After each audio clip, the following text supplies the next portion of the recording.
After the election, where them do. We still they wait for the change.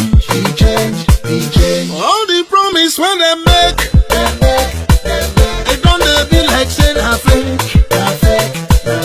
Where the money, where the food. Cause everybody want improve. Since you come, no tears and pain. We don't tire to complain. I see the bad way you've been do. You don't turn Nigeria into two. 97% and 5%. You know been talk like president. They rule Nigeria with sentiment. And take your office to revenge. Oh yeah now, Oga Buhari, we dey beg you. Let Nigeria no go scatter for your head, yo. Yes, after the election, where them do.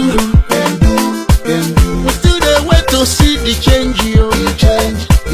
Cause all the promise when they make, it don't they be like saying a fake, yo.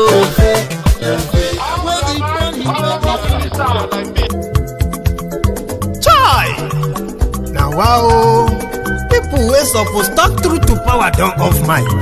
And if we talk, now 500,000 they go summer us, call them hate speech. But fear not, Maiyegun don't come. He go torchlight every corner, nooks and cranny of all these bad people where they spoil our country.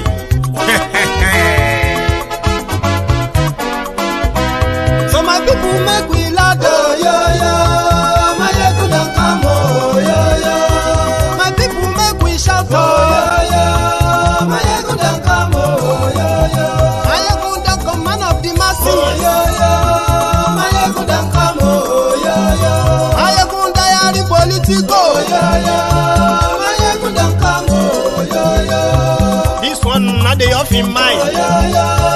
Maiyegun don't come, can in the touchlight every corner.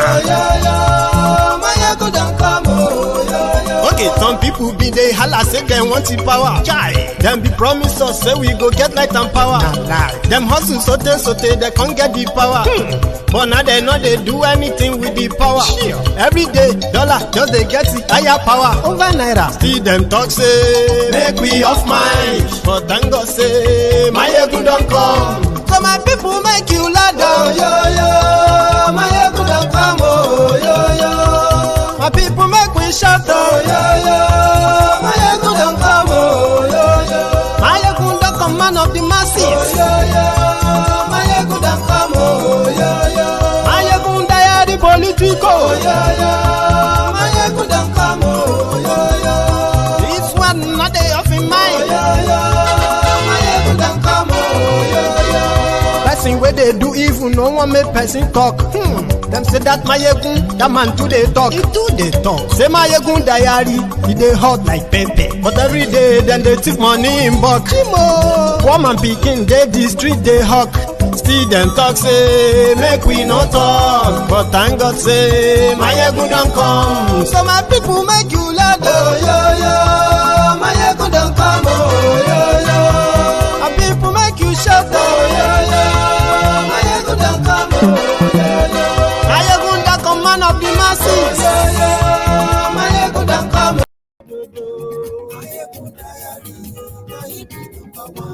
Maiyegun ti dé o, ọ̀rẹ́ ará yìí. Maiyegun diary, lórí Facebook, lórí YouTube. Maiyegun diary, hello there. Bó ṣe ń lọ ni Maiyegun já wa sí. Maiyegun diary, àṣírí ọ̀jẹ̀lú kì í bò níbẹ̀ o. Maiyegun diary, Good afternoon to you. bó bá ṣe. Good evening to you.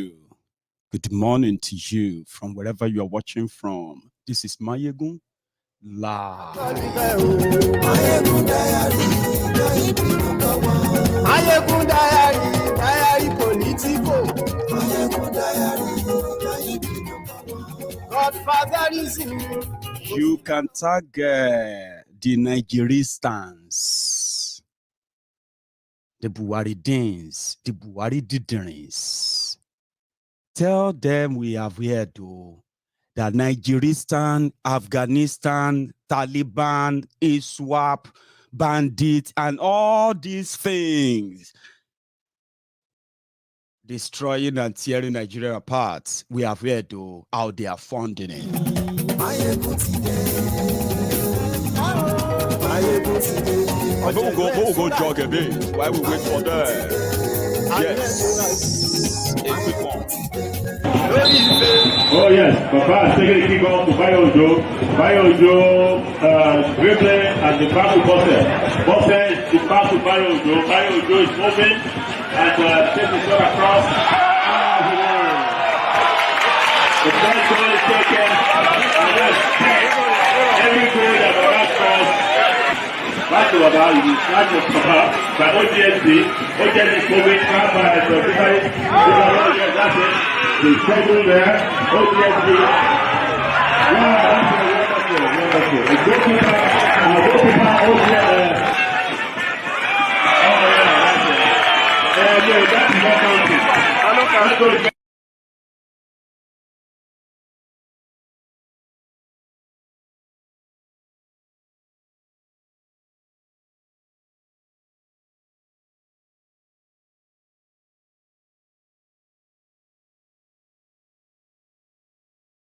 grace of God. The grace of God. And you know, if you leave things to God, there's nothing God cannot do. You can make your life at 85 like the life of 45. And it can make your life at 45 the life of 85. What is important is that we should ask God for His grace to abound on us. So I think he's right. You can be 85 and you can have the body or the energy of a 45. That's Obasanjo is 85 now.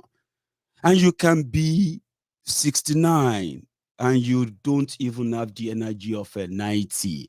He's right. Meet this man. He's just 69 years old. Letting you to tolerate and make peace part of your master plan. You be there and let me tell you, I've been a youth and I'm a youth.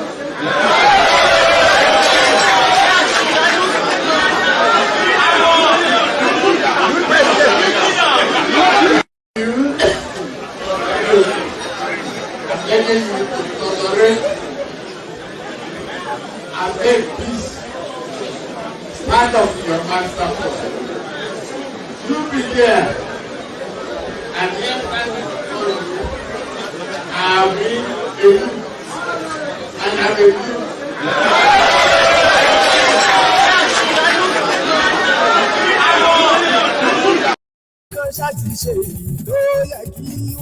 Yes, that is us getting ready.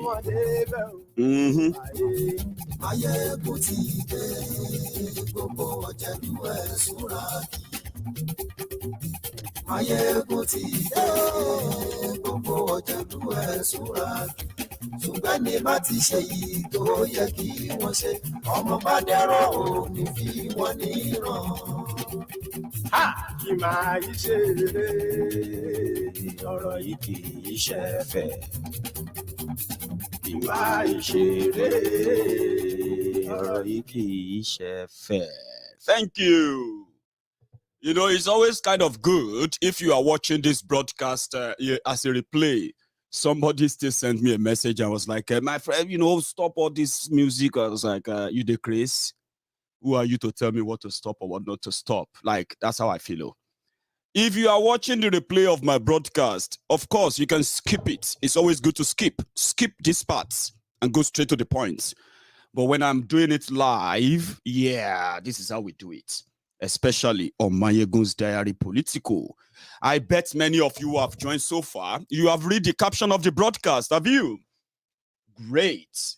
Now, the caption of the broadcast is that Nigeria, which we also known as Nigeristan, is in bed with another terror-ruled country called Afghanistan.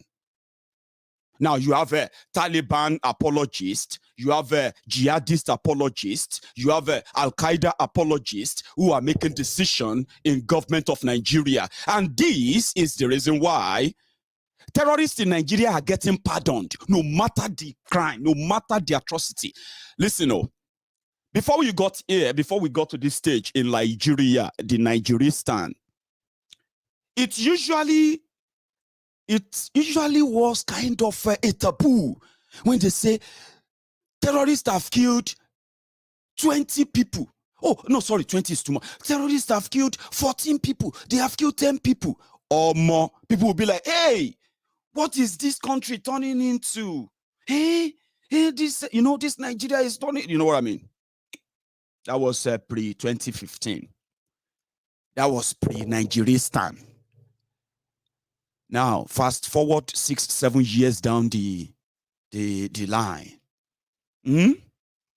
School children are being kidnapped like it is normal. People are being kidnapped and killed in their hundreds like it is okay. Then the same Nigeristan Talibanese government of Buhari APC, they have no policy, no law, no plan to try those terrorists terrorizing Nigerians because they are no longer Nigerians. You are no longer Nigerians. Some of you don't know. You are now Nigeristans. Nigeristans. This one is saying you reject it in Jesus' name. Amen. But you have to do more than that. Now, terrorists, you will see people, they will read it in the papers. They will say, in fact, they don't even make headlines anymore. Tinubu meet the kings in Abeokuta with fanfare. That's the headline. But they will just hide it somewhere. Bandits killed 300 in Niger, Kebbi, and Yobe in the last 2 days. They will now make that small headline somewhere, hide it somewhere. Because when this APC, Egbekegbe came in, every abnormality, everything that normal, people who felt like they were normal in 2015, everything they felt like, how could this be happening? What kind of nonsense? This Jolantan is so weak. Is that too? All those things, people are now used to them. What they are now saying is that, may God just let them finish and go. No, they will finish you before they go. That is the agenda. Now, we have been reading it now that, well, we just heard now that even though they have no money to pay ASU, they have no money to put together to provide electricity. They have no money to put together and provide health care. Coded. Among other things they are doing codedly. $1 million, 580 million naira. Do you know something, right? That 580 million naira can actually provide a kind of, immediate medicine for a small clinic. What am I even saying? It will provide, medicine supply for a whole year's supply for a community clinic, and it can do that too for 10 community clinics in a small place in Nigeria. 10 for a whole year. All of you can walk in and say, I'm not feeling well. Check me. They will check you. They will prescribe medicine family drugs for you. You go into the dispensary. They will give them to you for free for 1 year. 580 million. You know where they are channeling the money to? To Afghanistan. That's why we say is this from Nigeristan to Afghanistan. No matter what your life is in Nigeria, to them is pure business, so to say. Terrorists in Nigeria are getting pardoned. And people keep asking, why? Because you can't punish terrorists in Nigeria. This is why. I was reading something up online earlier, and it has to do with how Nigeria joined, why Nigeria is giving money to Talibans in Afghanistan. Okay, I'm going to share my screen. Just a quick one. This is why. Because Nigeria is a member of an organization they call, what is it again? OIC. I'm coming there. Let me share this screen with you. $1 million codedly, cash. And they sent that, Buhari gave that money in the name of name of Nigeristan, which is your Nigeria. He gave that money in form of aid. And you know that those who are doing money laundering for terrorists, the best, the kind of a way they love to launder the money for terrorism or kind of give support to terrorists is by giving aid. Afghanistan is being ruled by Islamic Taliban. The people who believe that if you don't obey the doctrine of their religion, you deserve to be killed. And they are so bad as well that they even kill those who are supposed to be Muslim like them, because they are those who tell you your own kind of Islam is not our own type. Now, this is how Buhari gave money to them. Read it on your screen, right? The government of Muhammadu Buhari, where Nigeria have no electricity, they have no fuel.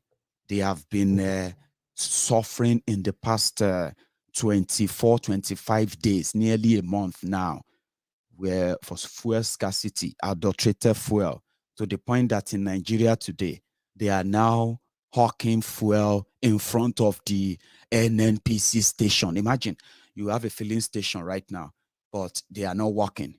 But in front of that filling station, they have table where they display all sizes of, available fuel in plastic containers, right?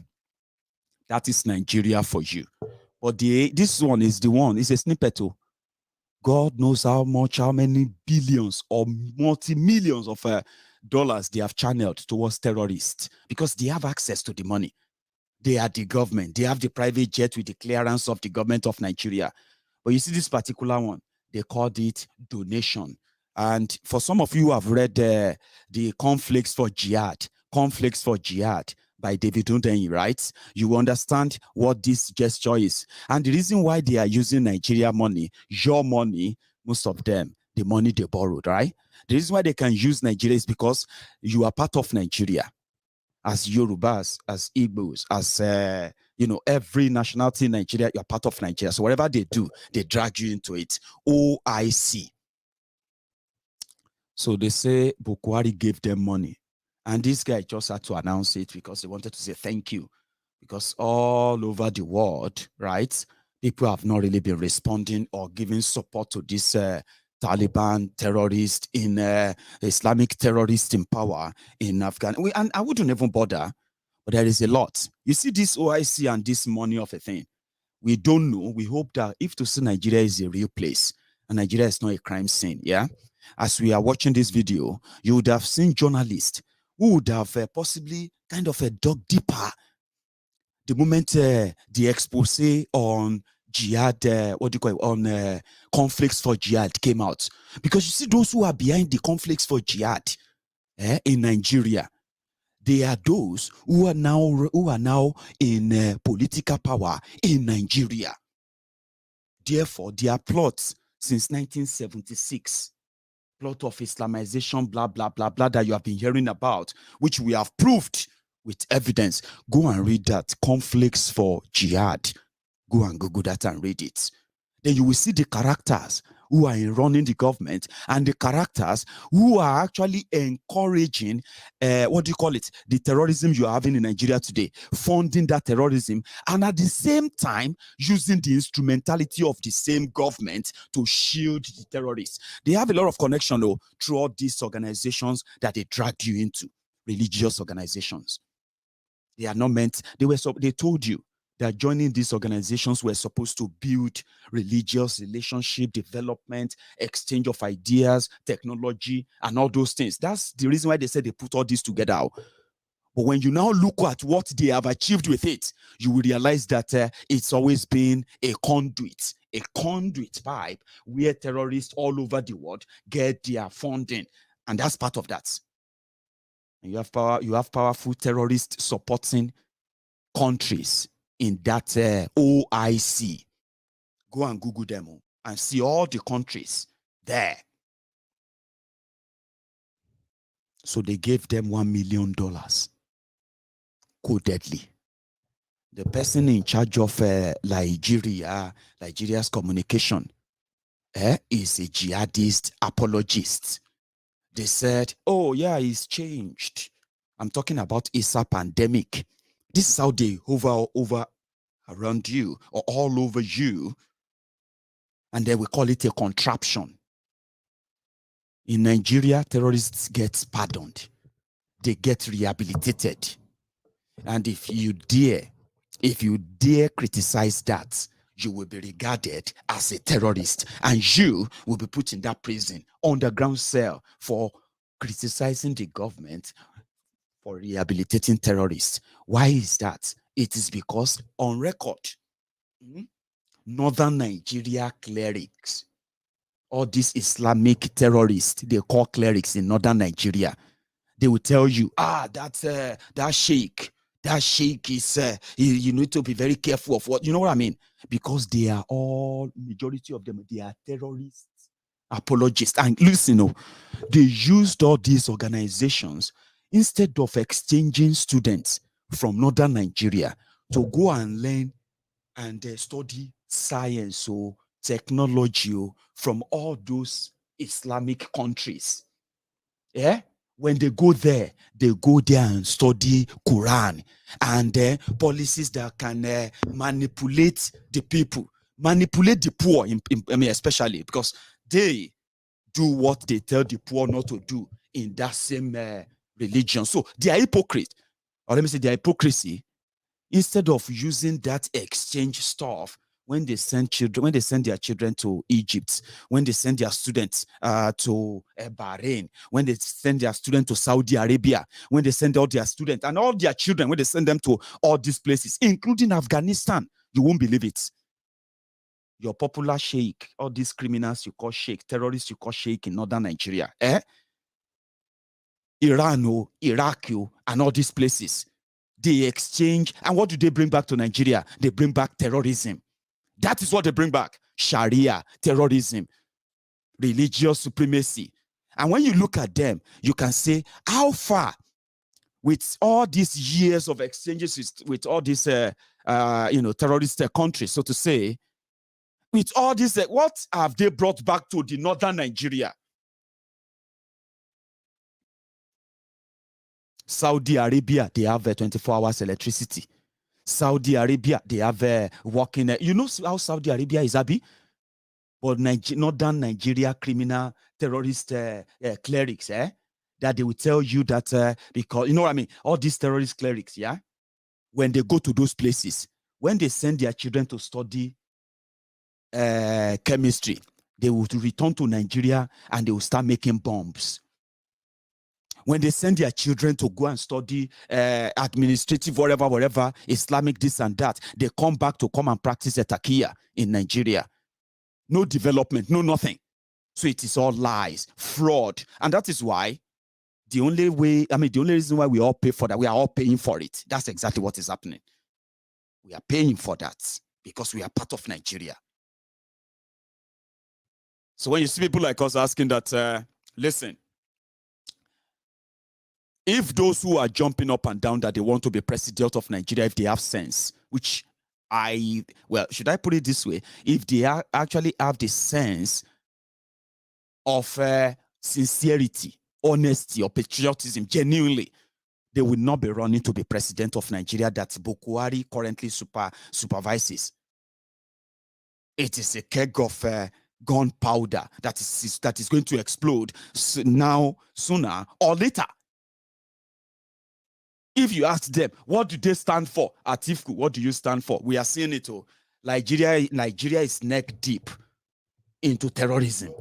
And the people in government of Nigeria, they are behind terrorism in Nigeria. So if you want to rule Nigeria and you know all this truth, what will be your proposition? They are not proposing anything. They just want to be presidents. You are going to be the victims. The people that will die when the whole thing comes crashing. You are going to free to do whatever you want to do. But what exactly are they bringing onto the table? The one that you will continue to fund terrorism indirectly, openly, undeniably, because nobody can do anything. You have terrorized them at home, and you can join the team of terrorists abroad, as long as it can continue to project the defense of their own type of Islam. And don't let us shy away from it. This is the reality, the lies. It has brought nothing but what? Destruction. Those behind it, they continue to hide it, and they continue to milk it because they believe they can get away from it. They can get away with it. So they once told us about restructuring. How many of them are currently telling you about that today? Because they have no clue where this your Nigeria is going to end before this Nigeria crash. Finally, before all of you discover that it don't crash, it don't spoil. Before you all discover, because you are going to know. It's a matter of time. You are going to know. But before you discover that, everybody want to get what they can get and get the hell out of the place for you. You still jumping up and down for one Nigeria. You are the one that you should feel sorry for yourselves, because you're going to know. You are going to find out later. They have nothing, absolutely nothing to say. How do we get out of this whole nonsense?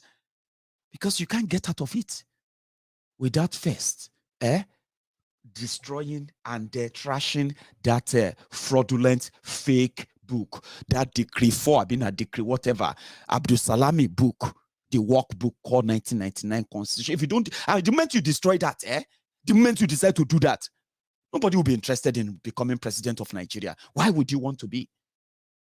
When it will no longer be more, it won't be in existence anymore. Yes. So if you look at it very well, they know. And the consequences of whatever it is right now that many people are hiding from, as much as it is staring you right there in the face, and you pretend not to know, let me remind you, please, no, you can't escape it.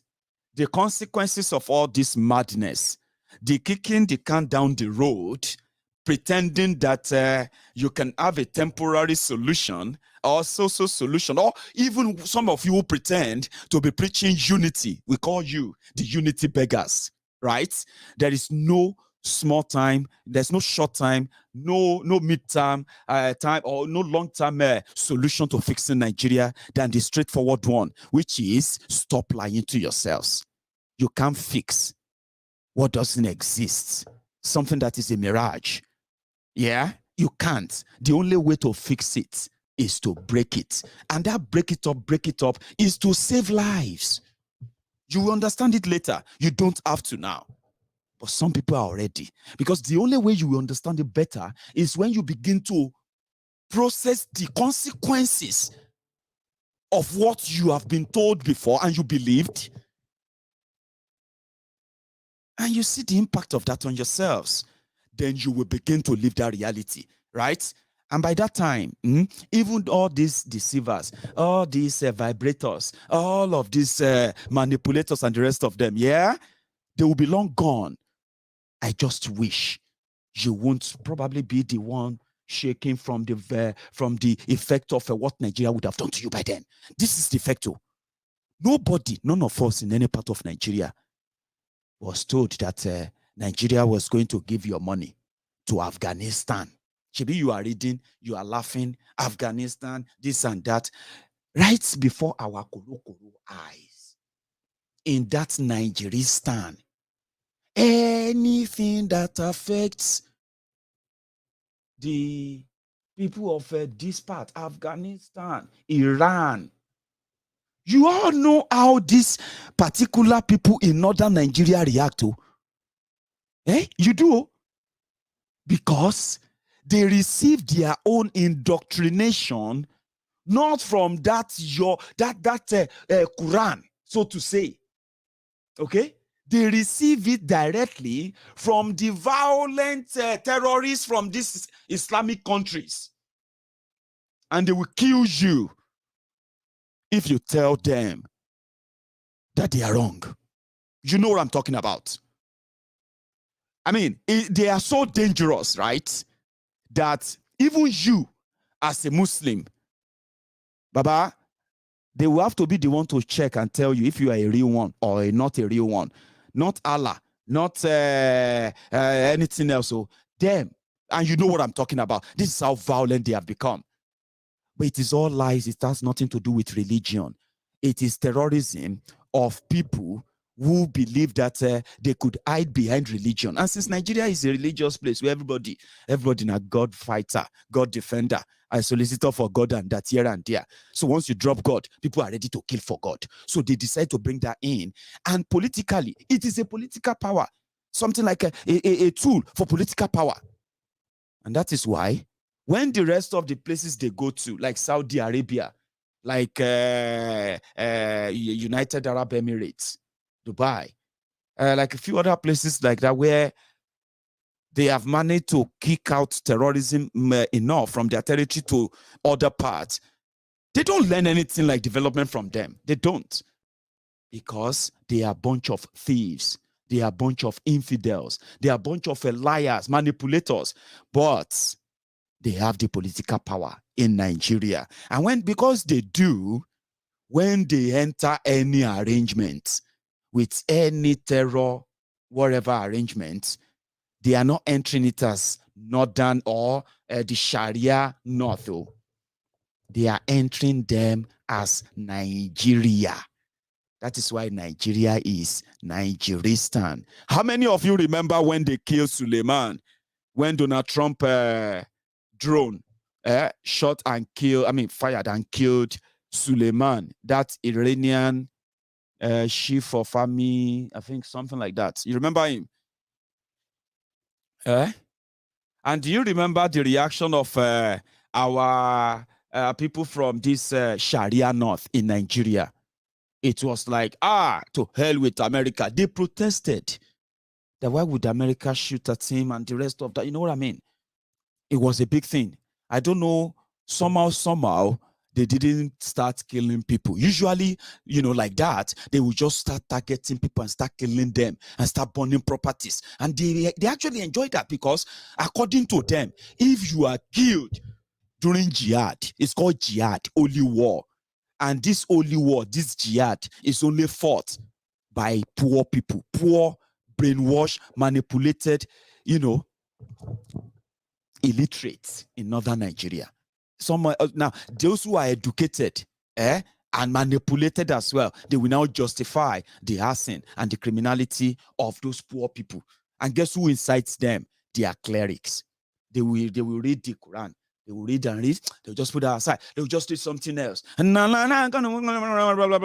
start talking and say, Prophet Muhammad said, when the Sahabe went blah, blah, blah, blah, before you know it, the morons, the poor, they will go out there and start killing people. That's what they usually do. And they will justify it. So they don't bring anything like development, anything like anything. Now, over the years that we have been managing that because of Nigeria, how many of you have lost your family members in different riots that has to do with religion, something that has nothing to do with Nigeria? Or somewhere in Denmark, somebody drew the cartoon of Prophet Muhammad, and in Nigeria, in Kano, they started killing people. Somebody wrote something about Allah, about Prophet Muhammad. In northern Nigeria, they started killing people. How many people, how many of you have lost your property or lost your properties or lost your family members, relatives, friends in the past? So what did that lead to? For the past 60 years, what did that lead to for Nigeria? A capital of terrorists in Africa. That is what that led to. You know why? Now that terrorism has spread to the rest of Nigeria, and Nigeria is supposed giant of Africa, the one that is spending the money that Nigeria is spending on their military. This is a joke. This is where you will know that when they send those who can read and write to go to all these places, when they come back to Nigeria and they take over government, they practice takia. Nothing in the interest of anybody in Nigeria. No. It is in the interest of those who give them the command from the terror-inclined countries that Nigeria has been dragged into.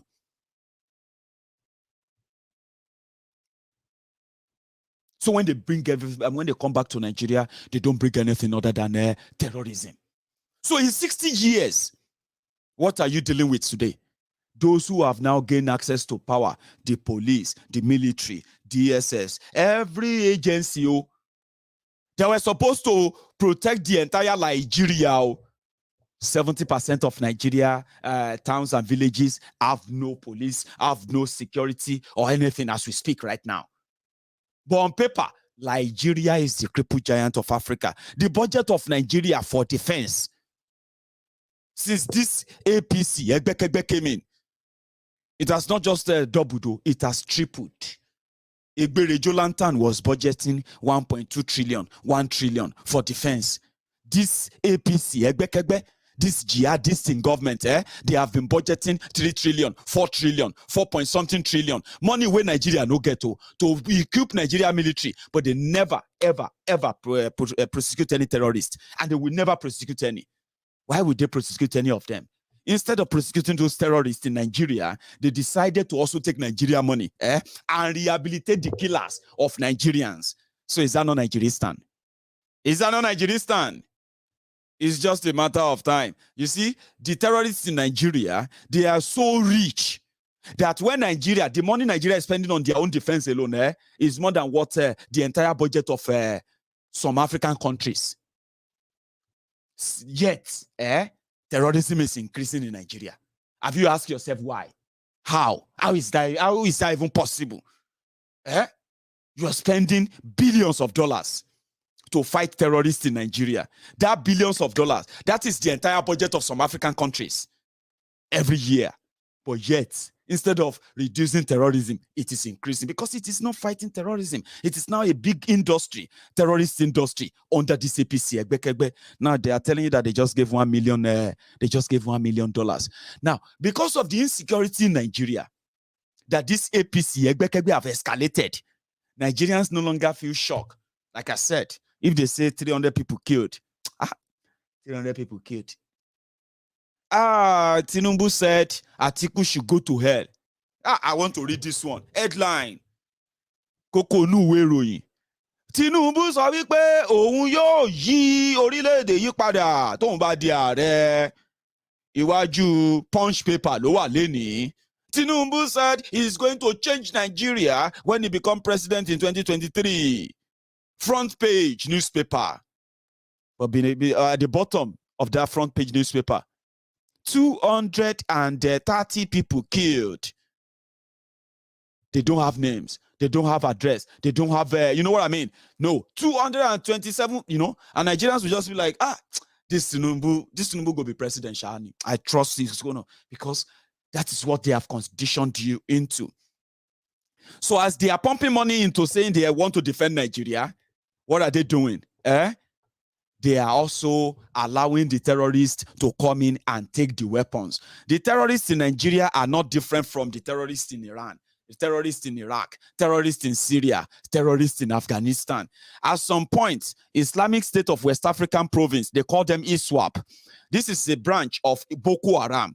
Boko Haram was the one threatening Nigeria. Just 2 states, in 2015, but I know some people, they suffer what they call the Stockholm Syndrome. You get what I mean now? Now, only 2 states in northern Nigeria, they suffer Boko Haram in 2015. Borno State is number 1. I think the second one then was Yobe, I believe. But you see that Borno, today, the Boko Haram, they are now, you have Boko Haram 1, Boko Haram 2, Boko Haram 3.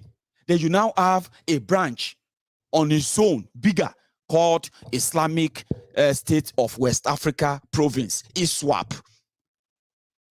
And then suddenly we have Fulani terrorists, Fulani bandits. Abi, under these people, from 1 trillion naira budget for defense, boom, it don't jump to 4 trillion. Oh. 4 trillion. From 2 states of terrorism in 2015, it has jumped to over 33 states now. In fact, all the 36 states in Nigeria now. Nowhere is safe. Nowhere. 36 states. Everybody, they feel the terror. Everywhere, somebody is missing. One chance more to. In Lagos, one chance. This is what they say. They kidnapped this person. They're asking for money. We are coming back from a party in Ibadan. They kidnapped us. They have just killed this and that. Everybody. In 6 years. So that's why I said that, you see, if they want to fix Nigeria, these people who are jumping up and down to be president, I want to be president, I want to be this or that, they won't want to be president. You can't promise unity. We all need to come together and work together. Who are you and who? You and Talibans. You and your people there, you can call your people to go and join them and make Nigeria great. For Talibans, all these things have consequences. Everybody is now, they say, I have this job interview. This job interview in Kaduna, they say, hey, Jesus, Kaduna. Are you mad? You get job interview for now, Baba, I'm thinking that I should. Are you not reading the news? What do you want to go do for Kaduna? Job for Kaduna? Are you crazy? Say, but Baba, people live in Kaduna. You want to go and join them?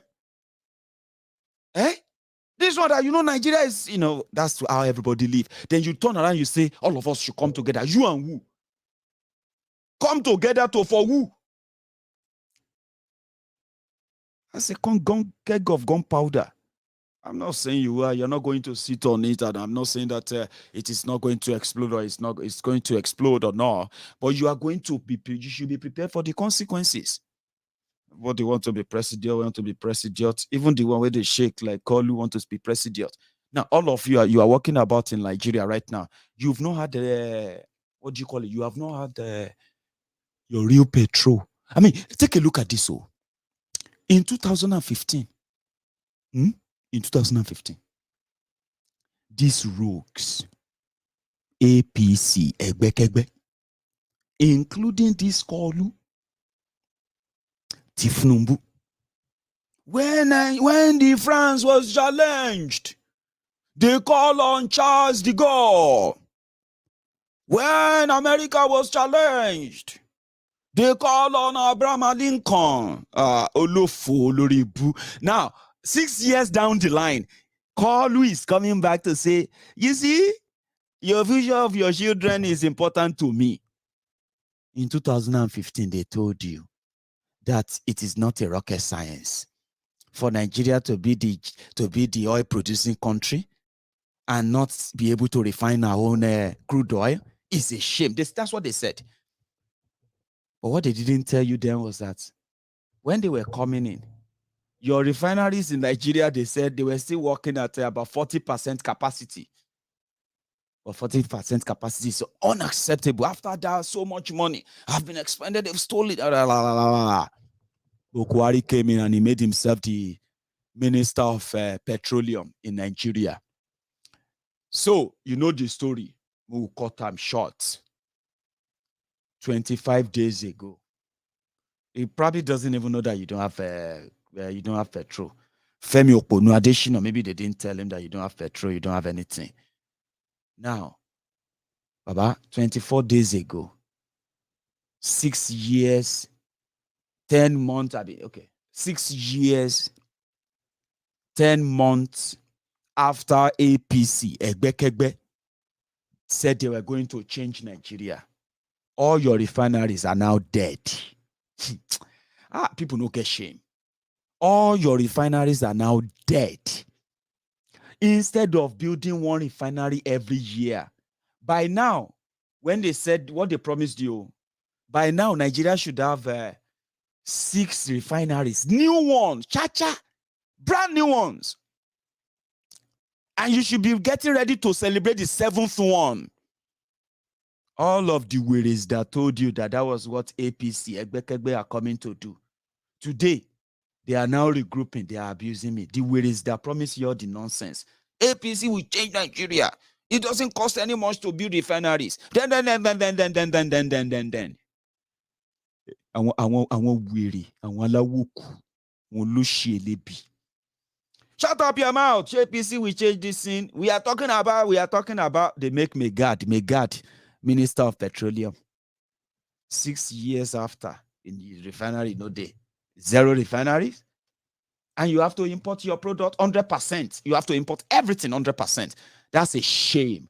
Now, 24 days ago, they imported the fake one that put all of you in this situation. And 24 days ago, they said you use 200 million liters a day. Array, 200 million liters. And they said they imported 250 million liters fake. So, how come? People where they bring the refined products for you every time from NNPC, they don't strike. What's happen? It is deliberate, and you all know that. Now, instead of you to be able to drive into the filling station and even pay that high amount of money you are now paying for that same, you can't.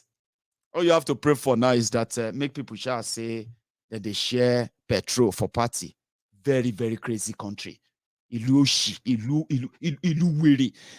are not different from your leader, so you're weary. You may be pretending to be managing your own weary. Okay, it's just that everybody they wait for the time to express his own madness or our own madness. That is why, because your leaders are mad people. Now mad people they lead you. Yeah, so they turn Nigeria to Nigeristan right before your eyes. Now everybody they walk about with petrol. Abinobi so. Go to Patio Wambe. You may not come back home. And if you go back home, you'll be thanking your God in a country that is the highest producer of crude oil in Africa. At the finish.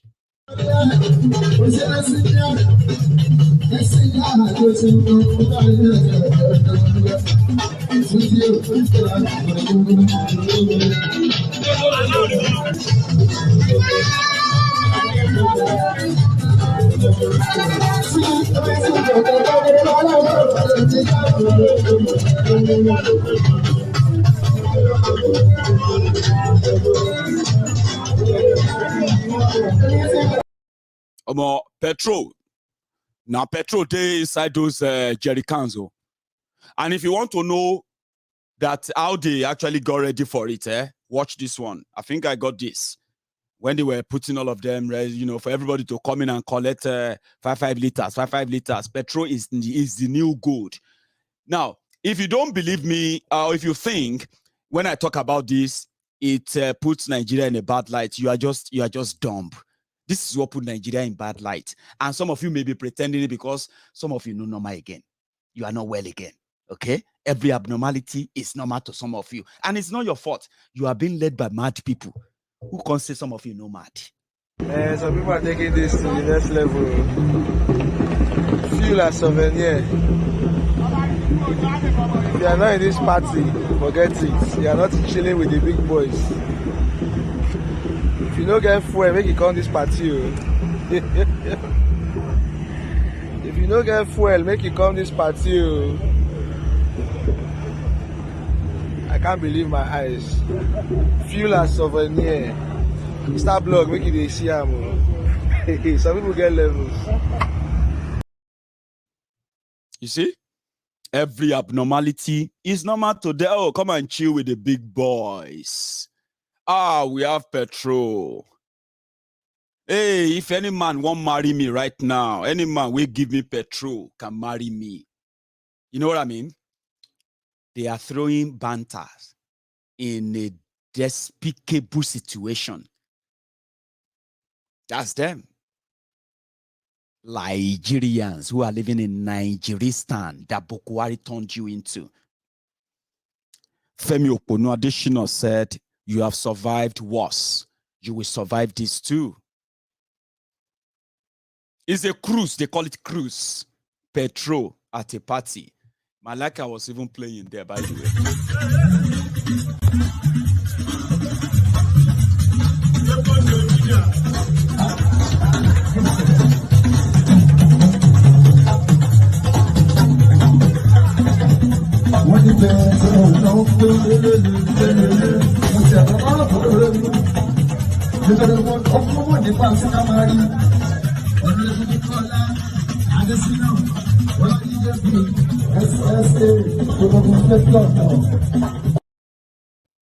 You see that?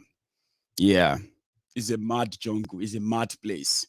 Some of them, they used to get angry when I say that. You are living in a jungle place.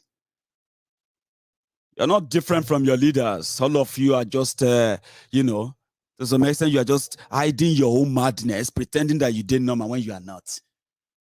Every day, you can see everybody's kind of a madness, and you'll be like, which kind of mad country be this one? No wonder nothing works. And whenever their brain seems to be like it's set to, they will start shouting unity, unity. Let us be united. Yeah? Our Lord Jesus Christ. In the name of Allah, in the name of this, they will start, you know, throwing. That's when their brains kind of settle a bit. It's not that it's normal when it's even settled, because they can't, you know what I mean? Everybody is waiting for their, you know, they are waiting for their own turn to show their own madness, and they will justify it. What is wrong with that, Baba? Nothing wrong with that. So it's just that it's dangerous. Well, there's nothing wrong in that, Baba. If they seal it properly, in my area now, there is a guy who is selling a petrol in his house. We smoke there, we do all of that. Nothing. For the past 25 years, he's been selling petrol. He's a professional. He seal it. If they get that kind of a guy to your party, even if they are cooking there, he cannot blow. That's the kind of mad people you will see. They are Nigerians. Nigerians. You see them on social media. I just pity some of you who actually take your time to respond to them. And when they respond back, you just be like, are you idiot? Can't you just reason? So no. What if, you know what I mean? They are mad people. They are everywhere. Petrol, you know, party. Petrol. And one weary. And that is why it is that bad that there are so many people who want to try and change Nigeria. One of them is this man. Oh, no problem. This is just for us to at least get to meet ourselves. I didn't know you knew anything about me. No. I was just coming as... Whatever is correct. Thank you, sir. Thank you, sir. Thank you very much, sir. The other one is this one. You know him. For a man who unified this country. When I got in here, some of my colleagues called me and said, Dino, what is happening? I thought you are not supposed to be there, you're supposed to be somewhere else. And I told him that I have stopped following aspirants and I follow candidates. Anybody who have no candidate experience, anybody who have no candidate experience, I don't want to experiment. You understand? Those are the people, all this Nigeristan and Nigeristan. So those are the people they are looking up to. But you get one way actually fascinates me is this guy when he responded to Atiku that said he will always get the tickets. Abi, now this way the wiki. Listen to him. Unfortunate, frankly speaking, because I was busy monitoring some of the elections that were taking place in some of the states. Somebody sent me the video when there was the former vice president and former presidential candidate of our party listed one of our leaders in the country, former president, Chief Olusegun Obasanjo. And when he came out, he was meant to have said he has always won the ticket or got the ticket of the party. I didn't believe he said so until when I watched it, and then played it all over and I said, what I expected was that I want to have said that I'm hopeful. And if you say I'm hopeful that I will win, and I believe as a politician, you must give confidence to your supporters so that they can continue to move on. But when you say you always take the ticket of the party, what it tells me is that maybe, yes, as you know, there are those who say they are founding fathers of the party, which means like it to a company, and they are shareholders of the company. And like the vice president, he appears to be the chairman of the shareholders of the company. In this case, the chairman of the founding fathers of the PDP. We are employees. They employed us, and we are working for them. We have no problem about that. If as founding fathers, and they will always take the majority, they will take the profits and whatever. So be it. But I didn't expect him, frankly speaking, to make that kind of statement that he will always take the ticket of the party. That is too far. I went too far and taking the delegates for granted. And I think that when he left, he must, for me, I believe, knowing him well, very intelligent man, very good strategist, and a reasonable person. Like any other person can make a mistake when you're addressing the public. So I believe he may have realized that such a statement may not have gone too well amongst PDP people. So that's why people are sending the video. Oh, I will always get the ticket. It looks somehow. And for me, the problem I have, people say, why do you want to speak? And I said, look, I don't know. It's a problem for me. I cannot sit down and see where something is going wrong, and nobody wants to say something. I don't feel comfortable about it. I don't feel comfortable. And moreover, in a family, and that can destroy a family. And I said, no, you can't take the delegates for granted. You will always. No, that would be unfair. That would be unfair. And I think that is his own view. And let's watch and see what happens as we go to the convention. And let's watch and see. So many people are here will come back. We will all look at it. But all I've said is for the interest of the party, anything that will make people to win the election, that's what I will support. But I will not be trying. I know it can be annoying if I'm listening to him. I just like his jibes, when he throws his jibes and the rest of them, because they are your options, and we all know how he's going to play out anyway, because especially if you have this. What people do not understand, people think when you are in government, from that first day, is to be sharing money. I thought I won't do that. I have to work for the people of the state. Now that we have worked, the remaining period is now to feed your stomach. Is it not true? Not be so. Not be so. So when we say be patient, there is time for everything. Not be so. Now the time has come. And the time is now. They will release the money. You see, an average Nigerian, they kind of have no idea how a working system or a working government can directly impact on their lives. So therefore, when politicians come around and say, we are going to construct this your road, people will say, hey, our prayers has been answered, they've answered our prayers. Because it is always mostly like, finally they remember us. Do you understand that now? They have no real kind of a way, let me say, they have no way of, or let me say, they've never had any kind of connection, policy-wise, from those that rule them. And that is why politicians know what to tell them. Oh, we are going to give you transformers. I've supplied 500 transformers. I have decided that they should grade all the roads that goes into your community. Say, okay. Oh, I am going to give you stomach infrastructure so that you can have something in your stomach. Your children can have something in their bellies. Is that all right? They say, yay. But they know how the neglect and the abuse and the corruption in the system affects them. They know that one. Everybody knows that. Oh, they steal our money. But they don't have a clue how this money are stolen. Yeah. And at the same time, how it actually affects them. If they could probably process that, it would be kind of easier to tell them to choose between a Congo of rice and a working system that cares for their children, school, children, healthcare, their own healthcare, safety, an environment that is conducive enough for them to grow as a people, a community, I mean, an economy that is viable, that can support families, average families, and the rest of. So it will be easier to explain it. But Baba, or more, you can speak grammar from now till tomorrow. People will be like, okay.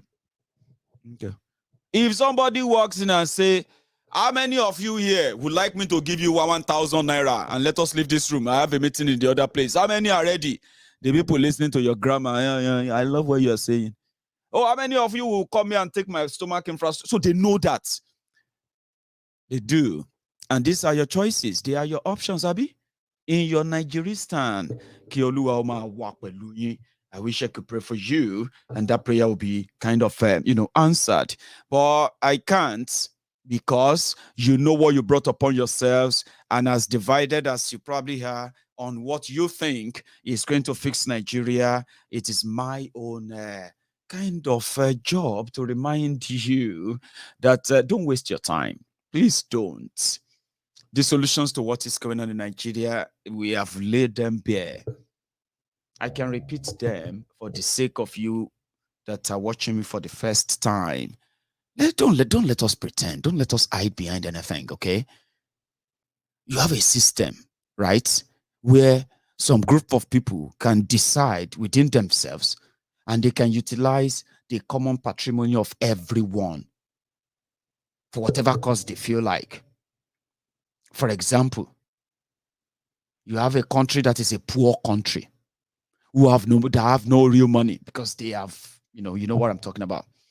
Now you have resorted into borrowing here and there. Wherever they see, they want to borrow money from them. Wherever they meet, they want to borrow money from them.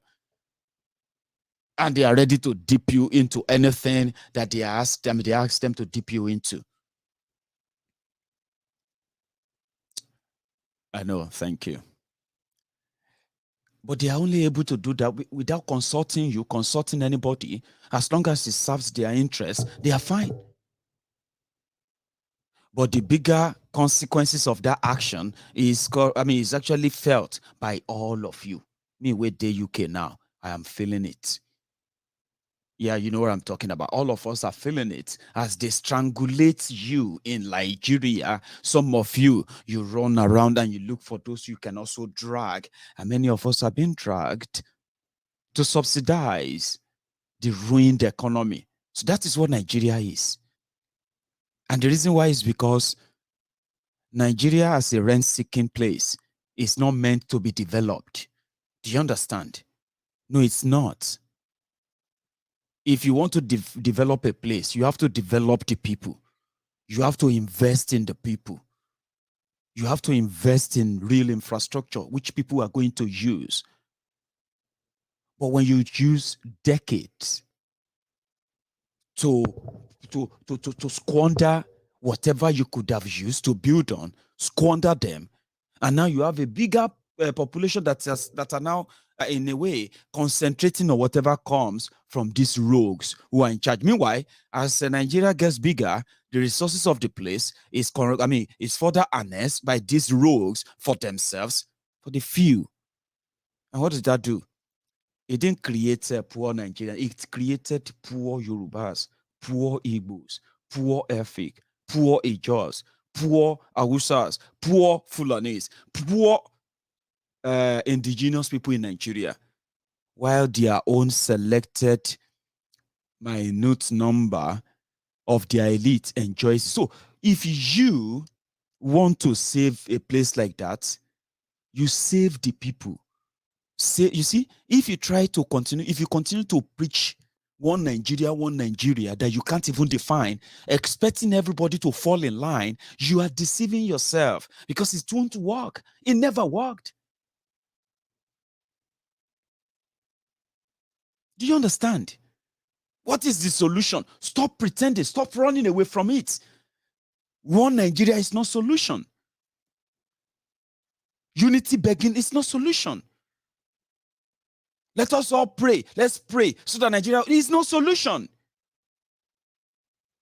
The solution is stop forcing everyone together using one command for over 300 nationalities, and yet they didn't have any say in. They didn't agree that one single command should be used on all of them. They never agreed. Arrest Igboho, arrest Nnamdi Kanu, even kill them. It will never stop people demanding that you should break this hell of a place up. Why are you afraid of that? If you talk about education, on paper, they tell you have states, you have local governments, you have federal.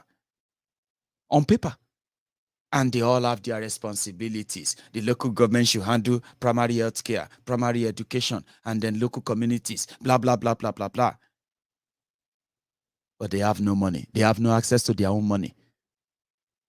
States, the states are going to handle secondary education, blah, blah, blah, blah, blah, blah, blah. But they have no access to their own money. And then the federal government, which is the big elephant in the room, that does nothing, just take rent. Do you know that the federal government of Nigeria does nothing? They just take rent, and then they then decide how they want to spend the rent they take. Do you know that's what they do? And from all the rent they take, royalty from this, VAT from that, taxes from here, alcohol taxes from there, when they take everything for doing nothing, they take 51% of the money. You know the story? Something allowed that to be. That something is called the Constitution. And that is why everybody is desperate. They want to be president. They want to be this, so that they can be in charge of that big pots. So that they can be the one holding the spoon. Not because they will hold the spoon and give it to you, because you are from their tribe, you are from their own place. Oh, he's a Yoruba man. He's going to use the spoon and give you the food. Obasanjo was president. More Yorubas became poorer. From 1999 to 2007. It was from the failure of Obasanjo as a Yoruba president. It was from the failure of his leadership that led you to have a subsequent failed rogues as leaders as well. And the result is what you have as a country. And if Obasanjo time is too long for you, do you know that Buhari is from Katsina State? And as you are watching this video, thousands, hundreds of thousands of people from Katsina State, they are now refugees in different African countries that are dealing with terrorists as well. I mean, those who are shipping in the terrorists into Nigeria. The people from Katsina. You know the story now. Kankara, what do you call it? Kagara, and all these schools kidnappings. The village where Buhari comes from, Daura, they kidnapped the head of Daura. So don't let anybody lie to you that, you need a Yoruba man, you need an Hausa man, you need a Fulani man, you need an Igbo man, before you, as indigenous people in Nigeria, can actually experience the good governance. It's a lie. Don't be told. You see, if you fall for it, you won't be the first. Your father, your parents, they fell for it. My own parents, they fell for the lies of all these rogues when they are probably my age. So they never saw the reason why never to continue to support the one Nigeria that will keep them poor. No, they thought it was going to be great. Until they got old, they realized it was too late. Many of them, they realized on their deathbed that Nigeria is done for. They wish they are younger and they could relive the life and say, don't be one Nigeria nonsense. Honestly. So they did it to their own fathers too. So if you are one of those who believe in one Nigeria and the rest of it, you are not the first person. In fact, you are not the only person. There are millions like you. But guess what? It all ends in tears. It all ends in regrets. And you ask yourself, why? Because something is the genesis of it. Nobody agreed to come together and be one Nigeria. If you want to be together as a country, with different background, culture, tradition, religion, and the rest of that, right? You need to come together and say, we want to be part of this country. That conversation is what they are telling you not to have. You are going to have it. Sure. You want to be counselor because of that, eh? This one doesn't make any sense to you. You say one go collect a salary. You say one go join them. Do this international, honorable, and the rest of that. There were people who were councillors yesterday. There were people who were commissioners yesterday, ministers, House of Rep, senators from that same Yoruba land. Today, they are now called ex. Some of them, you don't even remember them again. They will forget you too. And you will join the people who are victims today, demanding that, why can't you have that conversation? You don't want to have it. Fine. But you cannot then turn around and say, your own solution is, let us be unity. Let us be united. Unity beggar. Since you have been shouting, may we unite, let us be united. The terrorists in your different government, do you know that it is also an act of terrorism? That politicians are stealing your money.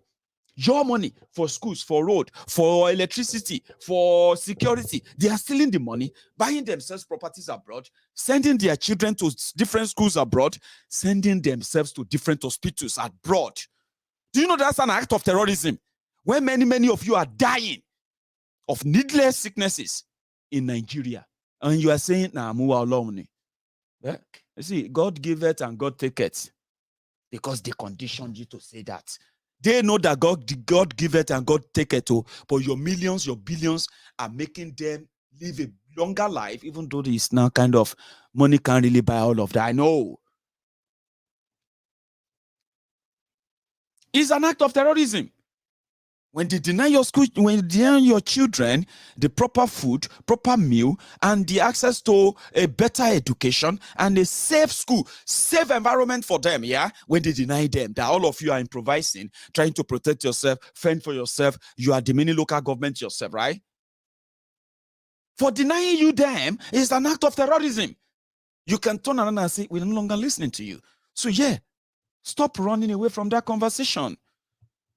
You see, most of these rogues that you call leaders today, they once told you that the only way to fix Nigeria is for everybody to handle his own affair. Even if you want to still be one Nigeria, shouldn't you have a conversation in agreeing to that? Our heroes pass. Majority of those you call your heroes pass, they are criminals. There's no heroes pass anywhere, my brothers and sisters. You know it, I know it. You are lying to yourself, but you will find out later. Our heroes passed. Our heroes passed. Who are your heroes? What did they leave for you? A contraption, a place that you have no identity. Trust me, you don't. We don't. There was never a time we had that conversation, was there? I can't remember that. So if you're asking for a solution, stop running away from that solution. Because your leaders knew about it. Or do you think restructuring came from the blues? It didn't. They coined it. They told us about it. Because they thought, according to them, it was the only way to get Nigeria not to go into a civil war. Because eventually it's going to go into a civil war. Sooner or later. In the name of Jesus, cannot prevent it. No offense, so. No offense, so, because that's the way me I talk. Almighty Allah, blah, blah, blah, cannot stop it. No offense, so, and if you take offense, with the lower lori, take offense.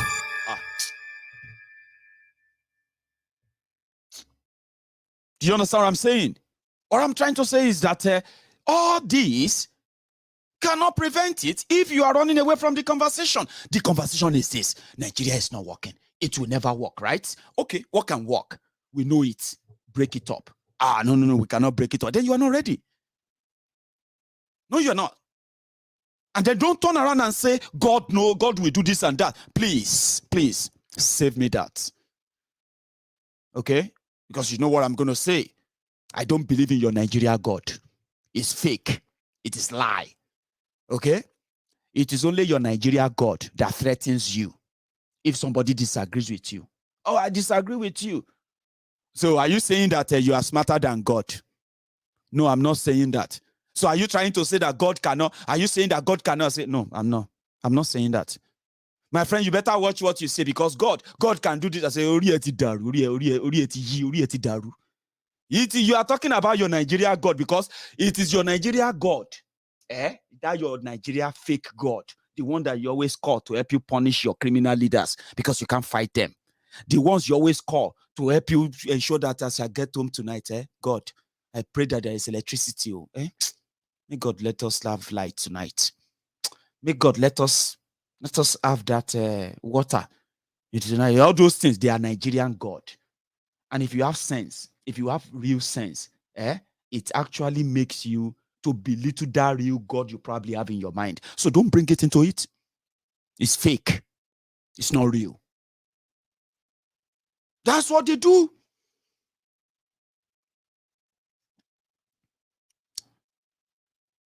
God that will fight for you already gave you that brain. When you see that it is wrong, just say it's wrong. Don't give excuse. Your leaders came with restructuring. They said this is not the work. Break them up, no, we'll arrange them, rearrange. They told us that. It means something was wrong. So don't shy away from it. If you want solution to Nigeria wahala, make everybody come together, break them up. That's it. Don't turn around and then start saying, God told you this, God told you that, this and that. It is you insulting that faith, that strong faith that some people actually hold. You are using that faith to blackmail people, threaten them because of your failed contraption. What is the solution? Let us pray. Fake. You see, if you see most of these people, when they start doing all this, they are fake prayer point for Nigeria. You will think by the time you wake up tomorrow morning, Nigeria problem will be completely gone. It's all fake, lie. You want the solution? Break up Nigeria. Who will break up Nigeria? You. It's you. All of us who agree, we say, okay, yeah, we'll decide how we want to start with that fake constitution. That is the one that gives anyone who choose to wield the power that they built around that fraudulent center they call federal government. You can choose something you don't. You can't be part of something you don't even understand, and that's why it's not working. You see, when you break up Nigeria, let me give you an idea of what I can see and smell. Is that you see all the jaku were that most of you are doing? That if to say they should beam searchlight on you, you are supposed to be in jail forever. All those things are because the rogues who are leading you, they are doing worse. And you know they are getting away with it.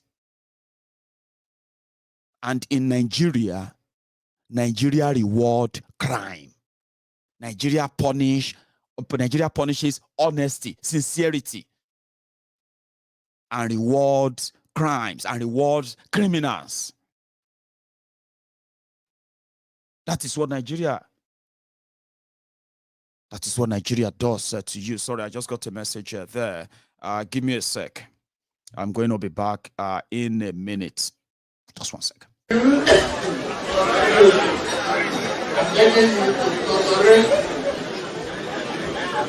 make peace part of your master plan.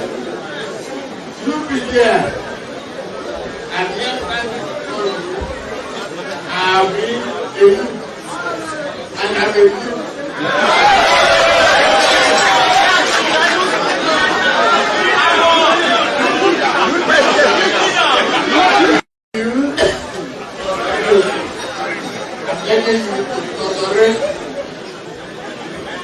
And make peace part of your master plan. You be there. That's right. Now your choice. Do it. Do what you think you will do that makes you fine. But you will break it. You will.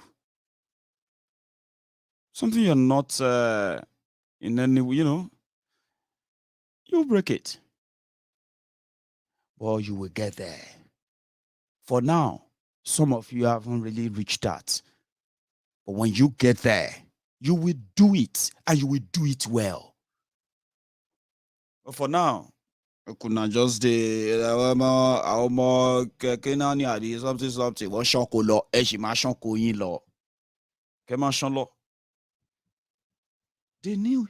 So if you break Nigeria, well, the kind of things I envisage is that, number one, by law,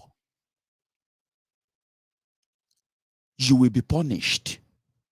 You will know that you will be punished for whatever is wrong, because you know a system that punishes those who have a chance of leading you, will punish you if you do the same. And in Yoruba land, that I think is possible.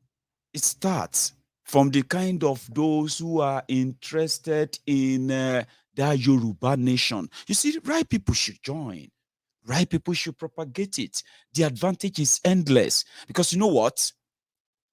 It gives you that. It gives us that template, or let me say, it gives us that opportunity. The opportunity to be the architect, the artist of our own future and that of our own children. That's the advantage of starting with. There will be no any external wherever interfering in that regard. And with what we have done before, because it's not that we haven't done it before, we have done it before. Yes, we did. 1954, 55, 56, 57 to 1960 were so promising, because we could use what was ours for our own development, dreams, projection, and all of that. But they took that away from us 6 years after what they call the independence, right? And since then, we have never had the chance of sitting where we will say, okay, we agree to this as part of the new or the Nigeria. So if you are running away from that conversation of breaking up Nigeria, don't worry. The way we say it may be too harsh for you. Very soon, you will be older. I've been talking about this now for the past 8 years. Why Yorubas will remain poor. As long as we remain part of Nigeria, we will continue to be poor.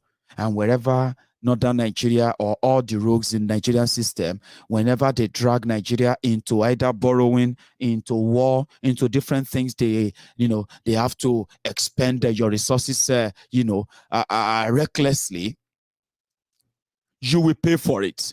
And every time they pay for those bullets, or every time they pay for the rehabilitation of those terrorists, every time they donate your money that they borrowed anyway, every time they donate them to the terrorist camp, who always send their fighters, trainers, to Nigeria to do one thing, to Islamize and Afghanistanize Nigeria, which they have now turned to Nigeristan, and what I mean. So it's what do you call it? It's why do I keep getting this message?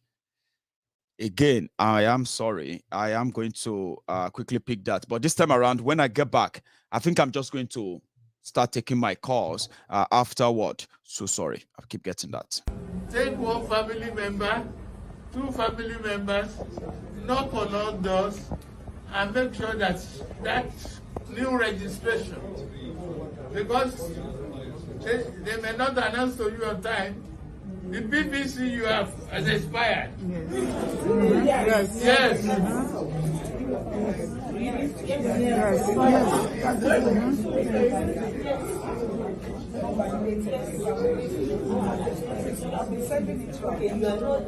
You need to spread it around in various local government wards and no matter how difficult it is. Right. So it is the system that produced somebody like that, okay? So I keep using him. It's a guy I prefer to pop on. Baba Demented, Baba Atole. So what I was saying earlier, before I open my line, right, is that, yes, we've done it before they took it away from us. Now, these are the things that the likes of Tinubu, if they genuinely love Yoruba people, the Yoruba land, they know that Yoruba will remain poor. Many Yoruba people will continue to fall into poverty. As they drag Nigeria into poverty, many of our people are going to be dragged into it as well. And you shouldn't pretend. This is the kind of things that brought Tinubu and gang to limelight politically. Now, they are no longer talking about it anymore. They are talking about how they are going to be in charge, and it's going to be their own turn. And some of these Mufolo Shaoko, these Ombu slaves, they are jumping up and down and say, "Is Yoruba Lokon, Yoruba Lokon." Even to Rinyibaku, at least she Kilotimpe, even to Juyimba for Shopoloyin Kudan, Nabi to Topoloyimba Kusho Juyin for Danone. Whatever they have done so far is to wreck you. And there's nothing else they probably have to offer. If there's anything at all to offer, right, it's not the next election. It's not, it's not a shaky next election. It should be about the next generation. And if they care about the next generation, right, which are supposed to be some of you, your children. Now, if you look at Nigeria as it is today, Yoruba land as it is today, right, do you see future for your children as we speak? I know some of you are your own local government, so you already think you've secured the future of your children because you have some small money and where have you, Abi? Nah, there's nothing secured in that Nigeria. Once Nigeria happened to you, it would just be like, why me? Yeah. So if the likes of Tinubu cares about the generation coming, that they should not, the next generation or the generations and generations coming after, especially in Yoruba land, this, if they were born into this Nigeria, forget it all. Somalia, people of Somalia, they'll be thanking God that their situation is not as bad as people of Yoruba land. So if they care, they won't be jumping up for election. They will be jumping up to change the foundation of what has created underdevelopment, poverty, insecurity in Yoruba land. Many of our young people, when you see them today, will tell you, oh, more. If if people are even saying it now that, even though some of us are angry and mad with our people in Nigeria that keep complaining about this, complaining about that, but they end up following the same rogues who put them there. Somebody, many people are now saying that, if you haven't heard from some of your family members, some friends in Nigeria, you should call them. Okay, you should call them. Things are bad, though. Things are tough. Oh. You get what I mean now? Where everybody is pretending that they are surviving, they will be fine, and the rest of that. So if they care for the future, if you care, and you'll be like, man, what is it going to be like in 20 years' time? Think about that. What do you think Nigeria will look like in the next 20 years with the way it is going right now? You still have no electricity. You still have no water. You still have no security. Now, imagine that for the next 20 years. And God will intervene. That's what they told you 22 years ago. And when they gave you democracy, some of you thought it was God intervening in your problem. Today, it be like, say, God, don't abandon you. Like, say, God will never abandon his own children. So God is preserving you to suffer. God is watching you and all of you getting killed. Continue to lie to yourself, okay? So in 20 years' time, are you thinking about it? Are you? How old are you? How old do you think you're going to be in 20 years' time? Do you think the present situation, your present situation right now, as you are watching this video in Nigeria, do you think if the situation doesn't improve in the next 1 or 2 years, you are not going to run mad and go crazy with life entirely?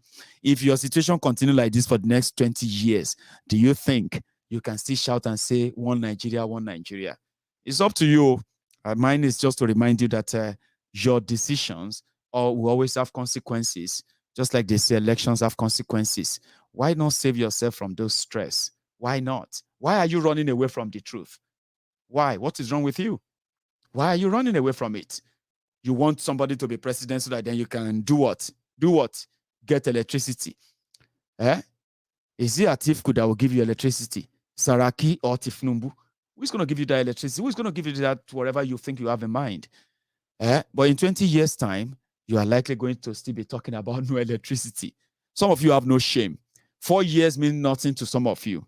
But for people who actually understand that if you have to live a life, that you are not going to live a life of a servitude or a life of a slave, suffering and pretending, smiling, thanking God. I say, how far? I say, Baba, we thank God. You thank God that you are alive. You are alive, preserved to be what? Just to be alive, to be living, Abi? No, you get what I mean now? So it's up to you if you care. And if you do care, 20 years' time, there will be so many other children born into this contraption. Do you think you will still be able to say proud Nigerian then? Or you would have japa?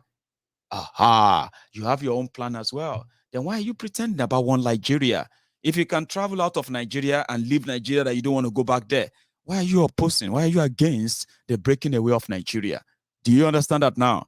You are willing to go to another country and go somewhere else because Nigeria is terrible. Nigeria is bad. You have tried everything. It's not working. Your politicians are corrupt. Your sister, this and that. You complain like everyone else, huh?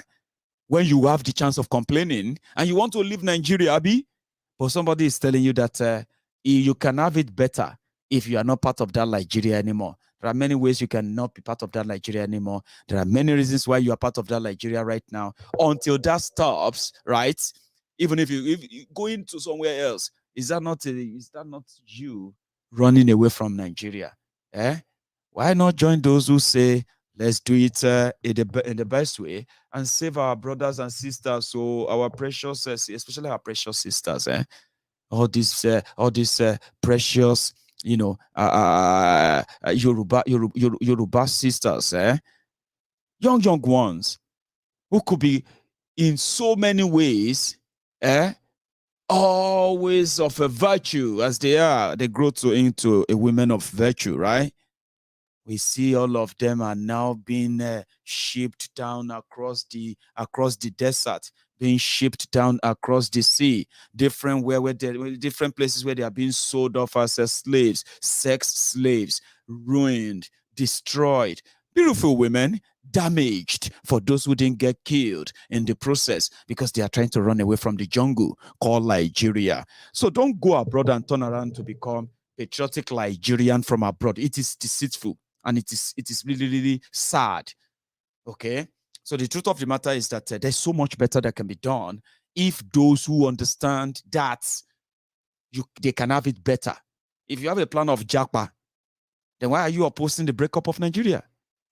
The reason why you want to Japa is because Nigeria is messed up. Mostly it's because it's messed up. You want to go somewhere else and you are desperate to go. When they talk about breakup of Nigeria, you quickly flare up. They talk about Tinubu, you jump up. Tinubu will be president. She won't shake for you. It's not even a question of shebi. So think. Once you do that, somehow, look inward, you are agreeing to the rot. What we are not possibly agreeing or we are not having any agreement is that you want to lie to yourself. You want to run away from what the solution is, because that solution is completely unthinkable for some of you. You can't think. And then that some said, this is it. It's too much for you. That's the only imagination you have is your corrupt, destroyed, ruined contraption Nigeria. Do you understand that now? It's doing more damages to us than some of you realize. But you do realize, but accepting the fact that you can move away from it is so hard, tough for so many of you, right? And that is why you could cling on to a false hope, the lies of it will be better. God is massive. God is this and that. That's a lie you are telling to yourselves. Don't turn to God defender like I told you. Because by the time you turn to God defender, you'll be defending your fake Nigeria God, the one that doesn't do anything other than just to threaten you. Is that not what most of you actually fear? I don't want God to destroy me. Oh, God can just destroy me. Your Nigerian God only destroys you because it is the poor people's God. Do you understand? Nigeria God is fake. It threatens you. It intimidates you. It tells you that if you don't do this, you are going to do that, because they are the imagination of idiots, imagination of morons who have decided to hide behind religion. They are hiding from the atrocities of Nigeria. They are hiding behind religion because according to them, it gives them comfort and it makes them never to want to fight back. You understand that now? So don't use that your fake Nigeria God on anybody when we are talking about the rogues and what they have done to Nigeria, to Nigerians, and what they still plan to do, and why Nigeria should begin the conversation around breaking up. Don't bring that fake Nigeria got to it. I hope I made myself clear. It doesn't even matter if I made myself clear or not to you. I've delivered the message. And the message is this. You have a terrorist government in Nigeria. We don't know how much they have been funding terrorism, not just in Nigeria, but all over the world. We have the evidence. They came to loot, to steal, to destroy, and to kill. And that's exactly what they have done. You have been finding it difficult to believe that for years now. Now we have heard, well, they give money to Taliban. I mean, there are some donations that you don't want to do, you don't want to make if you are a responsible, sensible human being. As a leader, by the way, but Buhari is not a leader. You have a breeding mannequin in charge of the 200 million mumus who call themselves Nigerians. That is why he didn't care. Who's going to raise the red flag? Who's going to challenge him? Who's going to question him? You're going to arrest him because he gave money to Talibans. That's why they could do it. He called it donation to Talibans. Come on. And as a Yoruba man, Yoruba woman, your money is part of that money they gave to Taliban. How much of that money they've given to them that you have no idea of? But what is even the biggie? That's the one you are hearing, Abi. What about the ones they are rehabilitating right there in Nigeria? Terrorists who are raping children, who are selling children. Children, they are selling them as sex slaves. They kidnap school children. Children as young as 5 years old. They kidnap them. They sold them off to other terrorists. They marry them off. And the same terrorists are getting pardon. In Nigeria, the terrorists who kidnap school children, rape them, impregnated them, and put them in family with children. Oh, these terrorists will now walk back with a kid with 3 children. And they say he's repented. They will bring camera. You see all their politicians, all of them, they will be reciting surah to this and that, alhamdulillah, this and that, God, Allah, Almighty Allah, we pray, we say thank you to President Buhari, this and that, and you educated morons. One Nigeria idiots. You are jumping there right before your eyes. They said the rapists, all these people who have committed all these crimes, they are celebrated. They give them new clothes. They take their pictures. They said they are rehabilitating them. Is that not a public support for terrorism? They legalize terrorism in Nigeria, and some of you are not seeing it. So when they pay for terror, when they fund it, they have no money. They go borrowing everywhere. And when they borrow this money, they borrow them for 40 years, 60 years, 50 years. And every month, every year, they use 1/3 of your entire budget. Remember that they build your budget based on the rent they are collecting, taxes they are collecting, everything they are collecting from you. They now build your budget on it. In that budget, 1/3 of it, 4-point-something trillion, 6 trillion naira to fight insecurity. 20 billion naira to develop education. How can you grow like that as a people? How? Because you are part of Nigeria. 6 trillion, 5 trillion to fight Boko Haram. 200 billion to build healthcare for 200 million people. No be juju be that. So what I'm telling you is this. All these jargons, Abama we wouldn't have been part of it at all if we were not dragged into Nigeria. So think about that. If you care about your future, if you care about the future of your children, that is if you care at all. Not everyone cares.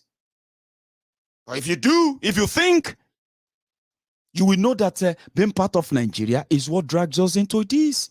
We can't build schools for our children. We can't build hospitals for our people. We can't build good roads. We can't give them electricity. We can't keep them safe. We can't produce a viable economy for our youth. We can't do anything. We turn them to churches to go and start praying. We turn warehouses to churches, miracle centers. Imagine warehouses that are supposed to be factories, that are supposed to be production centers. We turn them to miracle centers, gigantic churches to go and pray for jobs. Because we are part of Nigeria. Are we not mad that way? Are we not? And never was a time you were sat down to be part of that conversation and say, Shebina, una agree to it. I say, okay, well, bring the agreement paper. Now, when did we agree that this is going to be? We are poor. We're going to continue to be poor. And in 2 ways, to your politicians, Nigeria as a poor country gives them some leverages abroad. They get some small money here and there.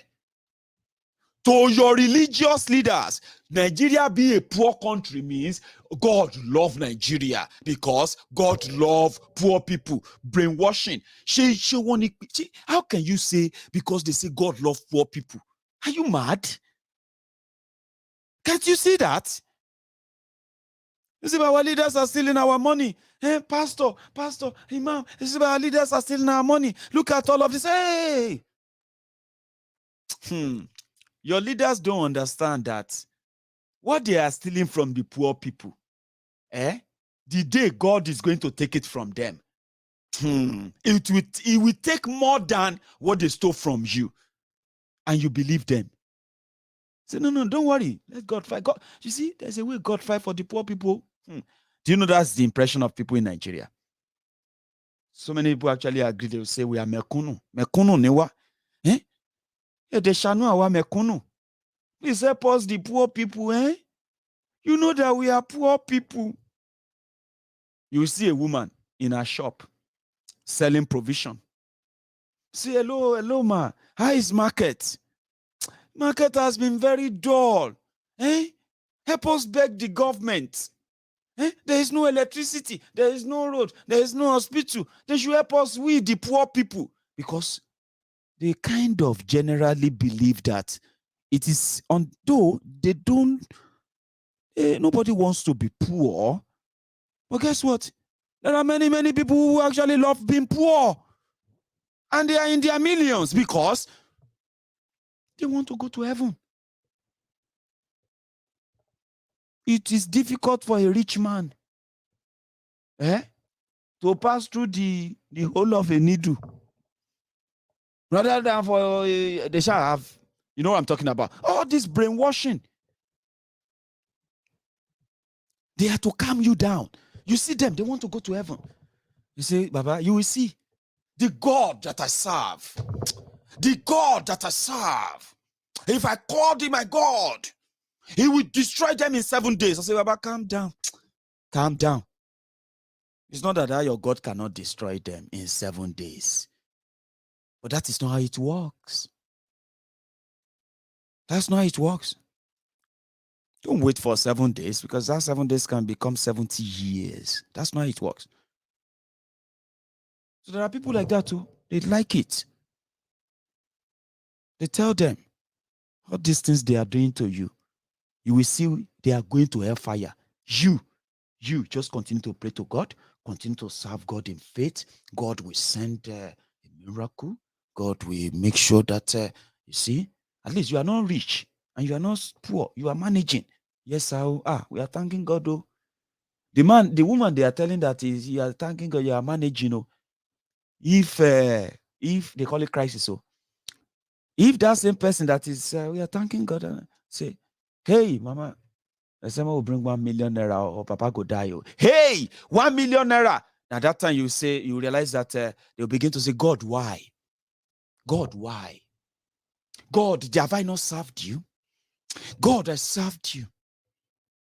They know that 1 million naira is a lot. And they always pray that make something where they know they pray for. May affect what they are praying for. It's only when they are in trouble that they begin to feel like God. But even in that trouble, they don't let them think. How? What are the factors? What are the sequence of events that led to this? How did you arrive at this? How come somebody who is sick cannot have access to an easy medical care that he doesn't have to go and look for 1 million naira before he can get health care? You don't need God in that regard. First, give him medical attention, then go and pray to God. Do you understand? So they make them believe that God loves poor people. So many people too, in order for them to believe that God loves them, they will publicly agree. They will confidently agree and say, we are poor people, but we thank God. God has been very, very good to us. We are poor. We know we are poor. Politicians will now come to and say, you see all of you poor. I am here to help all of you to make sure that your children say, hey, thank you. We are poor. Mekunu. You see, that man love Mekunu. That man love poor people. They created the poor people. There are poor people in the UK. But don't let anybody keep lying to you and say, there are also poor people in the UK. Some of you, if you're all kind of poverty in the UK, if you compare and you are educated, you don't have mental health issue, you are not homeless, you are not, what do you call it? You probably have a job. What happens is that you are living from hand to mouth, hand to mouth, hand to mouth, which means you are prone to being manipulated with money induced here and there, which open you up to that same thing, temptation. Abi? So you are poor. But here in the UK, if you want to see people who are poor, I give you an example of people who are poor in the UK that you can say, hey, what happened to him? I'll tell you. Those who are disabled. Some people will disagree with me because they will tell you, Maiyegun, what are you talking about? I work as a carer. There are many disabled people. Disabled people in the UK, they earn more money than some of us who are doing 24 hours job. I understand. I've also met so many disabled people who have, one way or the other, they have missed that welfare system for them to be put on it in any way. And as we speak, they are living in squalor. But even at that, it doesn't mean that they won't give them house. It doesn't mean that they have no place they can go to get support, but they are living poor. Those are the people that if you take £10 from their bank, in a wrong time, they may not have a gas to power their house that night or that day.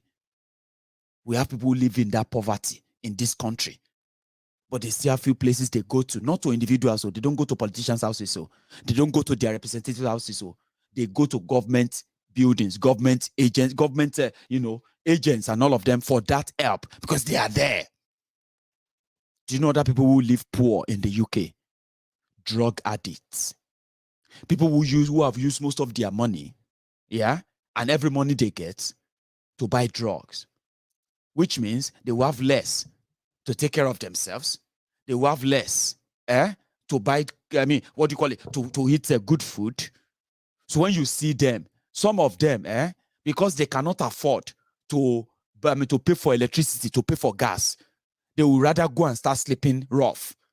You see, when you see them sleeping rough, it's because, you see, most of them when you see sleeping rough, they still get money from the system. Imagine, that poor person they are telling you about, some of them collect £100, £80 every week. Some of them collect 60. They are very small money, very, very poor money. But this money in this system, they are meant to get to provide food, 1 week food, gas, electricity, and transportation. That person doesn't need, if he's sick, he doesn't need any money to go to hospital.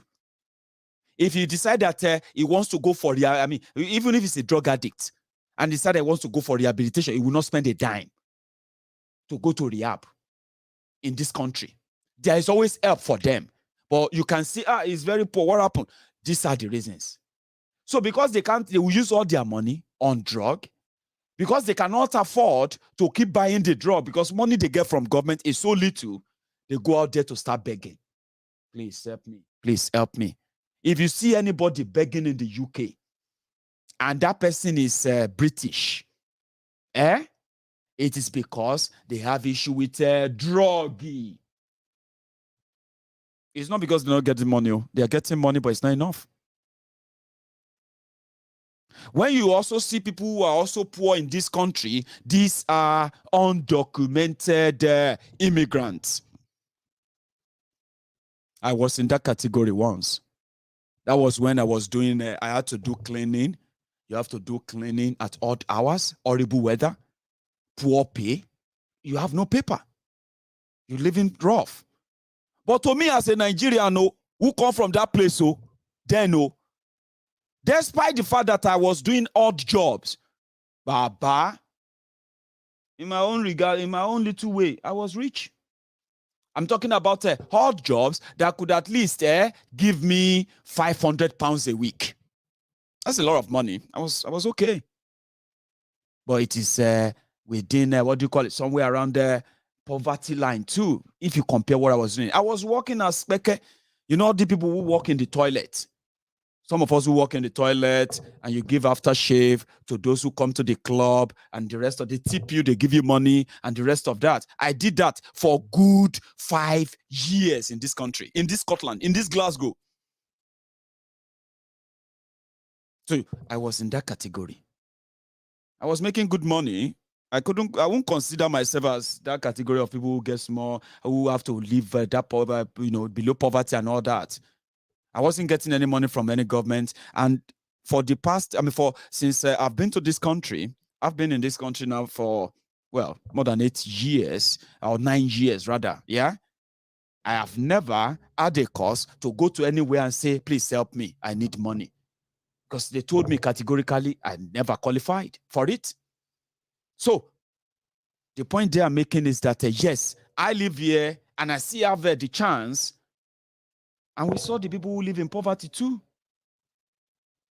So people manage and build, but the system is there to really take care of you than what Nigeria will offer you. So poverty here cannot be compared with the poverty they tell you in Nigeria. There are poor people abroad too. The poor people abroad, they have 24 hours electricity. The poor people abroad, they have access to the same healthcare that if Tinubu, Buhari, and the rest of them, they loot your money to come and get here. The one they pay millions for when they come to the UK. There are poor people. They have access to them without paying any dime. So the terrorists ruling Nigeria, they impoverish Nigeria, they impoverish the Yoruba people, even though we're supposed to be rich people. Our people are not supposed to be living in that poverty level. And we continue to live in that poverty level. Speak up, continue to be part and parcel of these people who milk the system. Until that changes, right? Yeah, let's continue pretending and lying to ourselves. So you are there. You are not a drug addict. You are there. You are educated. And you are still poor. That is nobody's fault. It is the system. If you don't understand it, I just told you.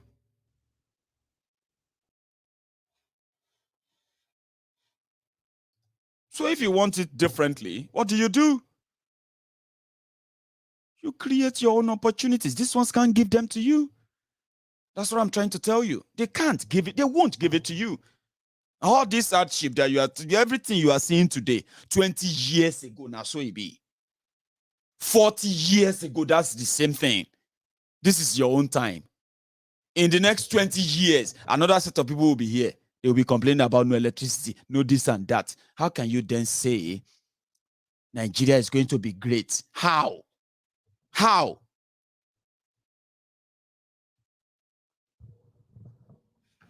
It's up to you. It is up to you. Graduate, begging. Graduate, living like paupers. Graduate. What was the essence of that your education then? If you can't think that way, then your ancestors are thinking for you.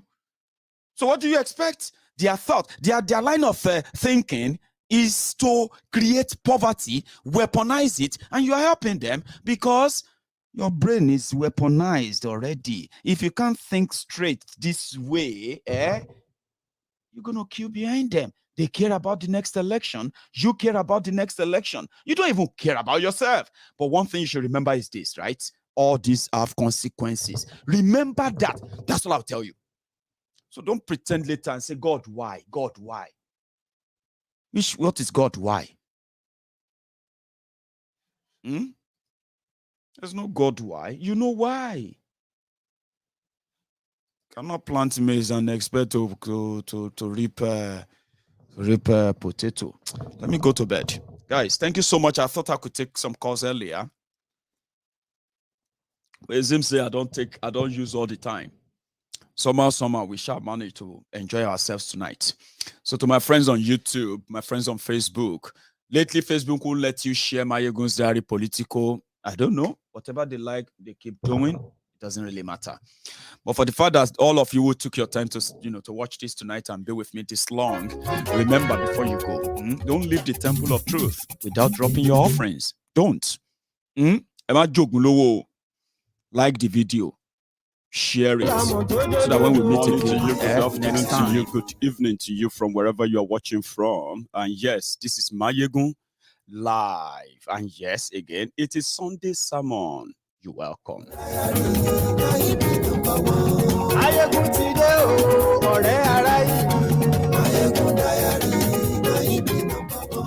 Lórí Facebook, lórí YouTube. Gbogbo bó ṣe ń lọ ni Maiyegun dá wa sí. Àṣírí ọ̀jẹ̀lú kì í bò níbẹ̀ o.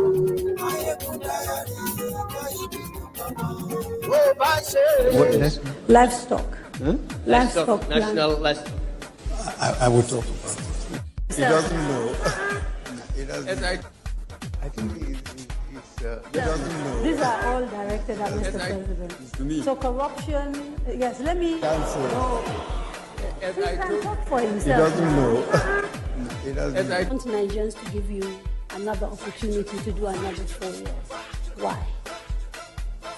Well, I doesn't know. Nigeria president now photo. Everybody go snap photo with that. Say our president snap photo with the Bishop of Archbishop of Canterbury. Hey, snap photo with the Rogers. Hey, snap photo with this one. Now president now photo on a vote. Your president is now a picture. Photo. Not be juju be that. Not be when our fathers die for each other and we they care for them, keep them for house, they pour libation. You lose a prayer and say, Buhari boy, you lose Buhari prayer. Oro Rusada, do no ruler. Chitombo are bofu.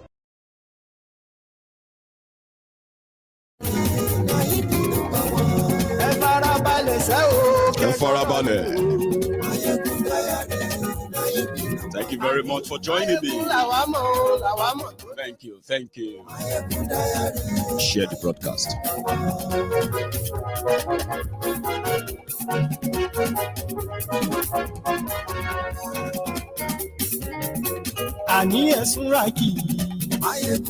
Invite them. Tag them, call them. I'm talking about the shameless Buhari idiots, the shameless Lagos Abobakus. Even though they said you can't shame the shameless, your president is photo, and you're about to put another photo. Now, Sunday sermon, we will hit it right on the head. Bam, bam, bam. Say it as it is. If you're going to be easily offended, I am advising you at this point, stop watching.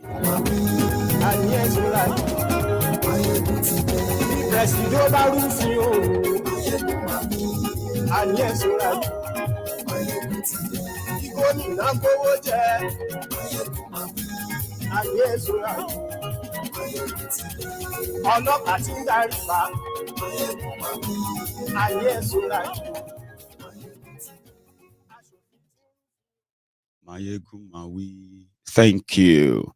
Yes, good morning to you, good afternoon to you, good evening to you from wherever you are watching from. This is Maiyegun Live.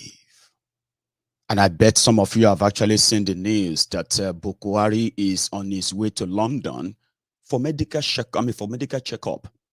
Shameless people. When Buhari first came in, and all these cyberbarians, these Buhari idiots, they said Buhari had what they called body language. And I said, no, don't deceive yourselves. It is nothing like body language. It is, in fact, the body odor They said if PDP or those before Buhari, if they had built hospitals in Nigeria, if they have invested in the medical sector in Nigeria, or invested in the healthcare or healthcare system of Nigeria, that Buhari won't need to go abroad for medical checkup. Right. They could use that excuse for the first 1 year, 2 years, until they couldn't use it anymore, and they started using blackmail to stop us from talking about it. A shameless set of humans. Unfortunately, they are watching me right now. Now, what they are saying is that if it was you, won't you go abroad for medical checkup? Shameless set of people. You have a government in a country of 200 million mumus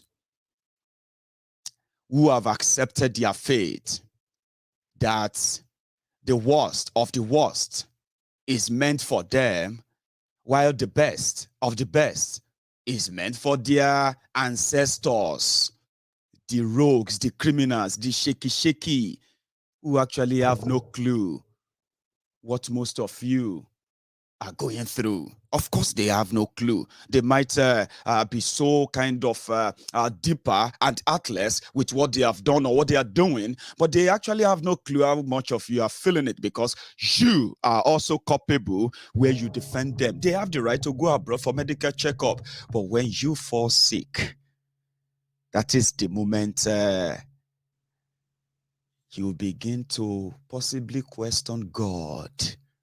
God, why me? God, why us? Because you did it to yourself. 7 years of being in power, 20 billion spent on Asshole Rock Clinic, which is actually the old people's home now. Nobody could take care of your presidiots in Nigeria. Yes, 7 years after. So if you are looking for the textbook definition of a failed country, you will be deceiving yourself if you ignore Nigeria. By all calculation and by all parameters, my people, Nigeria represents a failed, a calamitous failed country. But it's not just your criminal leaders that failed or made Nigeria a failed country. Many of you are not different from your leaders, are you? Because your leaders, as you call them, maybe I shouldn't even call them leaders. They should be called dealers. Your dealers, who are meant to be the most patriotic among you, those who love your country, those that will never cheat the country or our people, those that will never trade the country and our people, those that will never compromise the safety of their own people. Patriotism. These are the rogues that are milking you, your blood, sucking them, and you are enabling them. Majority of you are enabling them because you love your slave masters. You love them differently. You love your thieves. You love them differently. They are not leaders. Call them dealers. That is why when they speak, they tell you they want to rule. Oh, during the APC rule, because they are rulers. Rulers are not responsible to anyone but themselves. And that's what you have. Rulers, selfish criminals. They see no crime in it. What is a crime in it if we can afford the money and we can go abroad for medical treatment? Since we have 200 million mumus parading themselves as educated demorons, blabbing, jabbing, yapping, and then do all manner of things, believing they could speak grammar to explain it away. Explain it away. What about the consequences of that? Shameless people. Your leaders don't see it as a crime. That's it.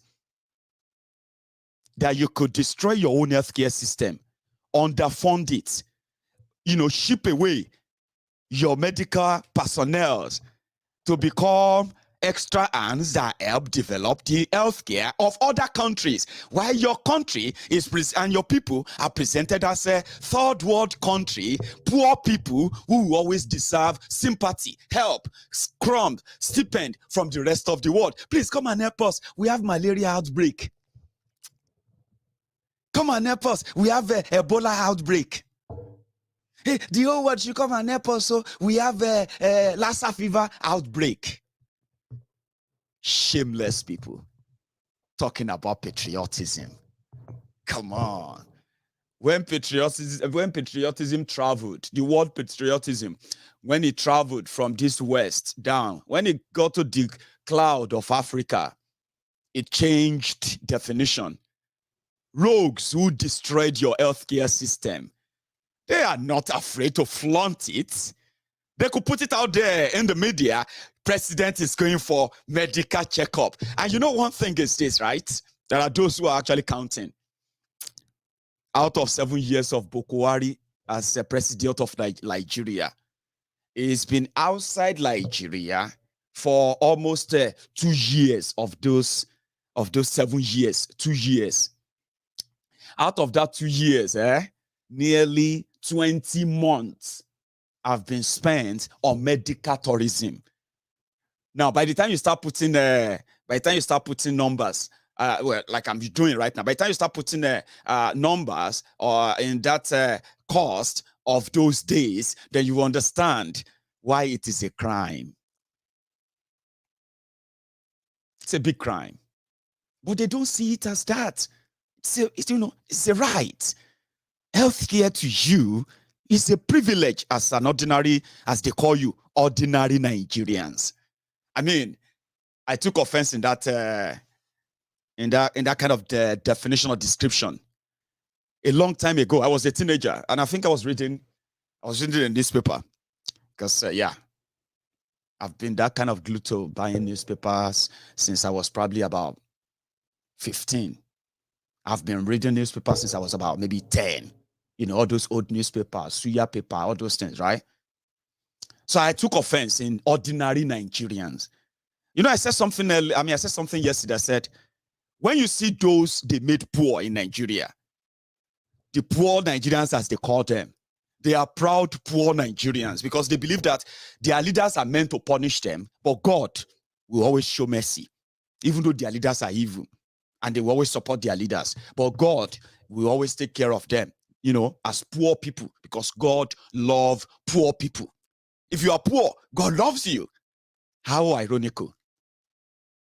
In Nigeria. So they use the word ordinary Nigerians. That's what they call you. Ordinary. They are special Nigerians. So I took offense a very long time ago, more than 20 years ago. How could anybody call me ordinary? Is it because I'm not Ifnumbu, I'm not Obankparo, or I'm not Buhari, or I'm not any of these rogues? Why should they call me ordinary? Then I realized that adults were already calling themselves we ordinary Nigerians. So it's already segregated. That's why somebody said, you see, problem of Nigeria is class war. It is class war garnished with a little bit, you know what I say? A little bit of ethnicism, religion, and then racism, and every other thing they garnish it with. It is purely class. Because when you look at those who are in charge of ruining everything and bringing Nigeria to a state of a failed nation, today, you will see every tribe there. There's no particular tribe doing it. Now, all of them. Conglomeration of those they call themselves elites from all across. Right. So people call themselves ordinary Nigerians. I say, well, to hell with that. They are not better than me as human. they are only proving to be better than me because they forced my own ancestors to be part of a contraption called Nigeria. They did not even, right, seek their own consent. They did not get their consent to be part of the contraption, and therefore, when we are now part of the contraption, they can easily call me ordinary person, ordinary Nigerian, which in local term means mekunu, poor, somebody who needs help, somebody who needs sympathy, somebody who needs support. Oh, if you see an average Nigerian, what can you do for us, average Nigerian? What can you do this? But policy-wise, they are creating those ordinary Nigerians every day. You are helping them. So they don't see it as a crime. So when they get things, it's their right. When you get it, it is a privilege. You should be grateful. That is why they set the rules. They call themselves the rulers, not the people who are governing you. I don't know if this calculation that makes sense to you. It shouldn't make any much sense to you if you are a Buhari idiot, okay? But you will be agreeing with me as we proceed. 7 years, there is no one single hospital in Nigeria. And to let you know that they don't mean well for you, all of them combined. You know, Buhari is sick. Now, you brought in a sick man on yourself. Nigeria is now sick, dying. Now, you're about to bring another Kolu. It's your choice, oh. It's your choice, oh. Last, everybody will just have to find his level at the end of the day, but we'll get to that part. A sick man that has no clue of what is going on other than the brutality of those he considered as his enemy. How can you be a president and you consider your citizens, the people who are the source of your power, you call them, you tag some of them enemies, and you started the ethnic cleansing? That's the only thing he cares about. He wakes up every morning and he asks, am I still the president? They say, yeah, you are still the president. And everything is what? Tumbling there. And you are so kind of shamelessly shameless to admit that, oh boy, wait, for 7 years, all these people, maybe those ones who have stolen your money and they've bought mansions, they've bought they've bought multi-million dollars properties abroad. Some of them have built mansions in Nigeria. Some of them have bought different properties all over Nigeria from money they stole from you in the last 7 years. So you are seeing all of them. Recharge card sellers who are now billionaires because they are associates of Buhari. You know all the story. Now, think about that too. 7 years, all of these people have become billionaires. And none of them, in their capacity, thought about, wait, instead of spending millions and millions of pound sterling, dollars every year, all these politicians, we know everybody go there. Governors, senators, minister, president, all of them, they go abroad for medical treatments. Instead of building mansion everywhere to show that we are rich among the deluge of poor people, why don't we build one gigantic, biggest medical center in Nigeria that could take care of all of this? Somebody just told me, said, Maiyegun, it's not about the building. I know. I'm saying, as a government that spent over 500 million pounds sterling a year on medical tourism. Think about that. 100 million pounds is how much in your naira? Well, I don't know. I just know that 1 million pounds is about 750 million naira, your money. So 100 million should be what? 7.5 billion naira? Multiply that by 5. What would that be? 37.5 billion? Maybe 40 billion? That's how much they expend coming to the UK in a single year They are many. And you know where this money is coming from? They have corruptly, they have criminally, they have included their health care as part of the expenses of running Nigeria. And some of you are there praying for them. God, please take our president to London and come back alive. And the saddest part of it is this: you don't even have the money. I mean, you see, I don't know, maybe because I live in the UK, okay? I believe that there is nothing is free. Do you understand? Nothing is free. Okay? If you go to a party and you drink, you eat, you do all of that, it's not free. Somebody paid for it. If you walk anywhere and they say, oh, what happens if you go in there, just register your name, you'll get this and that, right? It's not free. When politicians says, I am a governor, I am the governor, and I want to go for medical rest. Where? America. You are a governor of a state of millions of people, right? And there is nowhere, no part of your state is convenient, quiet enough for medical rest, and you are governor of that state. But to him, well, it's my right. I don't mind them, Jare. That's what they do. To you. To them, they know that they are going to have to take your money to pay for that. Now, to you, oh, Baba, leave them, Jare. That is what they do. You see, that's what they do. If you are governor too, it's free. You go to medical treatment, it's free. You go abroad for vacation, it's free. It's not free. That's what some of you are not thinking. It is not free. These people are rich. They are rich. They can do anything they want. No, they are not. They are not rich. They are not rich. The rich people, right, mostly in Nigeria, they don't go into politics to be senator, to be governors. No. They send the rogues who can tell you how successful they have been before coming to politics, because they are only coming to help you. But when they come, what do? They loot you, they steal you, they make you more poorer, and they want you to remain grateful. To remain grateful. Remain grateful.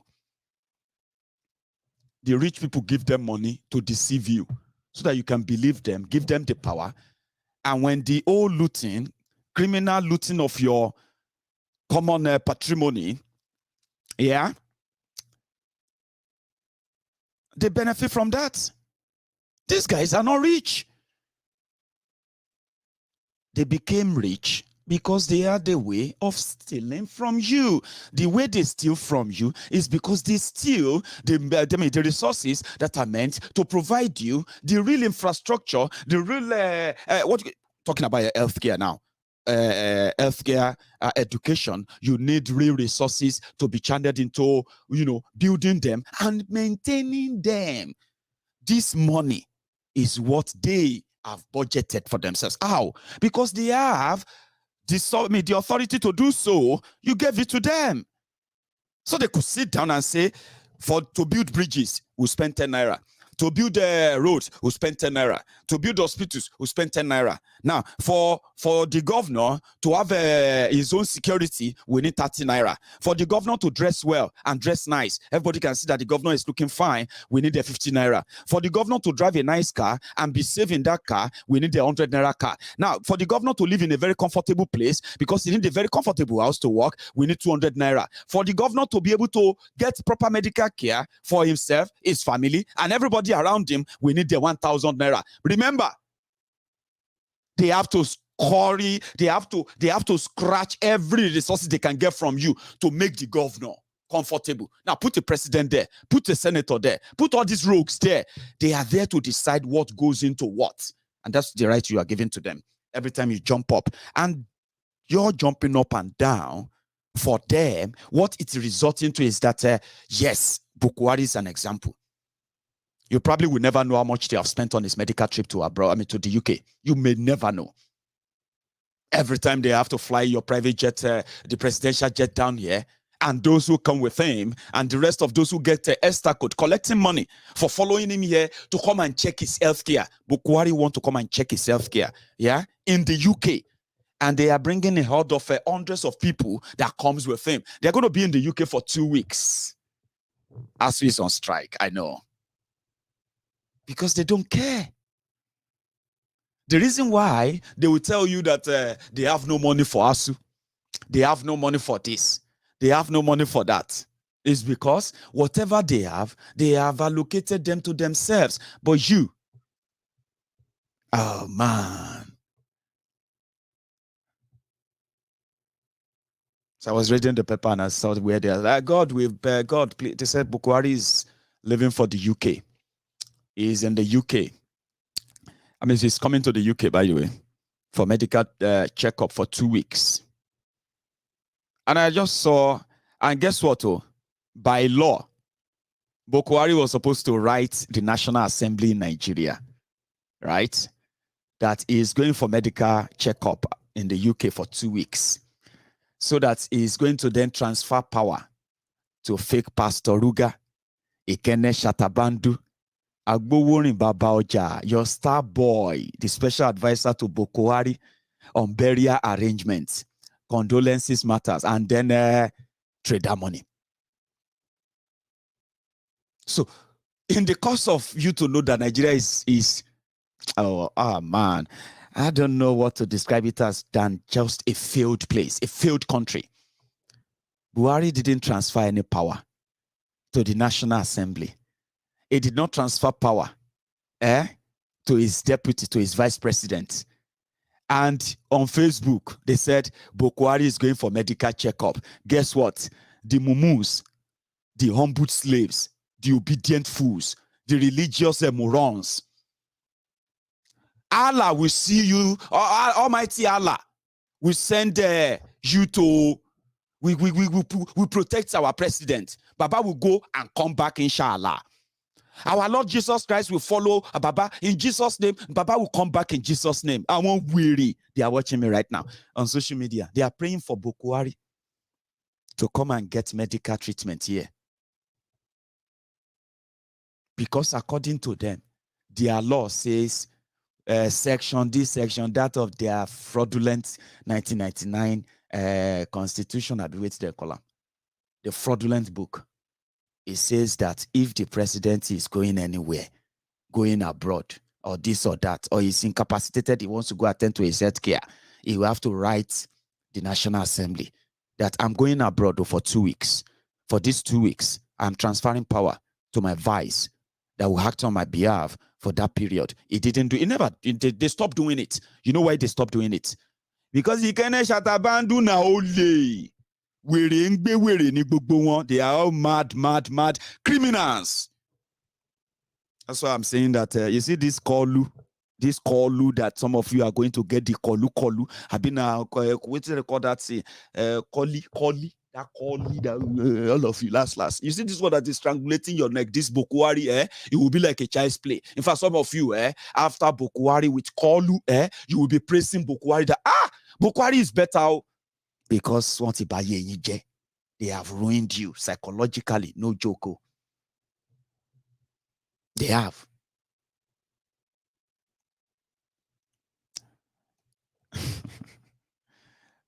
Yeah. There's something I'm going to pop up. Give me a sec. Taliban. But this ain't Taliban is our mumu don't too much. Taliban na mumu na too much. You be mumu. You think say they wise. You are a mumu man. You are a mumu man. And then throw the tear gas if for something way bad for this issue.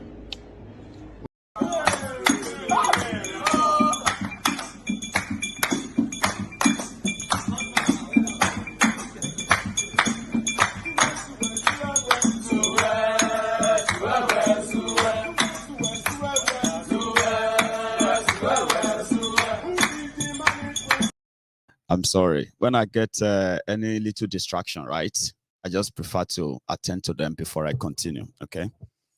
Anyway, so the reason why he didn't transfer power is because remember in 2016 when Buhari left for London inside maybe in a coffin or in a what do they call him? Because he was like half dead. So they rushed him to London and he spent more than 3 months in London. You remember? Ikene Shatabandu and the rest. Ikene Shatabandu was made the acting president. So within the space of that 3 months, Shatabandu sacked Babashir Lawal. And Babashir Lawal then happened to be one of those strong men in CPC of Buhari, the jihadist who marched with ACN, the Tinubu's gang of criminals.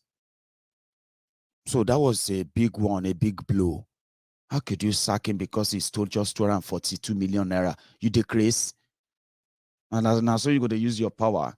So since then, they sworn never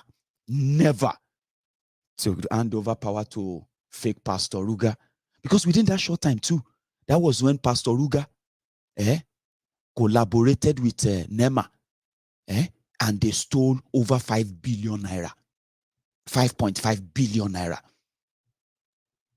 That is why when Obasanjo just said those who are saying they want to be your president in 2023, they were supposed to be in jail. He's right. Buhari supposed to jail. Fake Pastor Ruga supposed to jail. Tinubu supposed to jail. Atiku supposed to jail. Saraki supposed to jail. Who else? Kwakwanso supposed to jail. Who else again? All those rogues who are going to be your savior in 2023. They are supposed to be in jail. Pastor Ruga acted as president for 3 months. China donated a whole ship of grain. They gave Nigeria grain. They said, go and give this money. Go and give this food to the internally displaced people, the Boko Haram victims. Share the food to them. From China to Nigeria, no wahala until it got to Nigeria under this APC. Guess what? They say China rice, China grains, where enter demurrage at Lagos port because Nigeria NEMA failed to come and clear it. It can't enter demurrage. Now, because it entered demurrage, custom will not release the grains, right? So because custom will not release the grains until they are paid. Wait, the rice wait inside the old ship now for internally displaced people. They say he entered demurrage, custom hold them. That spent about 6 months at the port in Lagos. 6 months. Finally, Oshunbade became acting president. And NEMA has no governing body inaugurated. Without a NEMA governing body, you cannot approve any money for NEMA that much. NEMA said they need, Custom said they wanted 5.5 billion to clear the free rice donated by China.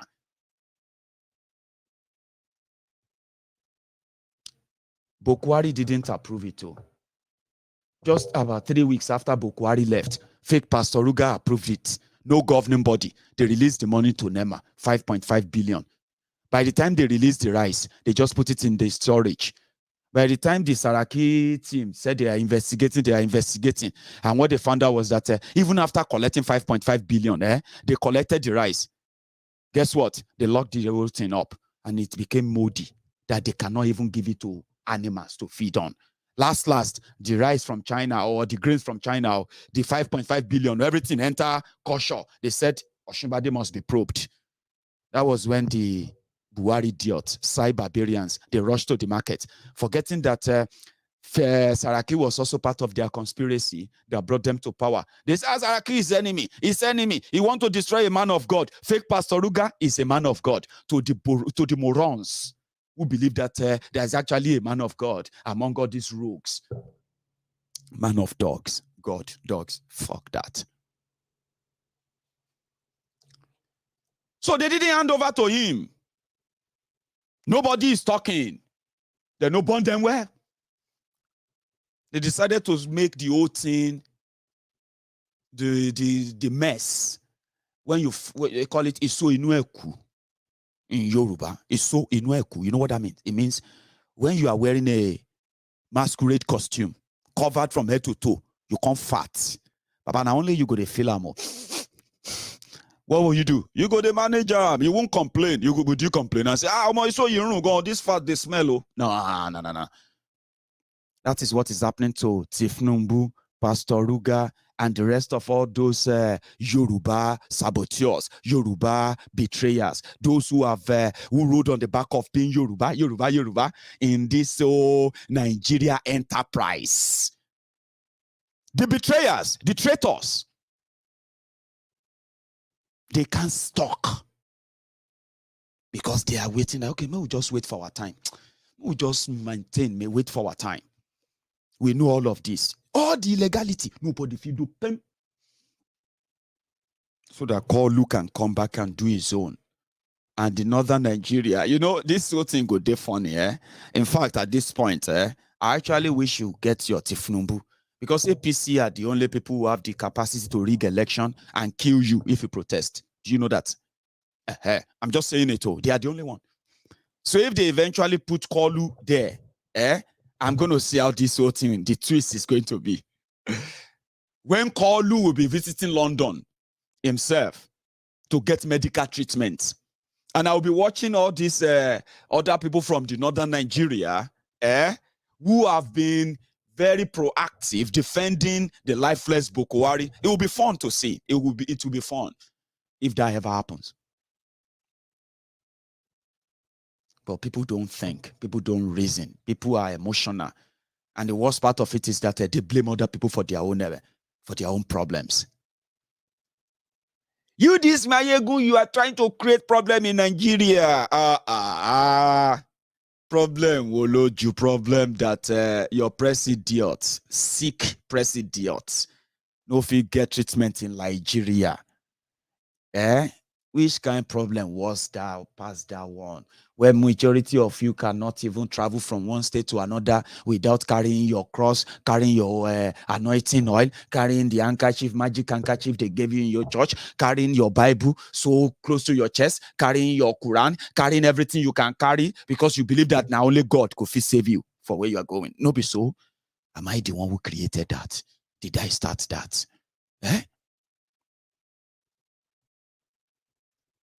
You will make your decisions. So would you live with the consequences of that? So I was reading somewhere and they said, Kolu said, I'm talking about Shiwaju Awatole, by the way. Kolu said, he is going to rule for 8 years as your president. So far, so good. There is no substance in any conversation about their politics. You know the drill, okay? People are not even interested in how do you want to change our life? They have no idea. Just tell them that you will make sure that they are getting food. You will make sure that all of them are able to feed their children. I'll make sure you feed your children. I'll make sure that you have food to eat. Oh, I'll make sure that you know those nonsense. Those are the campaign keywords as we speak, right?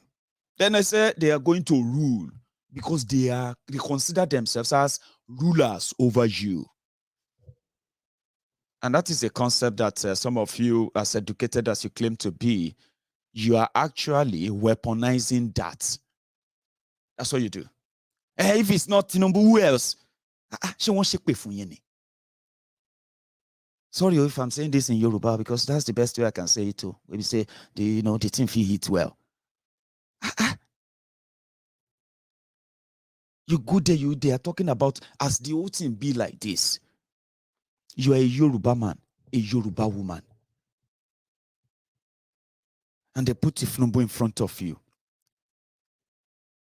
And then you say, if it's if it's not Tinubu, who else can do it in Yoruba? It's not even a matter of question. Want to shake for you? There's no point. Èpè tó ń ja majority yín, òun lẹ fi ń kó bá. Èpè tó ń ja few yín, òun lẹ fi ń kó bá majority. Èpè. Even though some said that it's not really èpè, it's just ignorance plus selfishness plus greed. And then maybe that turned them into monsters. Because if you become so selfish, that all you care about is yourself and whatever comes your way as a benefit, and you don't care who dies in the process, then that selfishness is not a cause. It's just who what people are, so to say. 60 million people, Yoruba people. A former drug baron, drug addict, leader, a gang leader. A senile, demented, old man is the last you have.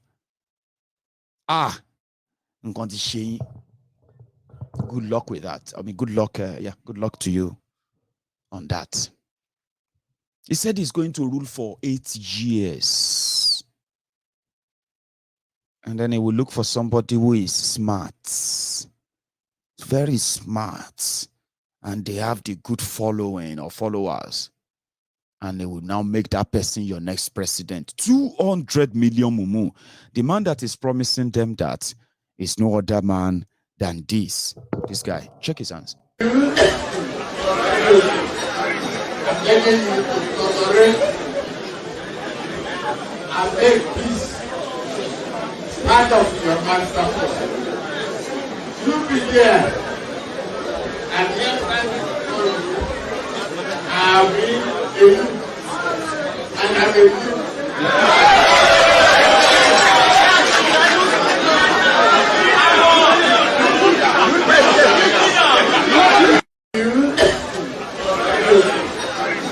Begging you to tolerate and make peace part of your master plan. You be there, and every I will do, and I will do. Do you understand? It's about what people will feed on, and the rest of that. Selfishness, greed. He's a London patient. You know that? He's a London patient. That he is standing there is not because of you praying. God is strong. God is with you. No. That's this deceit. It's not God. God said this. Shut up your mouth.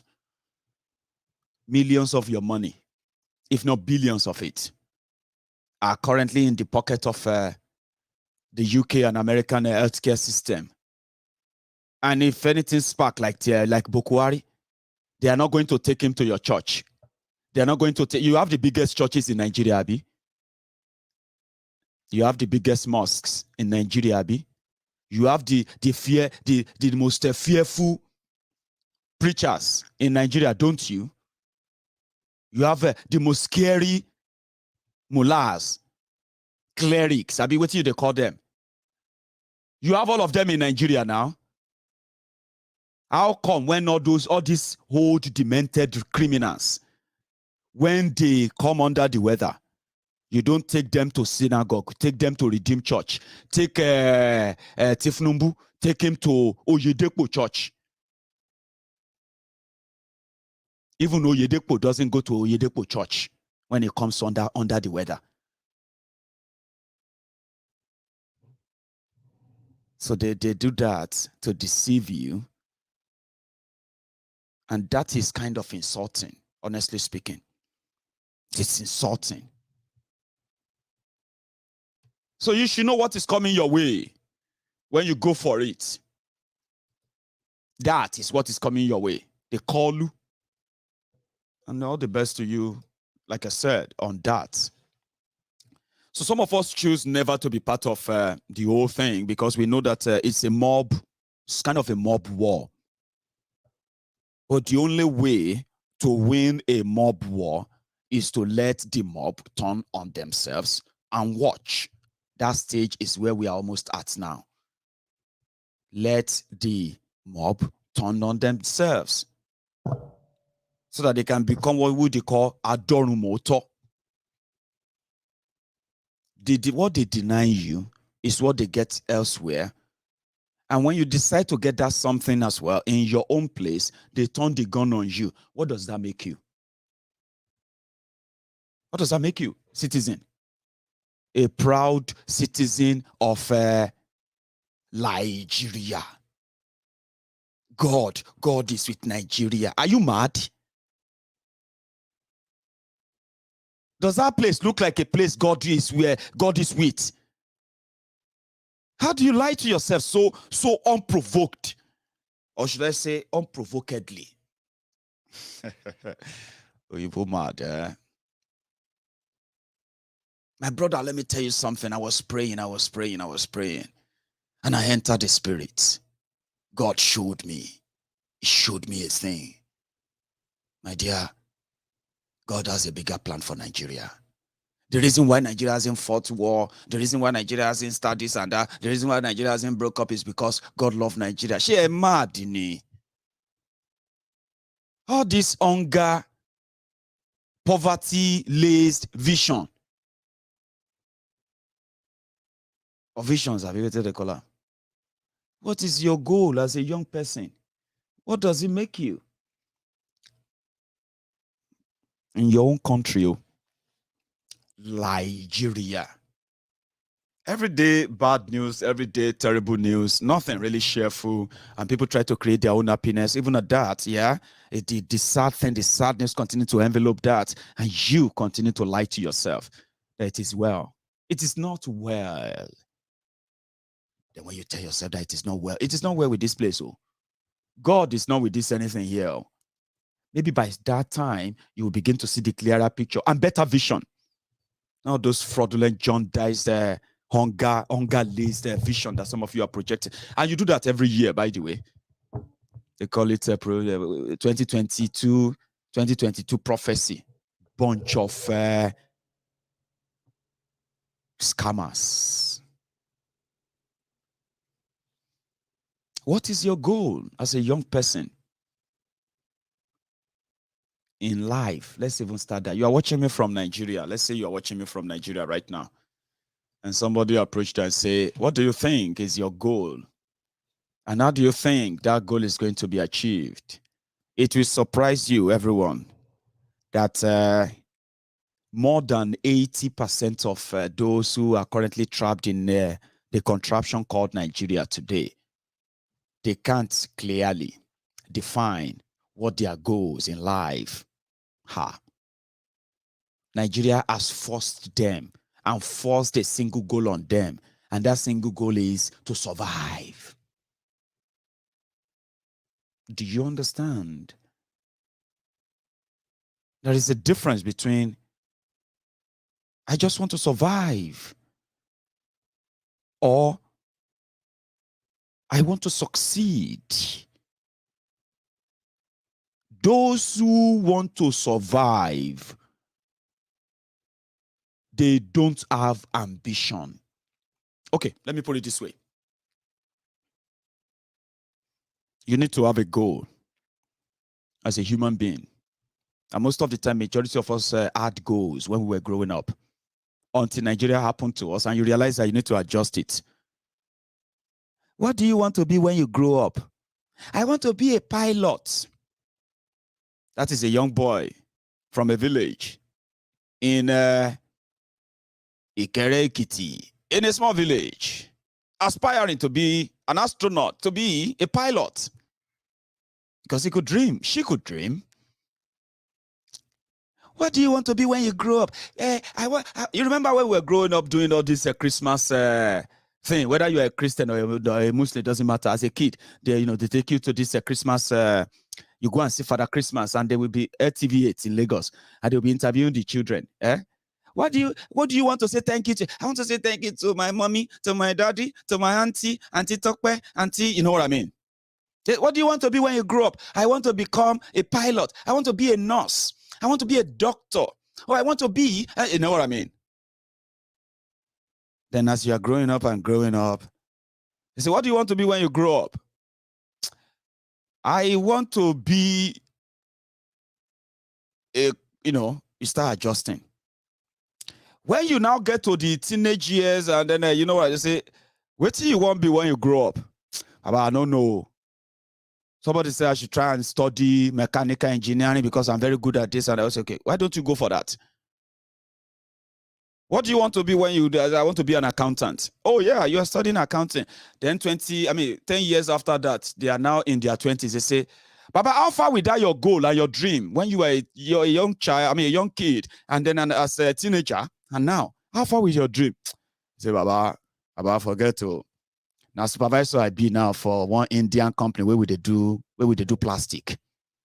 Say, hey, I thought you said, didn't you? I saw you studying something about aeronautic to become pilot. About forget pilot, Jari. Pilot is not working again for me. I am now working. I'm a supervisor. How much are they paying you? At least we thank God. Oh, I'm still collecting 45,000 naira.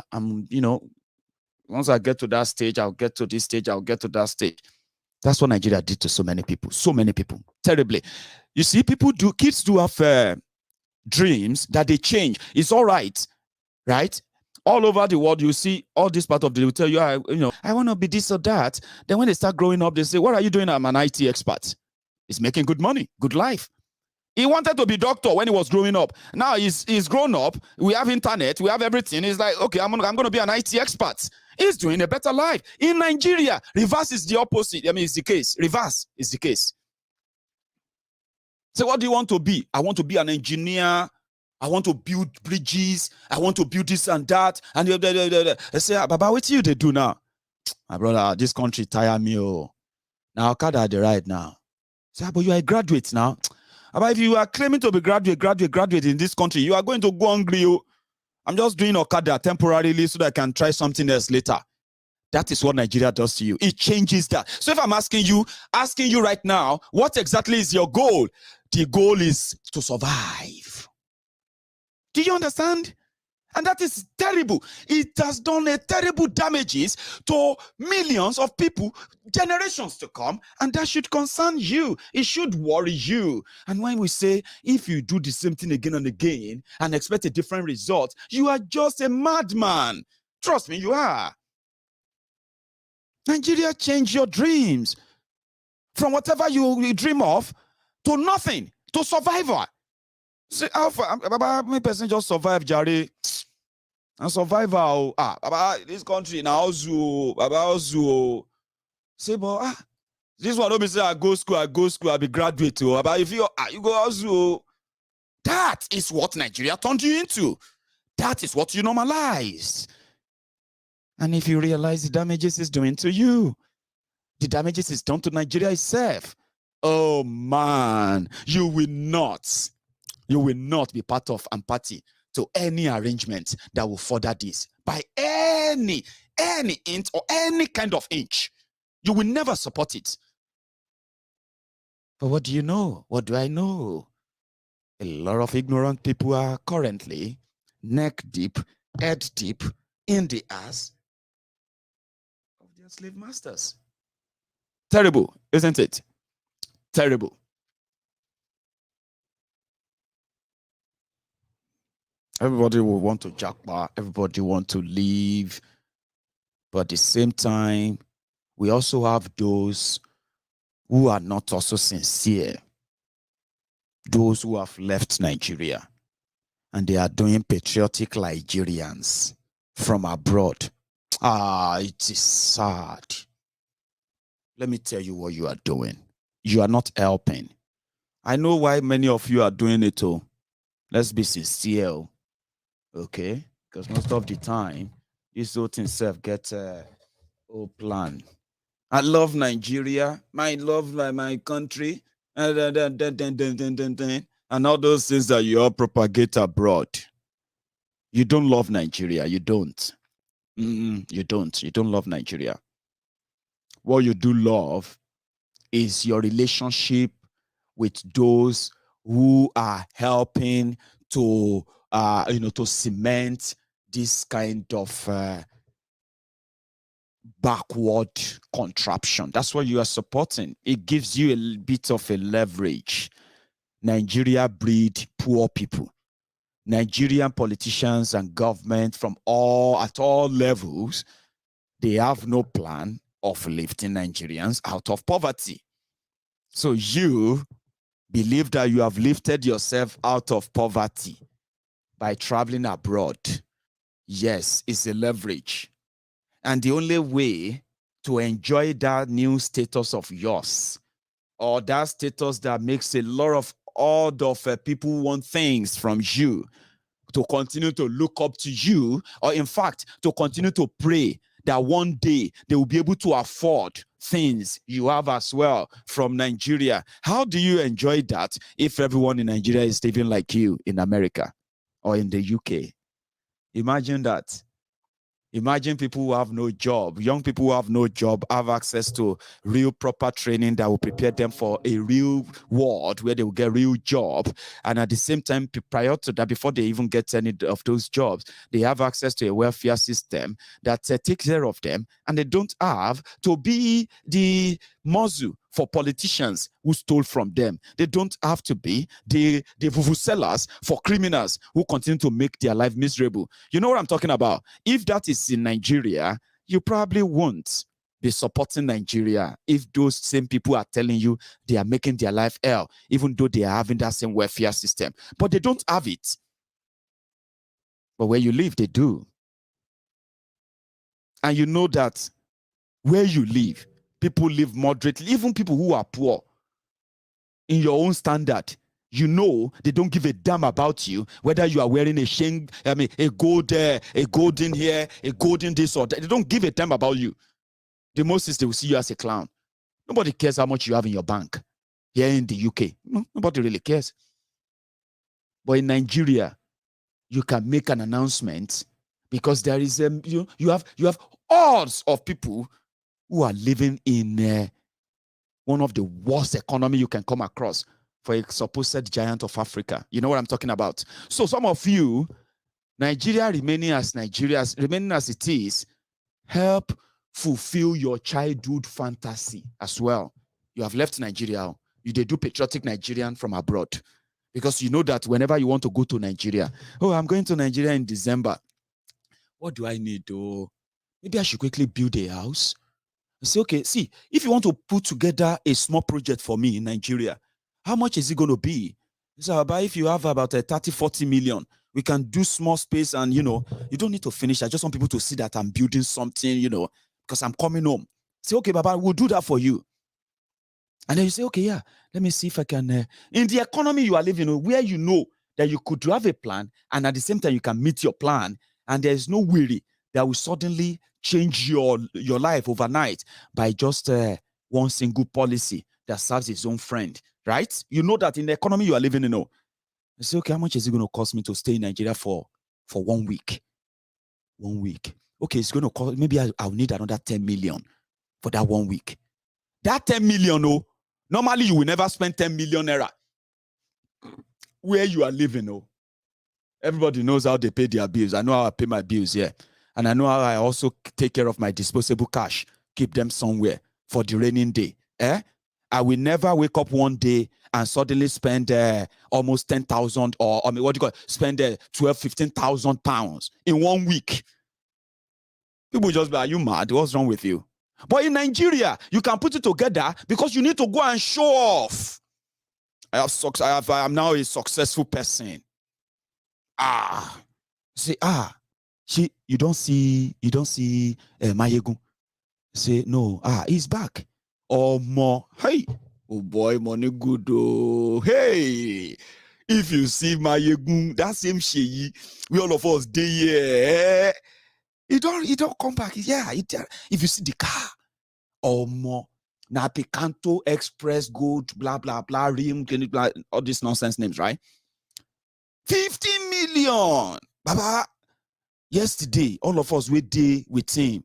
We drank. When we were leaving, he just gave all of us 5,000 naira. Badero don't make them. Make us just do our own. So me as Maiyegun, I've prepared for it. I know everybody's gonna come. It's only possible in Nigeria. Okay? It's only possible. Maiyegun and all of you stop all this, destroy Nigeria. That is somebody living in America. Because if you divide Nigeria and people begin to live better life, If you go to Nigeria, they will say, hello, Maiyegun. They say, I've been around since 2 days ago, Baba. You don't even come around to come and see me. Maiyegun, sorry, eh?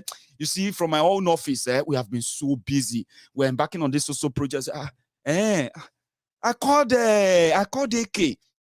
I've been around now. Nobody come around. Guys, come around now. Sir, Maiyegun, okay, you know what?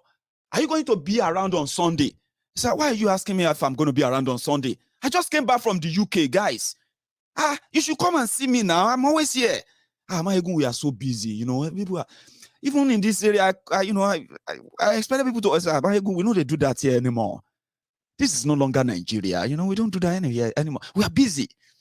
We're happy to see you. We're going to be with you weekend. We're going to spend weekend with you. But we're not going to be your handbag carrier. We're not going to be carrying your phones for you. We're not going to be your sudden driver. We're not going to be washing your car for you, Maiyegun. Oh, no. We're not going to be your sudden compound cleaners or errand boys. Because you are our friend, you've made it. Do you understand that now? That's the exact picture of anyone you see living outside Nigeria telling you that Nigeria is going to be better. It's going to be better. Don't listen to all this, you know. If you break up your Nigeria now, it's going to be worse somewhere. The way it is in America with his family. And the only way he can feel successful, the only way he can feel as somebody who has arrived is when it comes to Nigeria, in a place where the politicians have ruined everybody's opportunities. Well, not the politicians. You ruin the opportunities as well because you are the reflection of your criminal leaders, by the way. It depends on which camp you belong to. You know yourself, Sabi. But somebody who came from abroad, the only place where they are going to say, where everybody will shall be praying. You see, when you meet people, they will be like, hey, Maiyegun, God bless you. My son, you have done well. God will, you will be this, you will be that. Because they know that. Know how. The level of waiting in my pocket will determine the size and the length and the depth of the kind of prayer they will do. Now, what I'm trying to say is this. When somebody live abroad and is projecting one Nigeria from abroad, he is not doing it because he loves Nigeria. Okay?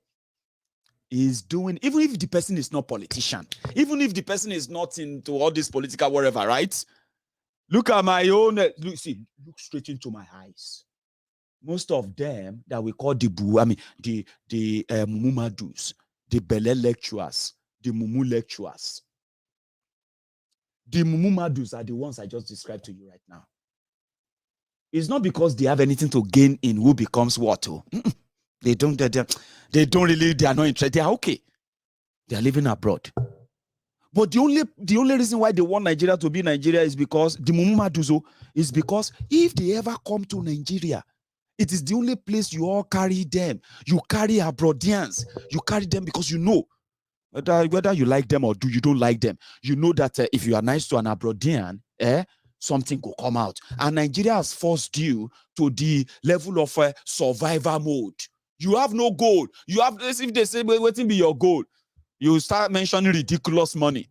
I wish somebody can just give me 10 million. If somebody just look at me now and say, Maiyegun, that's how people think. Most of them in Nigeria, they will say, I wish somebody can just say, Maiyegun, take this 1 billion naira. It will just change my life. I wish somebody can just, I wish I'm just going on like this, And the armed robbers, police are pursuing armed robbers, and the armed robbers just fling the millions. I say, bah, and they land there. Say, what you go do with the money? First, I'll first start pure water factory, okay? From your 1 billion, okay? After that, I'll buy some Okada. I will hire people that will be riding the Okada daily money. If you want to keep money, Maiyegun, if you want to keep money, you need to have daily source of income. Then I will buy some Danfo. They'll be moving from Oshodi to Obalende. I'll buy like 10 Danfo. I'll buy like 50 Okada. Then I'll just, that one, guarantee every day I'll be collecting like 100,000. That is what Nigeria turns so many people into. Trust me. I'm not saying all of you, because there are smart, ambitious people among you.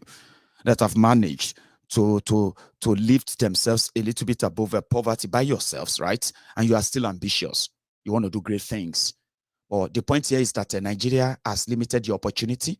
What you are going to do to achieve, what you are going to achieve with your efforts in Nigeria, that will take you 10 times the effort of what it will take somebody living outside Nigeria. Do you understand that now? So Nigeria has messed you up, turned you to survivors. Survivors. Survivalist. Survivor. Say about we the Ozulamo. Every day just to survive. No ambition. No one. So if somebody is living abroad and telling you that they love, you see, listen, don't let anybody tell you that Nigeria is a great place, it's a great country. Nigeria is a place, just the bad leaders. And that person that is saying that to you is living in the UK. You check their profile, you see their children. Their children have access to education. Their children and themselves, they have access to better healthcare system. The same healthcare that Tinubu and all your rogue leaders pay money to come and get here, right? They get it for free. The person is here. Nigeria is you know why they are telling you about your weather? Nigeria has a very great weather. If not because of what is you should not invite Nigeria. It's because you have good weather. When they save their money from here, they can come to Nigeria and live big men. They build houses. You all go to their houses. They bring gifts for you. £1 shop. Or this, man. I'm not blaming all of you who are doing this genuinely. I'm just telling you that if you are doing it genuinely, you are helping people. You do all these stuffs, right? You enjoy going to Nigeria. Don't be selfish to now deny all that is happening because of your own selfishness. You have built houses, you have hotels, you have this comfort whenever you go to Nigeria. There is this sense of security they put around you. There is this sense of importance they put around you and your family. I mean, I have families abroad before I traveled, right? And I can tell you this. It's a special thing. They say, I have this, my uncle is watching right now, Tabo, very lovely guy. He lives in New York now, by the way. So whenever Tabo was around, he was a very, very in that context, he's a very rich guy, right? He's made so much money in the US then. So as our own brother, whenever Tabo is coming, Tabo will be like, why are you talking about me? Maiyegun? That's what I do. When my brother was coming, my brother will be coming, he lived in America. So when he's coming to our own area, we have to go and clean the house. We'll clean the environment. We'll tell everybody to behave. We'll tell the children to behave. Everybody will put on the best they could have, not like the best clothes, but like you need to look responsible. Okay? Tabo is coming around. And he was young, and rich. And he was also a cheerful giver. So whenever my brother comes around, it comes with a bag of money, right? So number one, you'll be so kind of lucky to be the one to carry that bag. I was so young, so I wasn't qualified to carry that bag. I don't know how much he always put in his bag. I'm talking about someone that will carry bag, and you know that the bag is full of money. So Tabo will come in, my brother will come in, and everybody will start talking about their problems. Me, I was a little boy. I think I was just about maybe 12 or So everybody will start coming in. Tabo, my brother will sit down. People will want school fee. Oh, no joke. Our brother, he brought money, lovely cars and all those stuffs. He was rich. And as I'm telling you this story, right, I'm feeling nostalgic about it because it's true. People will come in, and my brother will be like, they will say, hey, I couldn't pay they are trying to chase us away in our house. And Tabo will just be like, just in this and then there was no, the highest money in Nigeria then was 50 naira. So 50 naira. There was no 100 naira, there was no 200 naira, there's no 500, there's no 1,000. But I mean, exchange rate was somewhere around 80 naira to $1, so it wasn't really a biggie. So in that bag, you will have dollars, you will have naira. And me as a young boy, and I'm like, boy, even like 7% go abroad, you just automatically become rich, man. My brother made me believe that. He didn't say he's rich. He never told us he's rich. But I saw money. People's problems were being resolved. I'm talking about crowd, family members, extended family members. House rent will be paid in full. Somebody will say he wants to buy a car to start a taxi. Tabo will say take. They say they will give him the... boy, this must be so...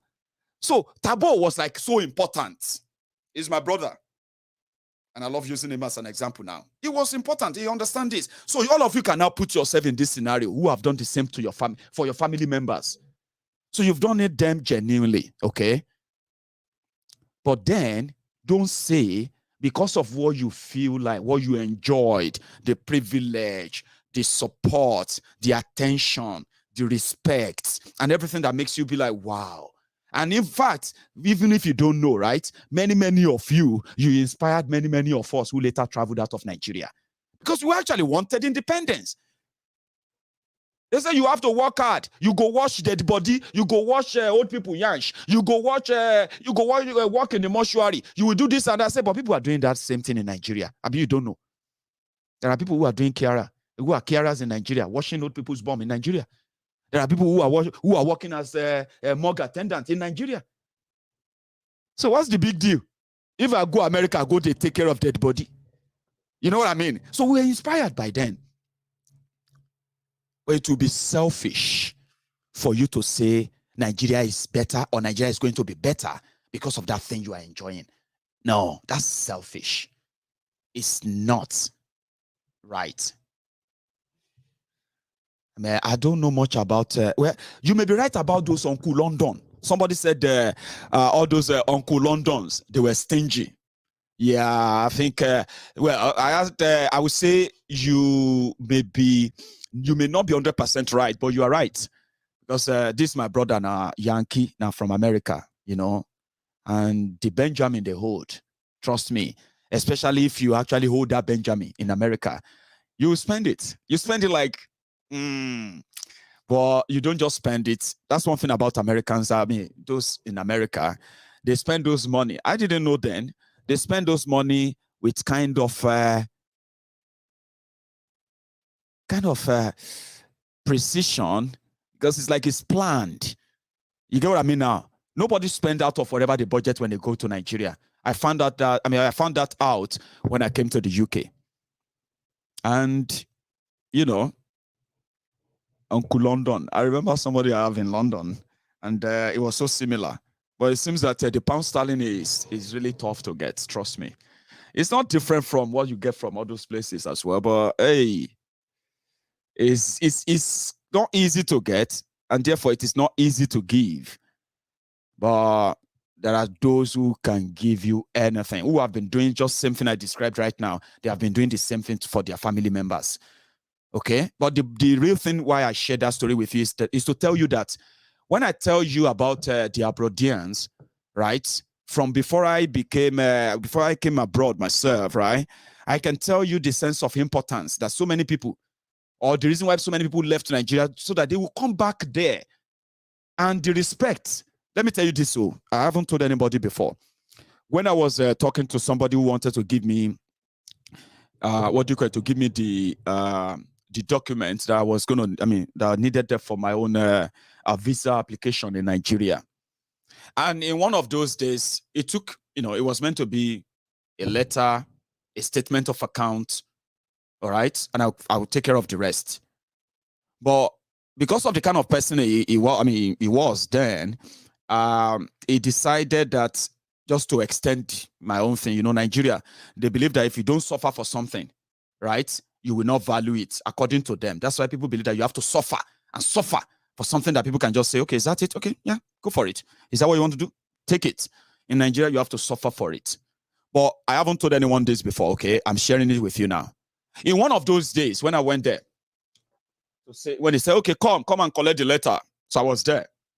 And I was sitting down there from morning till somewhere around there, 6 p.m. in the evening. They now said, oh, sorry, he can't see you today. And I actually have to travel from Odogbolu, my hometown, to this place. I was like, So as I was walking out of the building, And I was like this. Man, God, if I'm going to be really, really, really successful for going abroad or going to the UK, then you will let this guy fulfill his promise of giving me this letter. I wasn't even asking for money, just letter and statement of account. Then I said, God, if I end up getting a visa, a UK visa, and I end up in the UK, God, I would never, ever, ever book an appointment or sit at reception to see anybody in that Nigeria in my life again. I don't know, maybe God heard me. Maybe he did. The humiliation that come from what they have reduced you to ordinary Nigerians as we speak.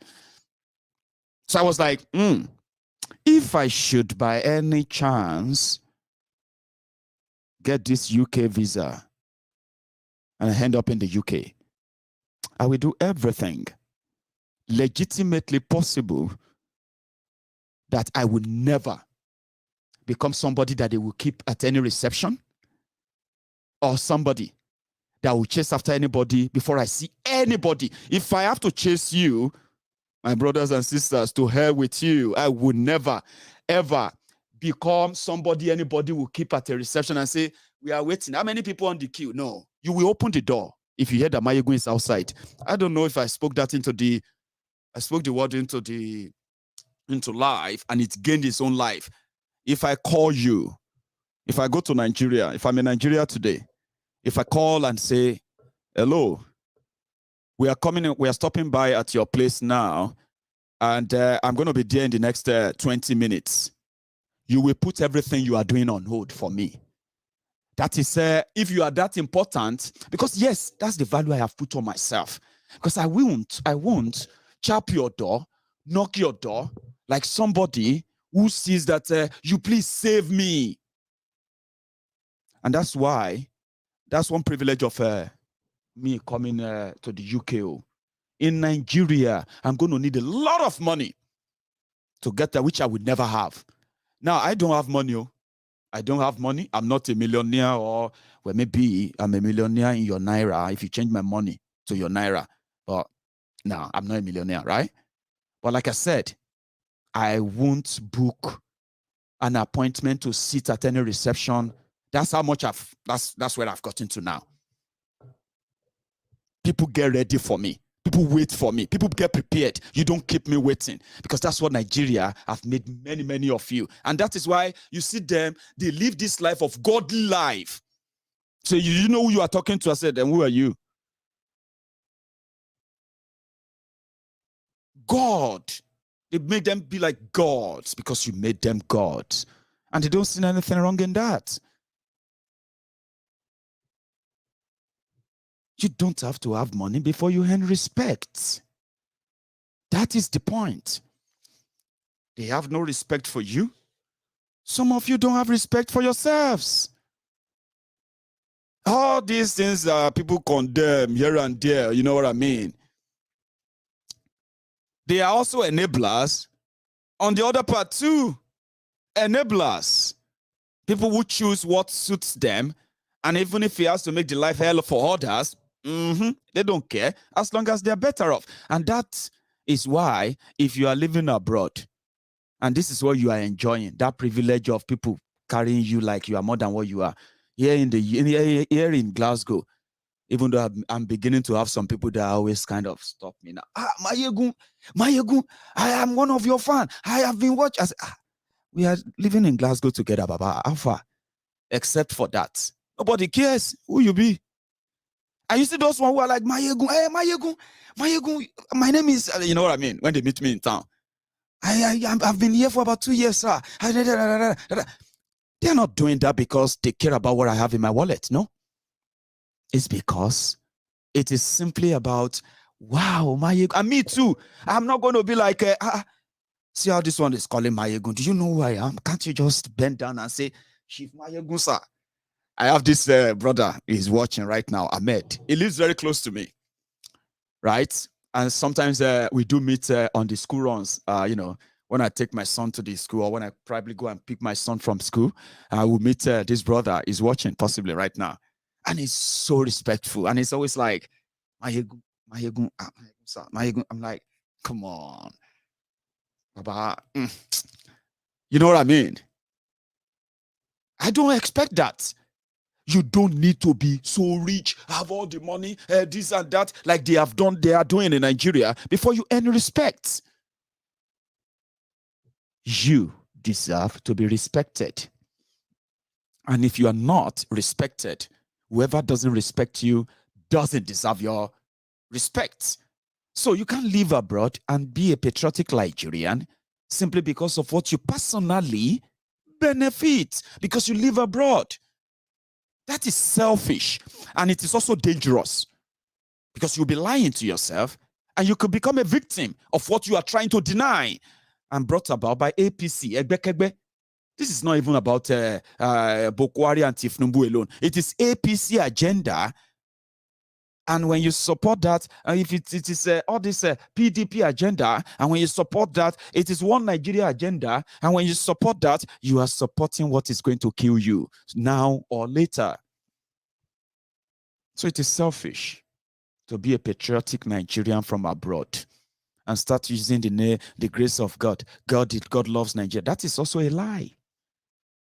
It's a lie. You are blaspheming against God. Do you know that you are blaspheming against God? That's what they do. When they tell you that God is with Nigeria, it's a lie. And when you say it's a lie, they say, are you saying that God does not? I say, no, I'm not saying that. I'm saying you are lying. That's what I'm saying.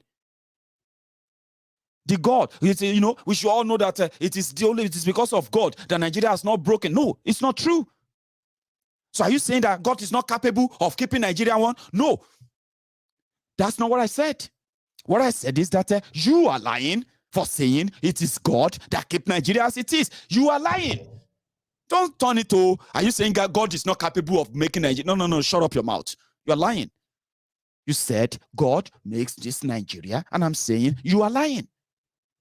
God did not make any goddamn contraption. You know what made Nigeria? The reason why Nigeria hasn't broken up is because the people in Nigeria, they have no clue we did in the mess of, the kind of mess they are in, and they are hoping because you, a liar, is using God to tell them, is using God to deceive them. God this, God that. You are lying. No, you are lying. Don't assume. Don't use your assumption on us. You are lying.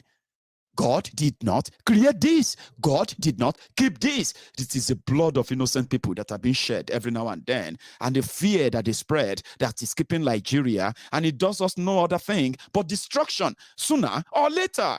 Ask those who are dead, those who have died. Don't mix it up. That's the point. Okay? When it's time to talk about the marvelousness, the greatness of God, you will do that gloriously. Please don't ever let the fraud call Nigeria to God. And then don't ever ask God to answer the responsibility of the rogues that you vouch for. Break it up to save lives, or else we'll wait as Saudi so thing will turn out. If you are so unlucky, they will give you the call. Follow the call and watch how majority of you unboot slaves, obedient fools, sophisticated morons, Lagos Abobakus, Oshogbo Alimajiris, and all your clan of cyberbarians and the Buhari idiots, especially the rest of you from Yoruba land. Watch how you will become defensive of all of the terrorism of Buhari, and people like us will never even make it easier for you as well. It's never going to be peaceful for you. No, it won't. But there's no point in wasting our time on that. You will stop yourselves. And that's why I said it's always great, right? Sometimes the best way to fight is to watch the mob destroy themselves. And that's the stage we are getting into now. But while you are getting into that, remember the consequences of the one you are about to come out of, which you are likely not going to come out of anyway. 6 years. What is your goal as a young person? And how much of that possibility do you have in achieving that goal in this Nigeria that you have now? The likes of Tinubu and gang, if they ever live so long and so long again, maybe they will live for another 30 years. Tinubu is over 70 years, but he claims to be 69. Add 30 years to 69, but Tinubu will be 99 years. He probably won't even remember where he is or where he's shitting or peeing himself and the rest of that. He probably won't know anymore. But you, as a young person, yeah? Do you really want to put your future in the hands of those rogues? It's up to you. You'll do what you'll do anyway. Thank you very much, everyone, for your time. I'm going to see you later tonight, okay? If I have the chance. But until then, you can like the video before you go. Like it, share it, and subscribe if you still can. And I'm going to see you some other time. That's us this morning. Or good afternoon.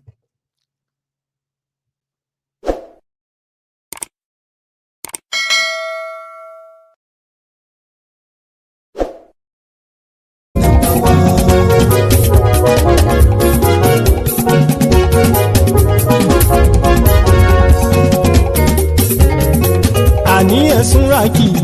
Maiyegun ti dé. Maiyegun ti dé.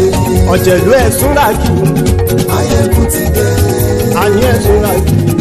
Maiyegun ti dé. Lórí Facebook. Maiyegun ti dé. Àní ẹ̀sùn rákì. Maiyegun ti dé. Lórí YouTube. Maiyegun ti dé. Àní ẹ̀sùn rákì. Maiyegun ti dé. Bọ́ bàbá gbé wúrẹ́. Maiyegun máa wí. Àní ẹ̀sùn rákì.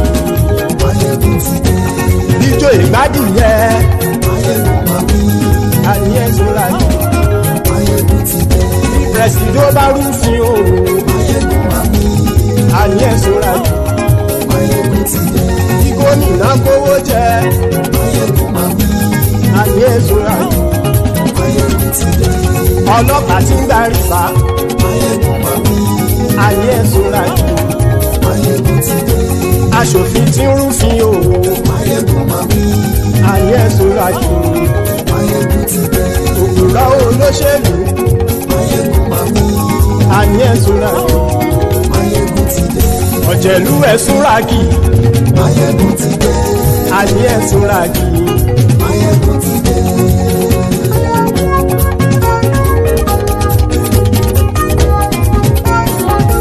Maiyegun ti dé. Gbogbo ọ̀jẹ̀lú ẹ̀sùn rákì. Maiyegun ti dé. Gbogbo ọ̀jẹ̀lú ẹ̀sùn rákì. Ṣùgbọ́n ní bá ti ṣe èyí tó yẹ kí wọ́n ṣe, ọmọ bá dèrò ní fi wọ́n níran o. Maiyegun ti dé. Gbogbo ọ̀jẹ̀lú ẹ̀sùn rákì. Maiyegun ti dé. Gbogbo ọ̀jẹ̀lú ẹ̀sùn rákì. Ṣùgbọ́n ní bá ti ṣe èyí tó yẹ kí wọ́n ṣe, ọmọ bá dèrò ní fi wọ́n níran. Wọ́n fowó bẹ́ẹ̀ o, Maiyegun ó sọ pé wọ́n ò fẹ́ bẹ́ẹ̀. Wọ́n fowó bẹ́ẹ̀, Maiyegun ó sọ pé wọ́n ò fẹ́ bẹ́ẹ̀. Oníkan ṣáàtì ṣe èyí tó yẹ kí wọ́n ṣe fáwọn ará ìlú tó gbé wọn débẹ̀ o. Maiyegun ti dé. Gbogbo ọ̀jẹ̀lú ẹ̀sùn rákì. Maiyegun ti dé. Gbogbo ọ̀jẹ̀lú ẹ̀sùn rákì. Ṣùgbọ́n ní bá ti ṣe yìí tó yẹ kí wọ́n ṣe, ọmọ bá dẹ́rọ̀ ò ní fi wọ́n níran. Kì máa yí ṣe eré, ọ̀rọ̀ yìí kì í ṣe ẹ̀fẹ̀. Kì máa yí ṣe eré, ọ̀rọ̀ yìí kì í ṣe ẹ̀fẹ̀. Ẹni bá ti lè lẹ́bọ̀ lẹ́rù o, ọmọ bá dèrò kàṣà ìtú wọn síta. Maiyegun ti dé. Gbogbo ọ̀jẹ̀lú ẹ̀sùn rákì.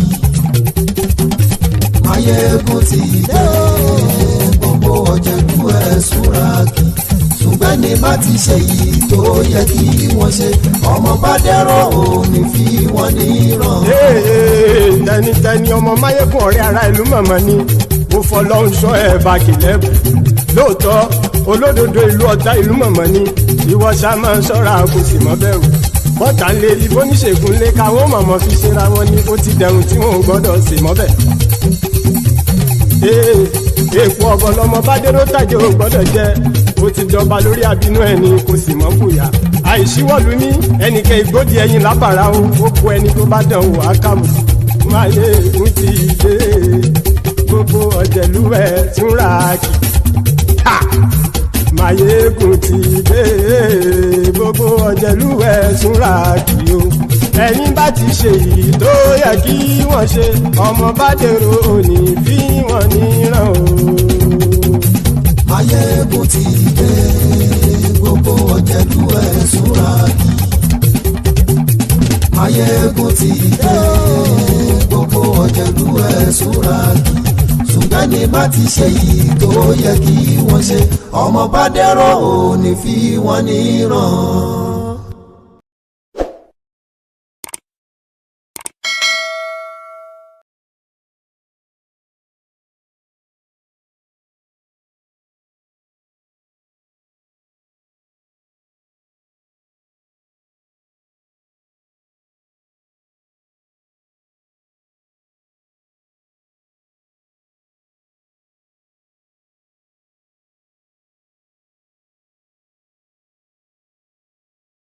Off your mind is okay.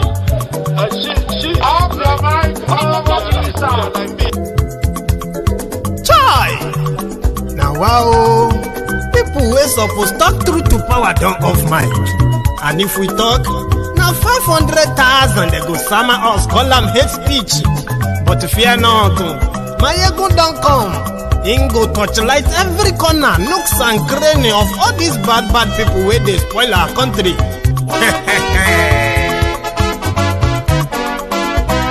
So my people make we loud, oh yo yo. Maiyegun don come, oh yo yo. My people make we shout, oh yo yo. Maiyegun don come, oh yo yo. Maiyegun don come, man of the masses, oh yo yo. Maiyegun don come, oh yo yo. Maiyegun diary Politico, oh yo yo. Maiyegun don come, oh yo yo. This one na dey off in mind, oh yo yo. Maiyegun don come, oh yo yo. And in dey touchlight every corner, oh yo yo. Maiyegun don come, oh yo yo. Okay, some people be dey holla say dem want the power. Chai, dem be promise us say we go get light and power. Dem hustle sote they can't get the power. But now they know they do anything with the power. Every day, dollar just they get the higher power over naira. Still them talk say make we off mind. But thank God say Maiyegun don come. So my people make you loud, oh yo yo. Maiyegun don come, oh yo yo. My people make we shout, oh yo yo. Maiyegun don come, oh yo yo. Maiyegun don come, man of the masses, oh yo yo. Maiyegun don come, oh yo yo. Maiyegun diary Politico, oh yo yo. Maiyegun don come, oh yo yo. This one not dey off in mind, oh yo yo. Maiyegun don come, oh yo yo. Person wey dey do evil no wan make person talk. Them say that Maiyegun, that man too dey talk. He too dey talk. Say Maiyegun diary, he dey hot like pepper. But every day, then they take money in bulk. Woman pikin dey the street dey hawk. Still them talk say make we no talk. But thank God say Maiyegun don come. So my people make you loud, oh yo yo. Maiyegun don come, oh yo yo. My people make you shout, oh yo yo. Maiyegun don come, oh yo yo. Maiyegun don come, man of the masses, oh yo yo. Maiyegun don come, oh yo yo. Maiyegun diary Politico, oh yo yo. Maiyegun don come, oh yo yo. This man not dey off in mind, oh yo yo. Maiyegun don come, oh yo yo. Maiyegun na wa mo la mo do do do do. Hello there.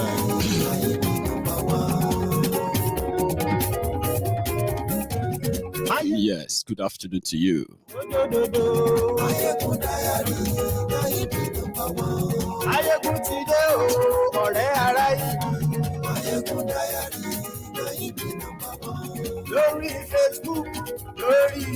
How are you? Good morning to you. Good evening to you from wherever you are watching from. Yes, this is Maiyegun. La. Share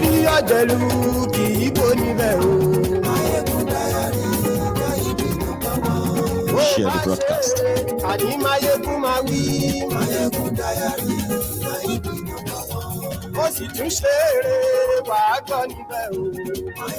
You can see me smiling.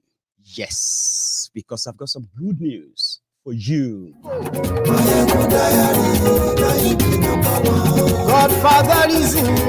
That is where we're going to start from tonight. So share the broadcast. Invite your friends. Invite your not so friendly friends. You may call them frenemies. Invite your frenemies. Invite everyone that needs to be here and tell them that Maiyegun tea.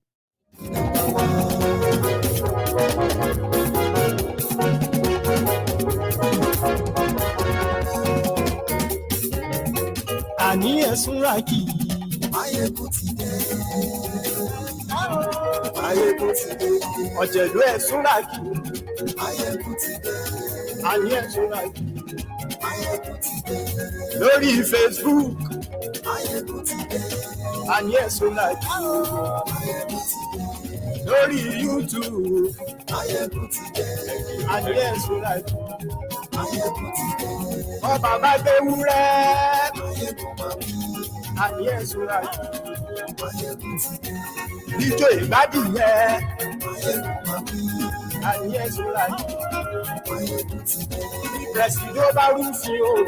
I know they don't like us. We don't like them either. But we are always very truthful, sincere.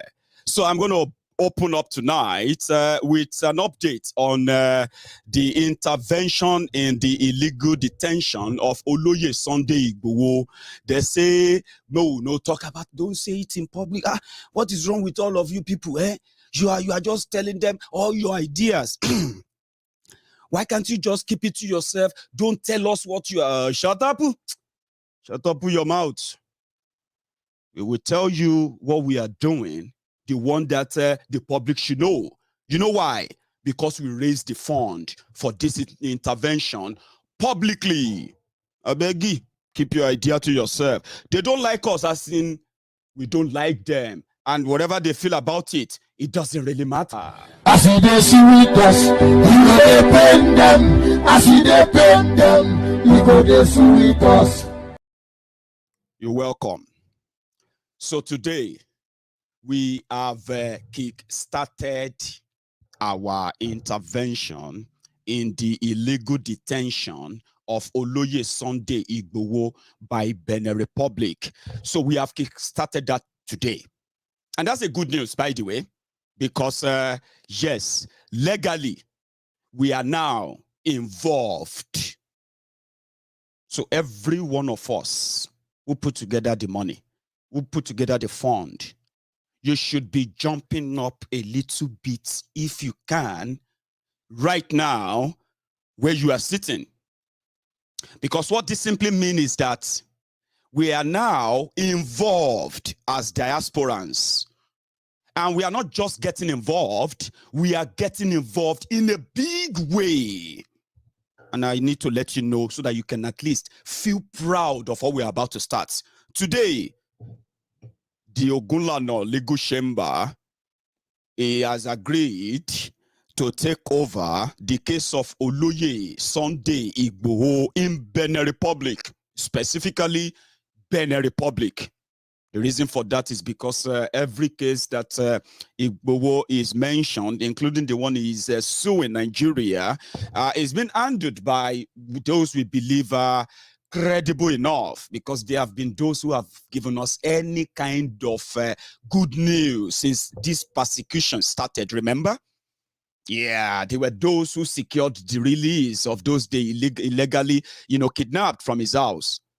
There were those who also secured the judgment of a court that stopped Nigeria from attacking or arresting or harassing Igboho. So which then makes the position of Benin Republic completely illegal. That is, if they say they are holding him because of Nigeria, in Nigeria is owing Igboho, they are owing Igboho 20.2 billion naira judgment right now. They haven't paid it. They haven't appealed it. The time to appeal that judgment has passed, which means technically Nigeria is owing Igboho 20 billion. So Benin Republic should not add to their own economic woes. So that is what we want to challenge Benin Republic. But let me say this before I even continue, right? The moment we started this move, a lot of people have been feeling kind of uncomfortable in a good way, in a bad way, and whatever way others are feeling. Simply because, you see, this intervention of ours, it is the biggest intervention that has ever been rallied around or put together to defend anyone at all since this state-sponsored persecution started, which then targeted Igboho to be assassinated.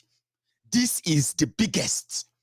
So many people knows that our intervention is going to make a huge impact in every other thing that is going on. So some people are they are uncomfortable in a kind of positive way. That is, they are concerned that we may take it in a way that eventually everything scatter, we know where we are going. Something they believe that diplomatically, no, it's not good. So they are not comfortable. There are those who are not comfortable because for the past 7 months, this is their means of income. I mean no kind of disrespect to those who probably did even spend their own money and all. I'm talking about those who are uncomfortably uncomfortable. So I've spoken to so many people behind the scenes and all of that. So because they are concerned that this is big, of course it is. So today we turn the sword because in the space of 2 weeks, 14 days, we had a plan of raising 50,000 pounds, which when you change it will come to somewhere around 39 million naira.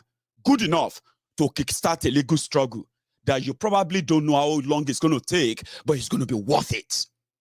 Very good. And in 14 days, we have raised over 27,000 pounds. That's massive.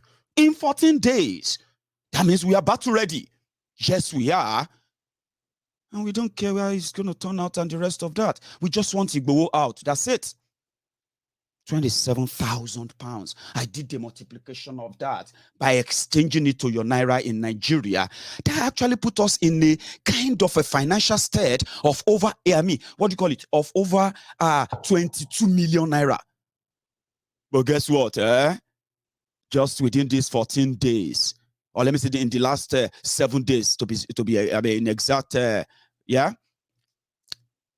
we have in our custody over 23,820 pounds is in our custody from your donations all over the world. Do you know the name I gave to us? Diasporans for Justice. Are you following? Yeah, I'm giving you the update now. Your donation, the total and what we have at hand, has put us in that financial state to put actions into our words. That is when some people are now saying, don't say it in public. Well, don't say it in public, kill you dear. What is it that you're gonna do or say that is worse than those who are watching me right now? From your DSS, from your Nigeria police, from some of those who are behind this whole thing that they are subjecting Igboho to. So your advice is best kept to yourselves. So what did we do? Today, we have reached that milestone. I'll give you a rough info because I am probably not expected to disclose how much this legal team are going to take. But I can tell you how much is agreed as mobilization. Don't worry about who are going to be in the team, and then worry yourself. You will read all of that in your newspaper. You will read all of that on your, what do you call it, on your different platforms in Nigeria and Benin Republic. You are going to see people talk about them. You're going to see them, the people that are going to be behind this case, yeah? You are going to see them on your TV. You're going to hear them on your radio. They're going to talk about Igbo, and you're going to hear all of this by them. But I can't give you an idea because we are funding them. Our intervention is so marvelous. Honestly speaking, I feel so proud of us. Not just talk, no action. So the legal team are going to be mobilized primarily for the next 3 months, a sequence payment of 7 million naira. Write that down. 7 million naira. So what does that tell you? We have a time frame for what we want to pay them for.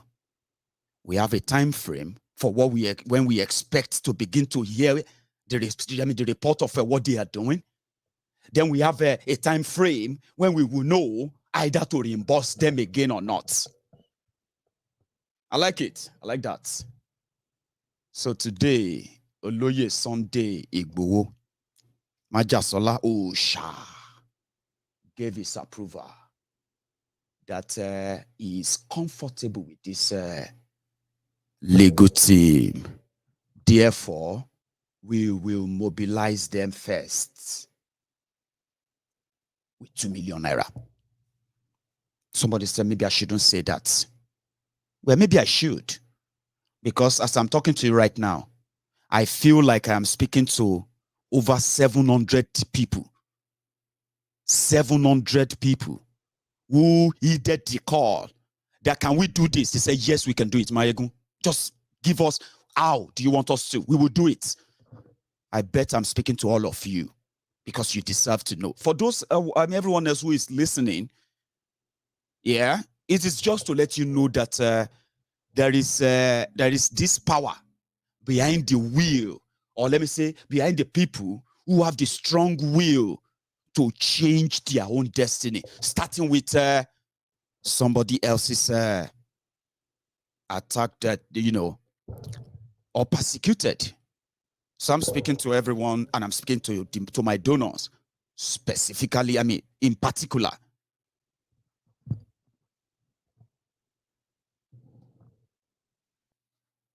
So if you know Gunla no Shemba, you probably will have an idea of what is coming. His popular quote, he said, Mr. Badero, Oloye, ngoko ni mo fẹ́ kẹ́ mọ̀ o.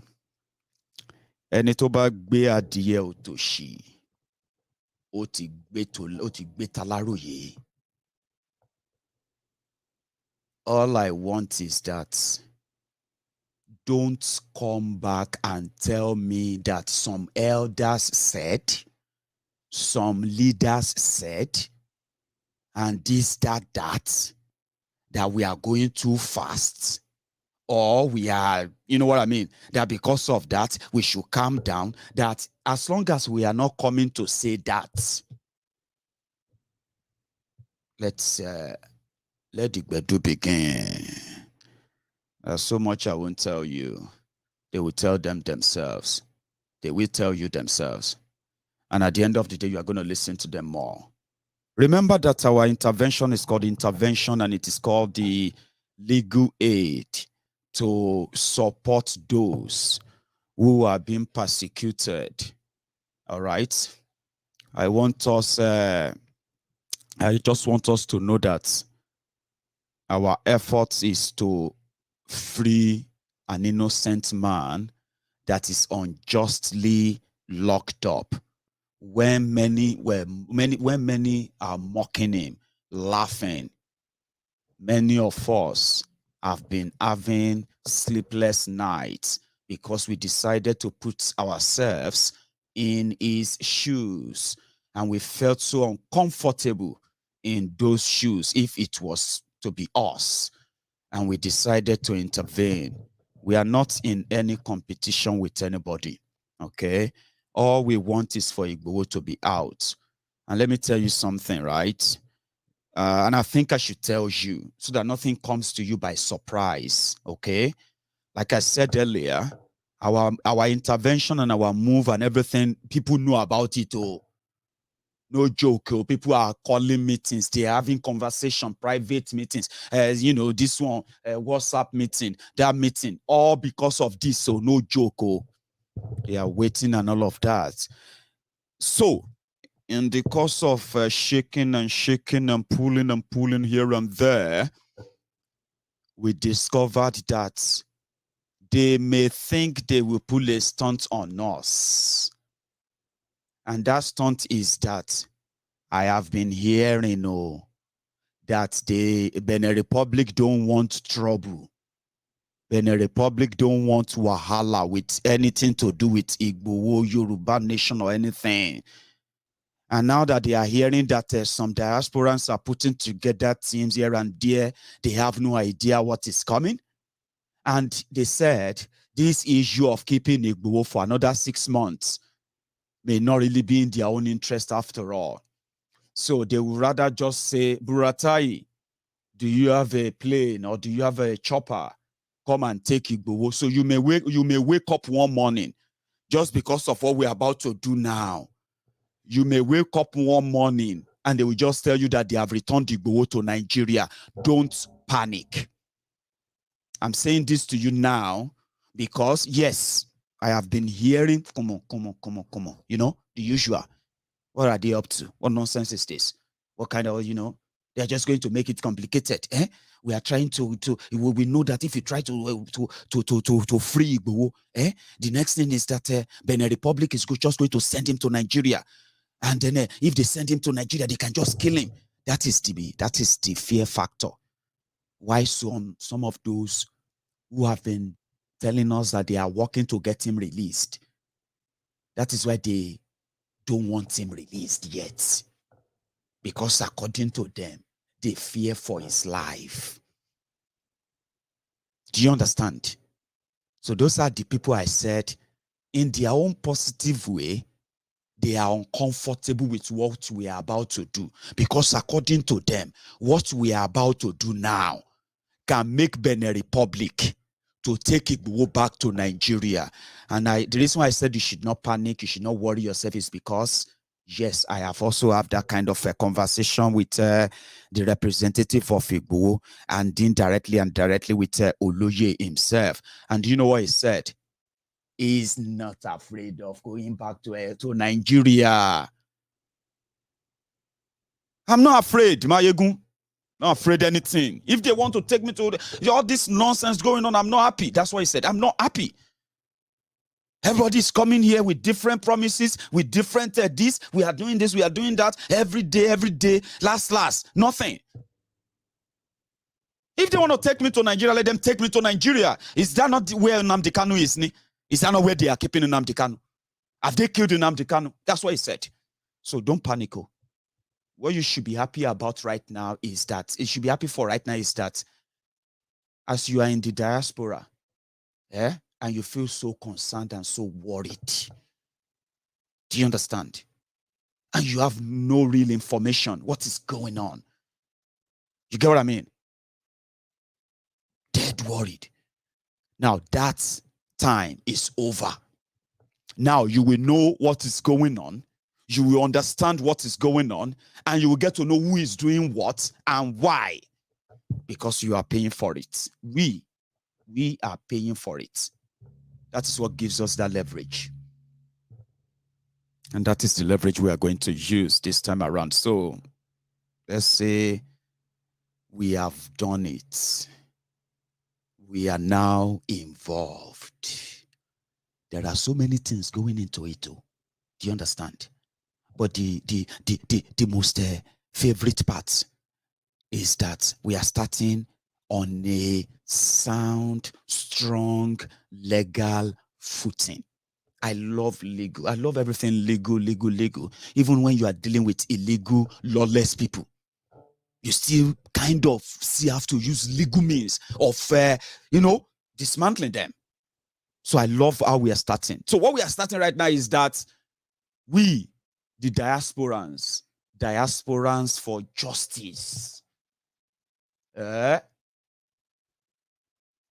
If anyone we know is being persecuted, hunted down, or what have you, we don't need to go and do fundraiser to get them defended, especially in Nigeria. That is what we call the strong legal footing. So Loye said, pay them 2 million naira and we will pay them the rest after meeting them. So the game don't start to the rest about the legal this, that. You are going to be reading them in the papers. You are going to be seeing them on your TV. You are going to be reading them everywhere.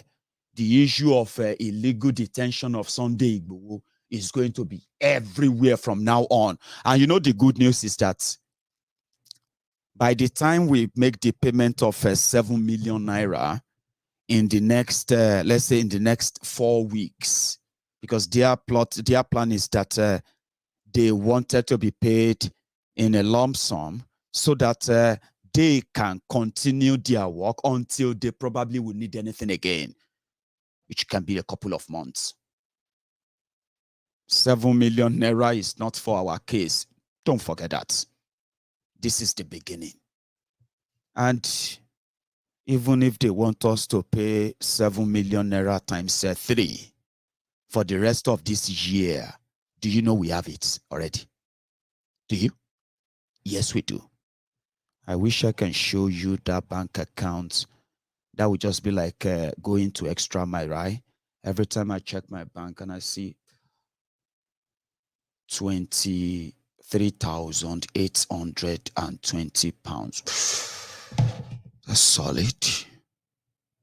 So which simply means for the next 9 months, if we have to be paying, I'm just saying, if we have to be paying lawyers on this issue, 7 million naira every 3 months, we can do it and we won't even blink. I just said that so that you can know how strong financially we are. Yes. But there are other things going into it too. Some of them, I won't really tell you in detail. But you need to have an idea. So that when you start seeing all this everywhere, now I'm money be that. Now I'm money they talk. Do you understand? No, Nigeria won't honor the judgment of Igboho for now. They said they are broke. Nigeria is broke. They can't pay 20 billion. We are not after that for now. We just want Igboho released. We don't care what condition they want to put together. We don't, you know what I mean? Just let him go.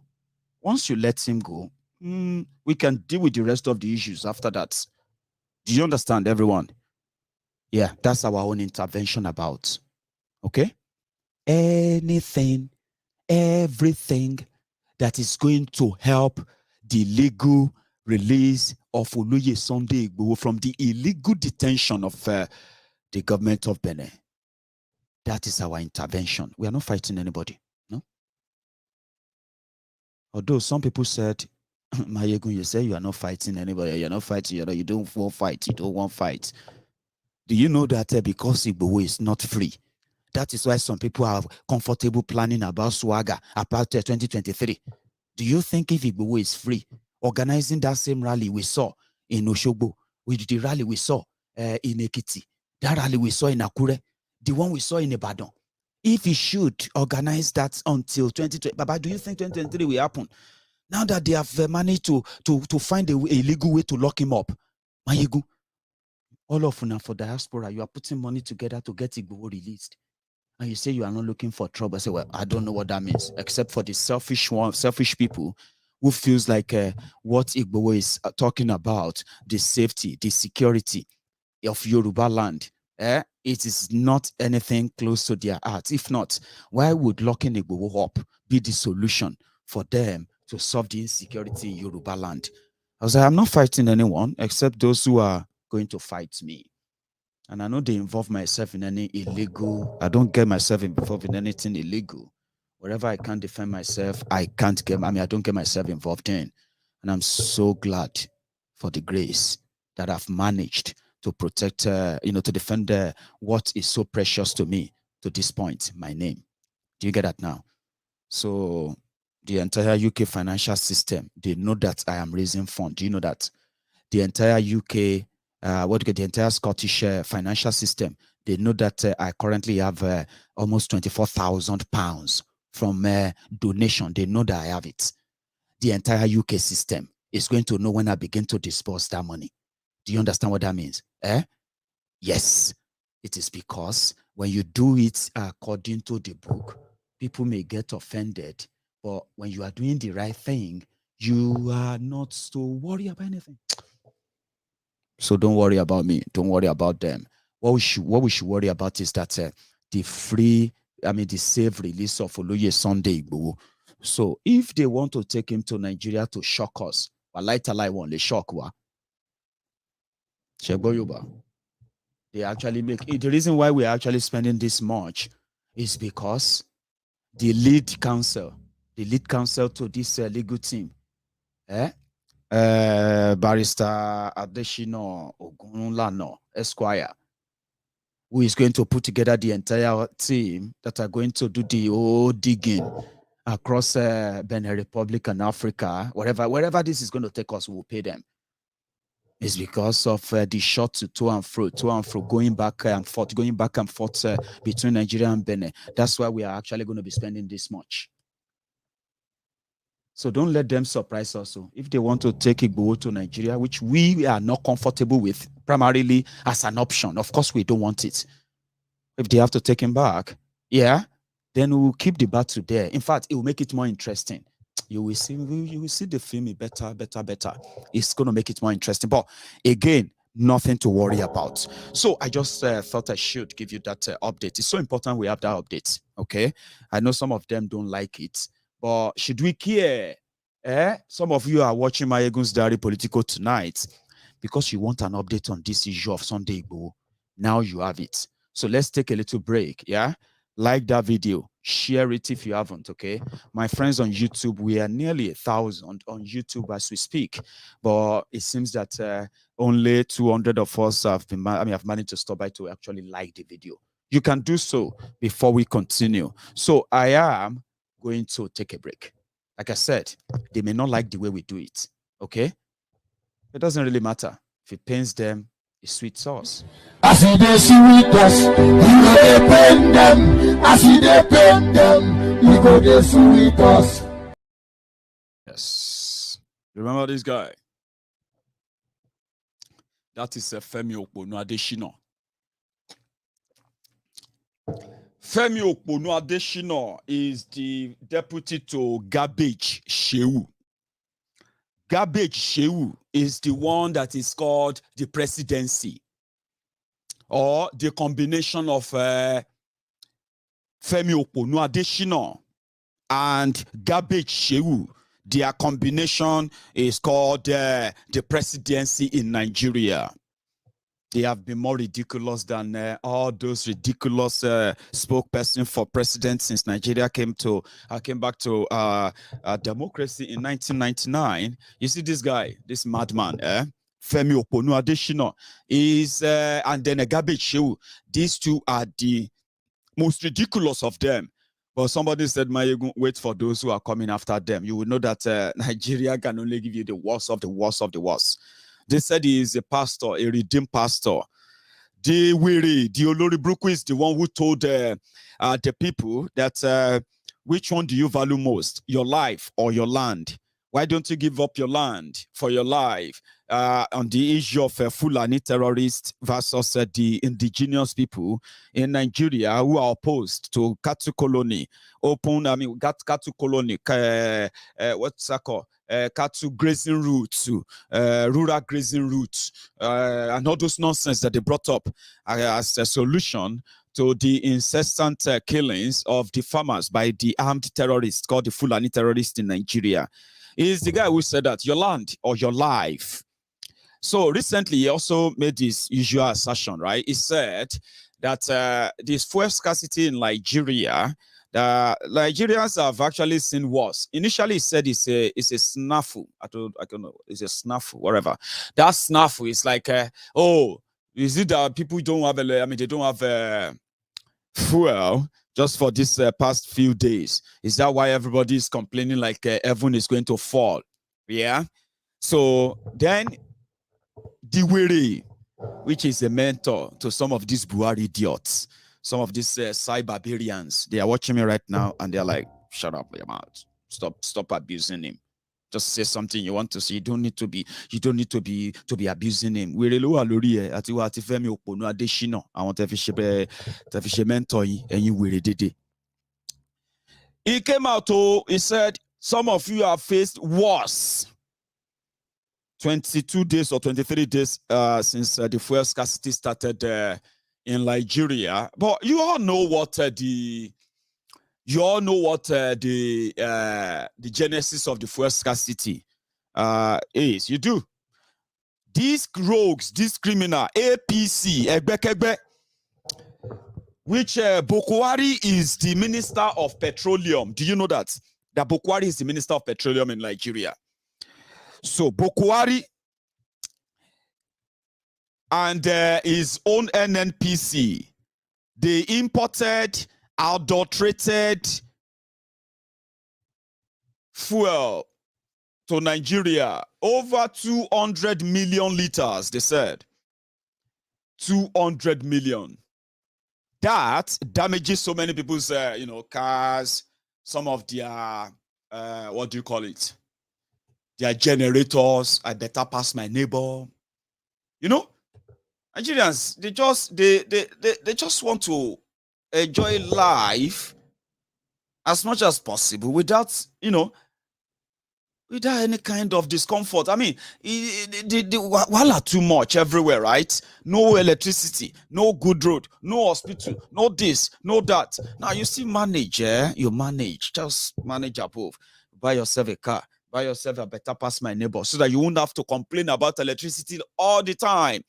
Where people go out to protest that, which country be this? We don't have electricity. We need electricity, or we are going to shut down the country. You, since you have your generator at home, you just drive your car into the what do you call it? Into a gas station and just and you go home. So now everybody got affected though.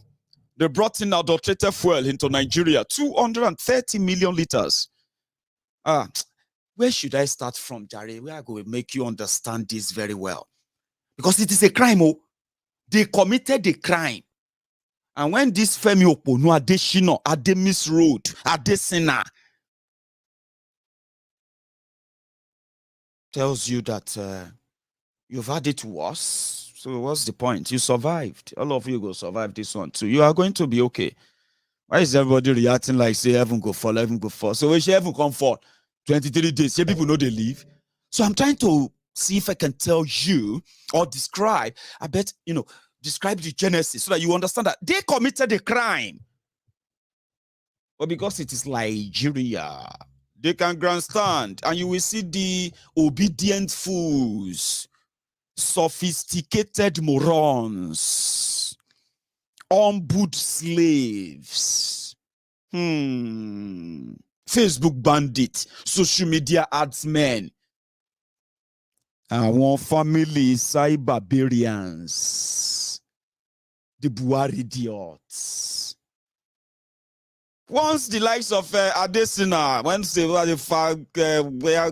do they call that, codeine, mix everything back and all that, it comes and it says, yeah, you should be grateful. Buhari, you will survive. You never suffer rich.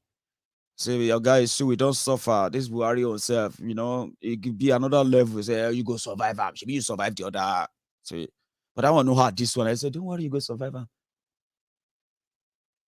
That is why they look forward to what this weary Adeshina will have to say. It is pretty much like mocking them. Do you understand? You know, when politicians sit down like that, like, oh, like all of you, like let me say, like all of us on social media. You go on social media, you're just reading, you're reading comments. You're like, and you're a government official. And you're like, hey, everybody just they scream, they shout. All of them don't even get liver to come out and say, you won't fight. You will survive it. Stop shouting. So it's being real, and at the same time, he's mocking you. But they committed a crime. Nigeria president appointed himself as the minister of petroleum. The way they no go school. Imagine somebody will no go school in charge of petroleum in the country of 200 million mumu. And he's been the minister for 7 years. That is why today they have removed subsidy. I mean, they have removed the subsidy. How much is petroleum? It's going to be 140 naira. We have removed subsidy. Say, okay, fine. Oh yeah, no subsidy. Oh yeah, go and build our refineries. Make them work. Oh no. We are building Dangote refinery. Don't worry, but we have removed subsidy. Then we have been paying subsidy. We need to remove subsidy. What happened to the one you removed in 2016? What happened to the one you removed in 2017? Oh, no, that wasn't a subsidy. That one was just a Jara CD. Because the Minister of Petroleum of Nigeria is a retired, come on, may God, bring the money coin.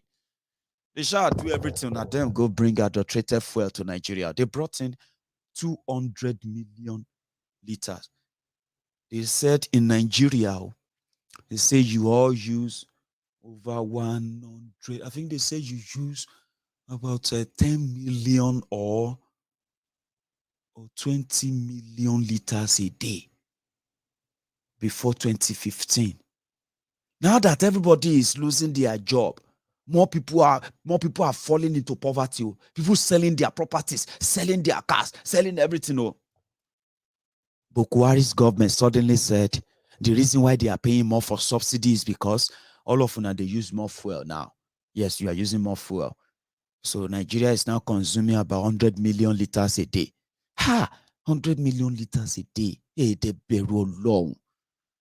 If you don't understand what that means, is that if you go to the filling station and you go there and you go and buy a liter of fuel, 167 naira per liter. Before you buy it for that 167 naira per liter at that filling station, every time they sell it to you for 167 naira per liter, your government is paying them something around 150 naira. Do you understand? It's like saying 1 liter is landing cost when they take it abroad and they bring it back to Nigeria. Yeah. So they bring the refined crude oil, they refine their product to Nigeria. So the cost of doing all of that, they will say 1 liter is 310 naira. So your government will be like, no, we cannot let you sell it for 310 naira to the people. Okay, you know what? Sell it for 160 naira. We'll give you 140 and 150 naira. So that's what they call subsidy. Every time you hear subsidy, that's what it means. When you go to the filling station and you buy a liter of fuel for 165 naira, your government is paying the rest to them. So they now said the reason why they are paying more on subsidies because before 2015, only 20 million liters all of you are using in the entire Nigeria. 20 million liters.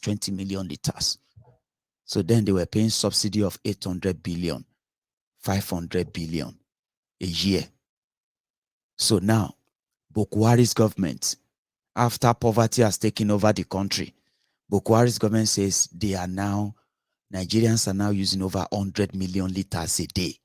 So which means they are paying more on that 100 million so that all of you can now fuel, so that there's no scarcity, there's no nothing. It was a very smooth business where Nigeria borrow money to pay the subsidy to these few criminals who are friends of Buhari NNPC, Panama, and you know those things. It is a racket.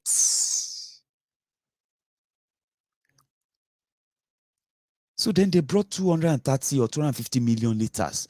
Is that not something you should all finish or consume within 3 days? If no be say now fraud.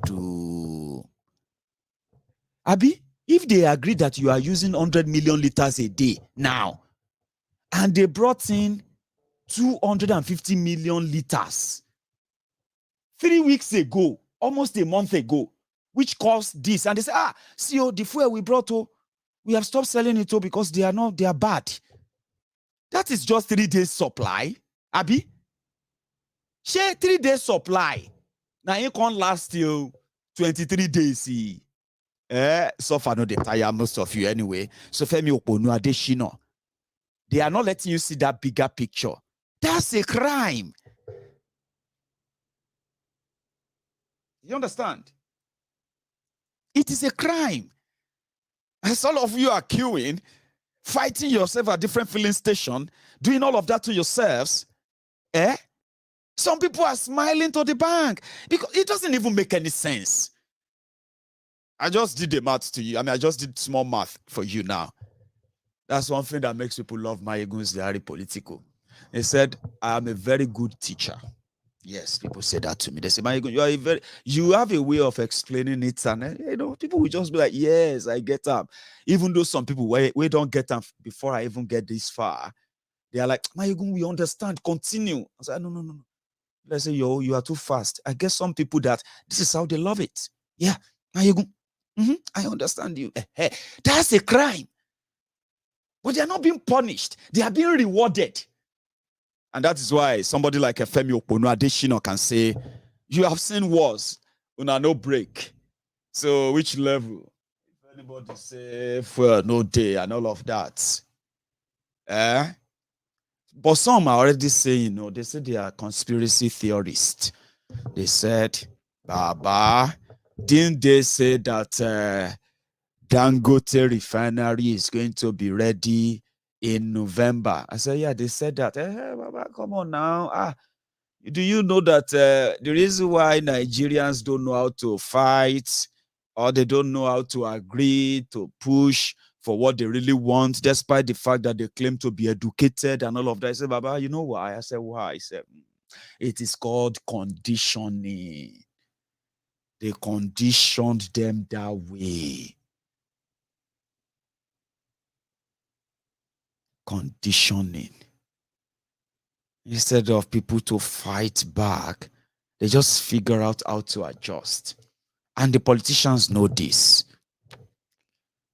Very easy job to be a Nigerian politician. So, they tire una. That is why some of those who are tired, they said, Maiyegun, you said Ukraine is asking for volunteers. I said, yes. It is true. It is true. It's not fake news. It is true. It's real. Maiyegun, that if we go to Ukraine and we fight Russia, we will become Ukrainians. I said, yes, you become citizens. Okay. Maiyegun, do you have the link to the place to register? I no get link na embassy you go because it is true, it is real. Do you understand? Some are tired. They're like, my suffer don't tire me. If I want time, I could go die somewhere. If I want die, even if na Russia locomotive or whatever, go knock me and die. If I want, at least maybe I go get choice to choose where I won't come back again. Because if you die for, some of you don't understand. If you talk to people who are tired of Nigeria, who have nowhere or what have you, if you talk to some of them sitting down and having a chat with them, they will tell you, so, but why you won't go Ukraine? Russia is bombing everywhere. They have circled this place. They have circled. Baba, forget it. Fulani Asmen have circled us in Nigeria. All of us just pretend say we did okay. We know they okay. We did war for Nigeria. Another thing we say, if person die for Europe or you die, we say people will die for Russia war. You fit get chance, we say, because your spirit if you know enter heaven. Have you listened to some people like that before? Oh, don't pretend that you haven't. You have listened to people like that. Baba. Your spirit, when they kill you like that, your spirit, when you get to heaven, they will say, my son, it's not your time. It's not your time. Do you want to go back? And you say, yeah, I want to go. Where do you want to go back to? Say, I want to go back to America. I want to go back here. Say, Baba, I even prefer to come back to this world as a tree. As a tree in front of in front of a house in America. I say, Baba, calm down. Is that how much Nigeria has done to you? Is that how much? I say, Baba, see, this country, you know, I wish if I want to come back to this, I wish I can just come back and become a dog in America or become a dog in Germany. Like all this Assasian dog, where we say that they dress them. Say, Baba, which level now? You be human being, you are not dog. Say, they are treating us like dogs, yeah. Dogs are better than us. I say, oh, no, Asha, you are not dog. So that's what I'm trying to say. So as all of you are saying, the likes of Femi Oponu Adesina continue to tell you that maybe you don't see the worst. Is that not that in that same Nigeria? There are many of us who are cooking with a sawdust, abacha stove. We call it a childhood memory. Oh, more, they are not good memories. Oh. There are things where we say, some of you, if they say, would you like to live that life again? You say, God forbid, Baba, God forbid. Then why are you saying it's a good memory? It's not good. And those are the memories that the likes of Femi Oponu Adesina, poverty sharers, poverty developing people. That's what they encourage. You say, Baba, a bag of rice is 33,000. I say, well, why you say they eat rice? Let us always act within our means now. Why must you eat rice? See, but Baba, rice is a staple food now. Everybody eats rice now. Everybody eats rice when rice is affordable. But there are other food. We have our own food before rice. I say, which level now? Which kind of thing be this now? Which kind of poverty thinking be this? So, but this is not poverty thinking. It's called being smart. We all know that the country, the whole world is hard now. So that you don't have to eat rice. You know, I mean, in my house, I have small land at the back of my house. I have cultivated it. I have planted gari. I have planted yam. I have planted. Hey, so far no they tire you. They are talking about economy downturn. You are talking about small land in the back of your house. In the olden days, our fathers are growing their food. Finally, because that's the problem. That's the problem. 89% of Nigerians are suffering from mental health problem. Unknown. Not me. They said it. Their government said it. People give excuses for poverty. I saw. You know me. I'm an aftershave person. Even before I left Nigeria, I love aftershave. Oh, I love smelling good, and I can spend a lot. I can spend any amount of money on aftershave, and I don't get to know too many names, right? So 212, right, is my favorite. Amani Code, my favorite, and you know what they are, yeah. And then when you say, I can no longer afford to buy a bottle of Amani Code. Oh, I am unable to buy a bottle of the All Savage. See, about yourself, you like, see, all this brand.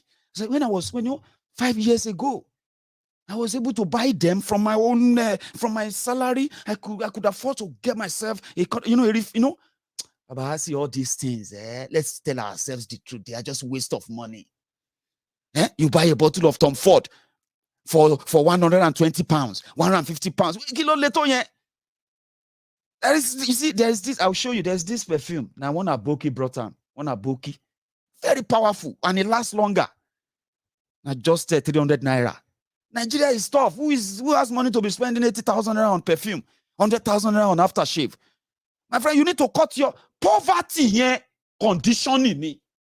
You know what I mean? It is conditioning.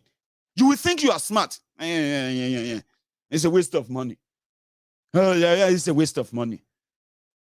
Nigeria conditioned you. But inside you, are like, man, I actually wish I could get that. Normal. If I do okay now wait, I won't get me that. No be this Aboki to a real. That's exactly how Nigeria condition you. But despite all those conditioning, some people say Kusi Ukraine is better than Kuso Jodi. Kusi Ukraine or Kusi Kiev is better than to Kusi Kaduna. Maiyegun, where is the link?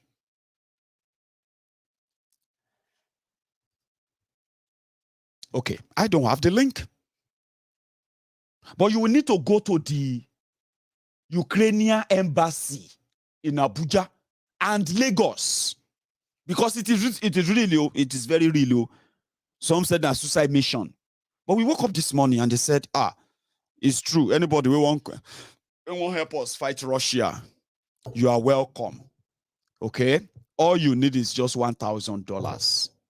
If you have $1,000, we'll give you visa, we'll buy you tickets, we'll send you to Ukraine to face Russia. And if we win and you survive, you are going to become Ukrainian. Yes. And now that Ukraine is about to join EU, Baba, you can just be going to everywhere you want all over Europe. Trust me, it's so kind of fun. Now, people are now doing the math. This is the fun part, too. Some of you won't even believe, because I say, now seeing is believing, they say. As you are saying that Nigeria is better, it go better, it go better. Some people are real. They want to go to Ukraine. I'm not joking. Listen to them. Some young Nigerians have approached the Ukrainian embassy in Abuja to volunteer their services to the Ukrainian government following call by Ukrainian President Volodymyr Zelensky on other nations to assist its defense against invasion of Russia. The volunteers explained that they would rather fight than continue to wait on the government to meet up their daily needs. Sagir Ibrahim was there and now reports.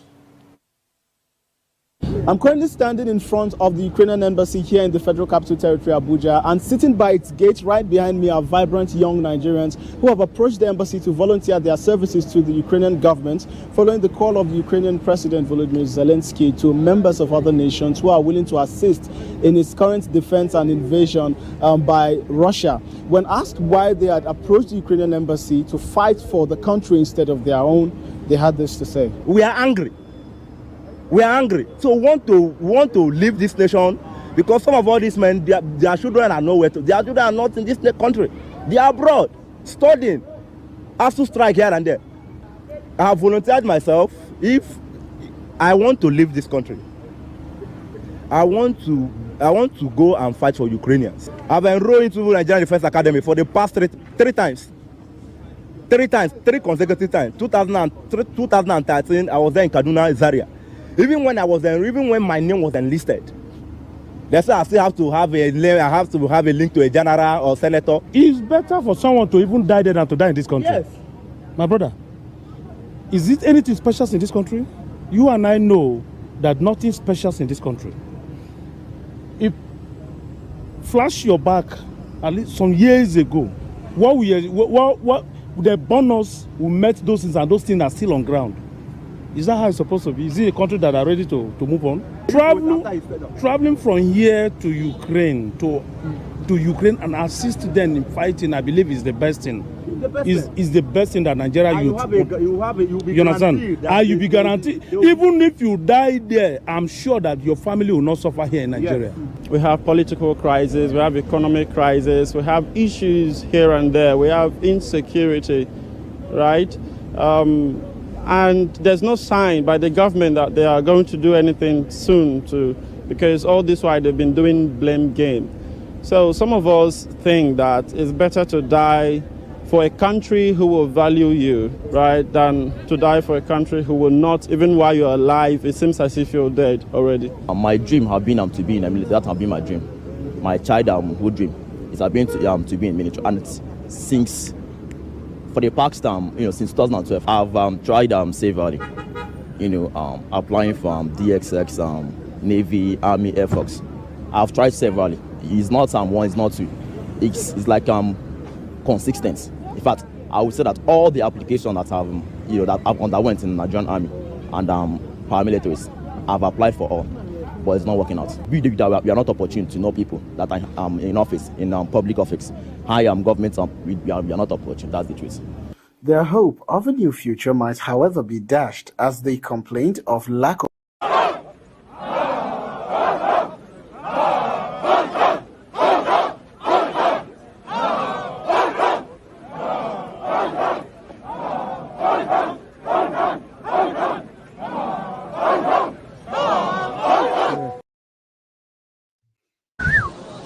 You get it? Okay.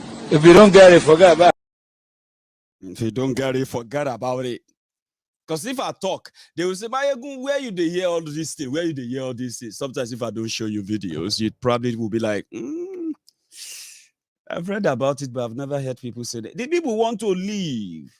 They said, even if I die, my family will not suffer here. If you check the reason why many people are joining Nigeria police, Nigeria military, Nigeria this and that, 90% of those who are joining them, they are joining them because they have no means of survival, no job. They just want to do something. These ones are ready to go and die in Ukraine. Unfortunately, Nigeria voted against Russia. So all of you, when they go Ukraine, they are not going to see you as a peace mission or anything. Even here in the UK, you know what Boris Johnson said? No British soldier or anyone will go to Ukraine. We are going to send all the support. As we speak right now, we are doing fundraiser for the Ukrainian people. People are donating money. People are donating clothes. People are donating food, baby clothes, tents, beddings, stuff like that. We are donating them all across Scotland right now. Donating them at a center. They are taking them to Ukraine every day. Nobody is going there too. But some are saying that Maiyegun, you have reason now. They say, no, we'll pay 1,000. If I say that 1,007, you no go pay again. They said, no. Don't worry, you won't pay again. All you need to do is go to Ukrainian embassy, anywhere. And I heard that they paid their soldiers $3,500. That's the reason why many will go. Even those ones, the meku, maja, all those kidnappers, they call policemen in Nigeria. Some of them, if they see that the first batch is gone, second batch don't go, 3,500 or more. Maybe before they kill them, they may last for another 2-3 months. We don't know if Russia and Ukraine will hold on for months on this issue before they find peace. Some are also thinking that, Baba, you say reasonable. If I go to if I go to Ukraine, and in the next 2-3 months, Ukraine surrender to somebody actually told me that. It's funny, right? But it's not. That's his plan. So let's say Ukraine now surrender to Russia. They can't settle. They can't say peace, ceasefire. That 3 months, I'll first get paid 35. I say, yes, you'll be paid 3,500. They say, Baba, how much is 3,500 in Naira? I say, you tell me. I say, but don't even worry about that. Don't worry about that, Baba. So 35. And then they say, okay, peace, sorted, no wahala again. And then they will just say, all of you, welcome from Nigeria. Thanks so much for helping us. Your citizenship, you are now Ukrainians. You are now Ukrainian. You are now Ukrainian. I say, Baba, from the money I collected from fighting war, I feel just go to France. I feel just go UK. I said, well, that sounds like a plan. I said, but what if you get there and they shoot you and you can't get leg again? You can't do wish here. What would be the plan? It was like, no, Baba, I know how to. I will just find a way. Nobody say all of us go just go the war and die. Like I said, well, if your plan works for you, you should go. They are recruiting people inside Nigeria police. They said Southerners are not joining. They are recruiting inside Nigerian army. They said people are not joining. The other day, they said over 800 people have left Nigerian army. They have declared them wanted. They didn't even tell the army that they are leaving. Do you understand that? So people will take chance if this works out, but it is real. Also, the first set of those, they were this first and second batch, I think, of the Nigerians who are trapped in Ukraine, who have now moved to those who managed and got to Poland. So they have now been transported back to Nigeria, evacuated back to Nigeria. I think that's the word, evacuated or evacuation. They call them evacuees. Oyibo government case, so yeah. But anyway, they are in Nigeria, and as we speak, they even have something. You know, I told you yes. I said, you know, if you get to Nigeria, you are on your own. If I say they are not on their own, no. As they are landing in Nigeria, they said they are going to give them $100. How much is your dollar? 580. That's 58,000 naira. Once they get to Nigeria, they will give them $100. That thank God say you may come back. Oh, all of now. However, these are the people who have managed to make it back. The first batch.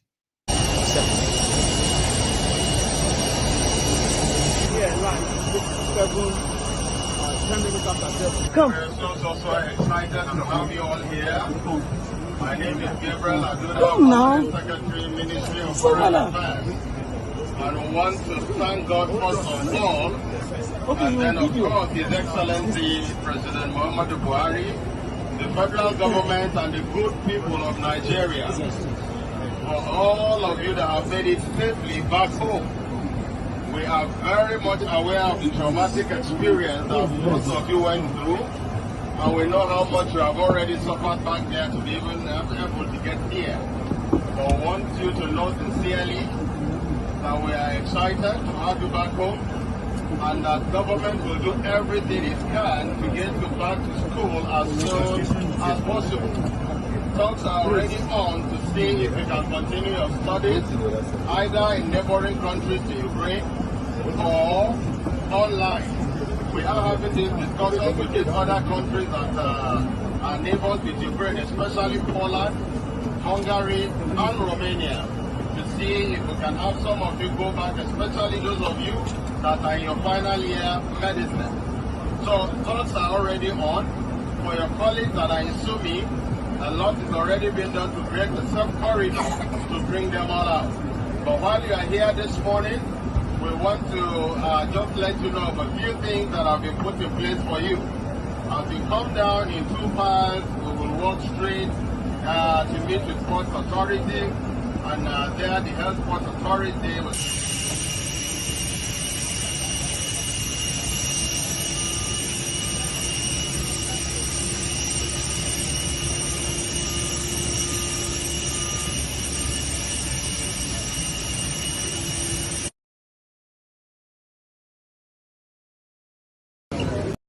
So those ones are in Nigeria now, and I think they are bringing another set again.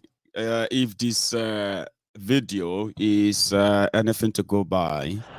This is the second batch of the buses taking people to the airport, and people are already inside. The second batch, the first batch left. They're taking them to the airport, and everybody is inside now. We want to thank God for Nigerian government and Nigerian embassy here in Poland. God bless Nigeria. Nigeria shall be great again. Nigeria is a great country, and it will remain a great country. Proverbs 11:11 says, through the mouth of the righteous, a city, a nation is exalted. Nigeria is a great country, and nothing changes it in Jesus' name. It doesn't matter what we go through. Nigeria is a great country. I decided to play that video. You know, say now so them be. That person is a staff of the embassy in Poland. Okay, after the batching, after the expose, after everything and the dragging, when they finally got their bosses and they said they are going to spend 3.5 billion naira. Okay, to bring back 5,000 Nigerians. So you saw, Nigeria is a great country. It shall be great in Jesus' name. She's in Poland, though. She's probably working in Poland as we speak. So we know them. But, I mean, we saw that, all right? The 3.5 billion that they spend in bringing them back, that's how it all went down, so to say, just on the side. So the final part of this conversation tonight is going to be back onto our fundraiser. So I have decided that we haven't met our targets, and we have to. We have to, even though we are not under pressure anymore, we have enough to push us forward and forward. All right. But nevertheless, we cannot stop midway and then start a huge fundraiser later when we run out of our own savings. I told you, with what we have, we will still be safe even for the next 6 months with what we have, even after paying for all we want to do right now. But nevertheless, our target is still our target. So check your screen, because I'm going to open my line. That's what I'm going to do. I'm going to open the line. I'm going to have you call in and ask your questions, and maybe add your own contribution as well, just before we call it a night, okay? But this time around, it's going to be back onto the fundraiser. We haven't done some, I have to say thank you to so many of you who continue to go back there to top it up. Go back there, top it up, yeah? Now, check the screen for the sake of my viewers. This is where we're going to do the raiser now. The GSG, Give, Send, Go, is more direct as we speak. And this is what we have on the screen. Let me see.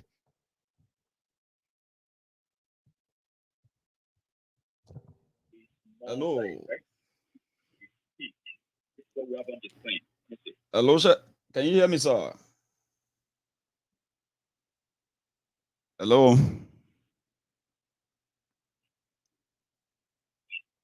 Hello, sir. Can you hear me, sir? Yeah. Can you hear me, or I'm just going to have to take another one? Please, if you're calling, listen to your phone. Don't continue to listen to the broadcast and then waiting for your voice to come on your TV before you know that you are connected. Listen to your phone, okay? Hello. Hello, Maiyegun. Hello, sir. How are you? I'm fine. So who am I speaking? My name is Kader from Israel. Kader from Israel. Yeah. Wow. I don't think I've spoken to anybody from Israel before, so I'm going to remember this. This is the first time I'm calling. I always listen, watch you all for silent watching. The silent watchers. Thank you. Yeah. Now, so, Kader, you are live, please. I just want to thank you for the good job, for everything you have done. Thank you. May God bless you. That's all I want to say. Thank you so much for chipping that in, Kader. Thank you, call. It is for what we are doing, and it's great. I have another caller. That's so loud. Hello. Baba. Hello, Maiyegun. You make my day. You make my day today. Oh, yeah. For 4 years, finally. Maiyegun for 4 years. 4 years. Finally. In fact, at one time, I said Maiyegun, they play Ojoro. Oh. When I see some people, they come, they make them 2-3 times. They defeat make them. Maiyegun. Baba. May God bless you. Amen. Amen. May God bless you. Amen. Now, straight to my contribution. Please. See, let us look at it this way. If anything happened in UK today, people like us that have no problem with Nigerian government, not you, we decide to go home because we have our passport, visa, residence to come back. That's right. You see the people that Nigeria rescued today, 99 of them, they are students, children of the rich from Nigeria.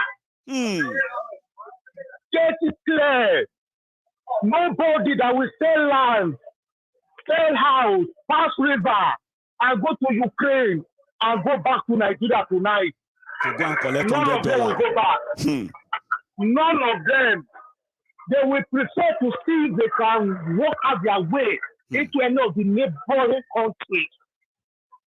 So the people that Nigeria rescue, they are not really the people who need help. They are the children of the elite in Nigeria. May God bless you. That's my contribution. You didn't tell me your name before you go. My name is Frank Abiola. I live in Manchester. Fantastic, Baba Frank. Good talking to you. Thank you so much. I'll continue. Thank you. Frank, that's a good one. So yeah, I think those who call into MaiyegundsDiary Politico, who gets through, what they do is that they just continue dialing. You know what I mean? It's not like when you try it and it says on another call, and you just end it. I don't know what they do. They just, when it says on another call, like people just continue redialing. That's why those regulars, they always kind of get through. Some of you, when you try like 2-3 times, oh, it's too busy, I'll try again. Oh, let me try again. Oh, it's too busy. Oh, let me try again. Oh, it's just ringing, it's not picking it.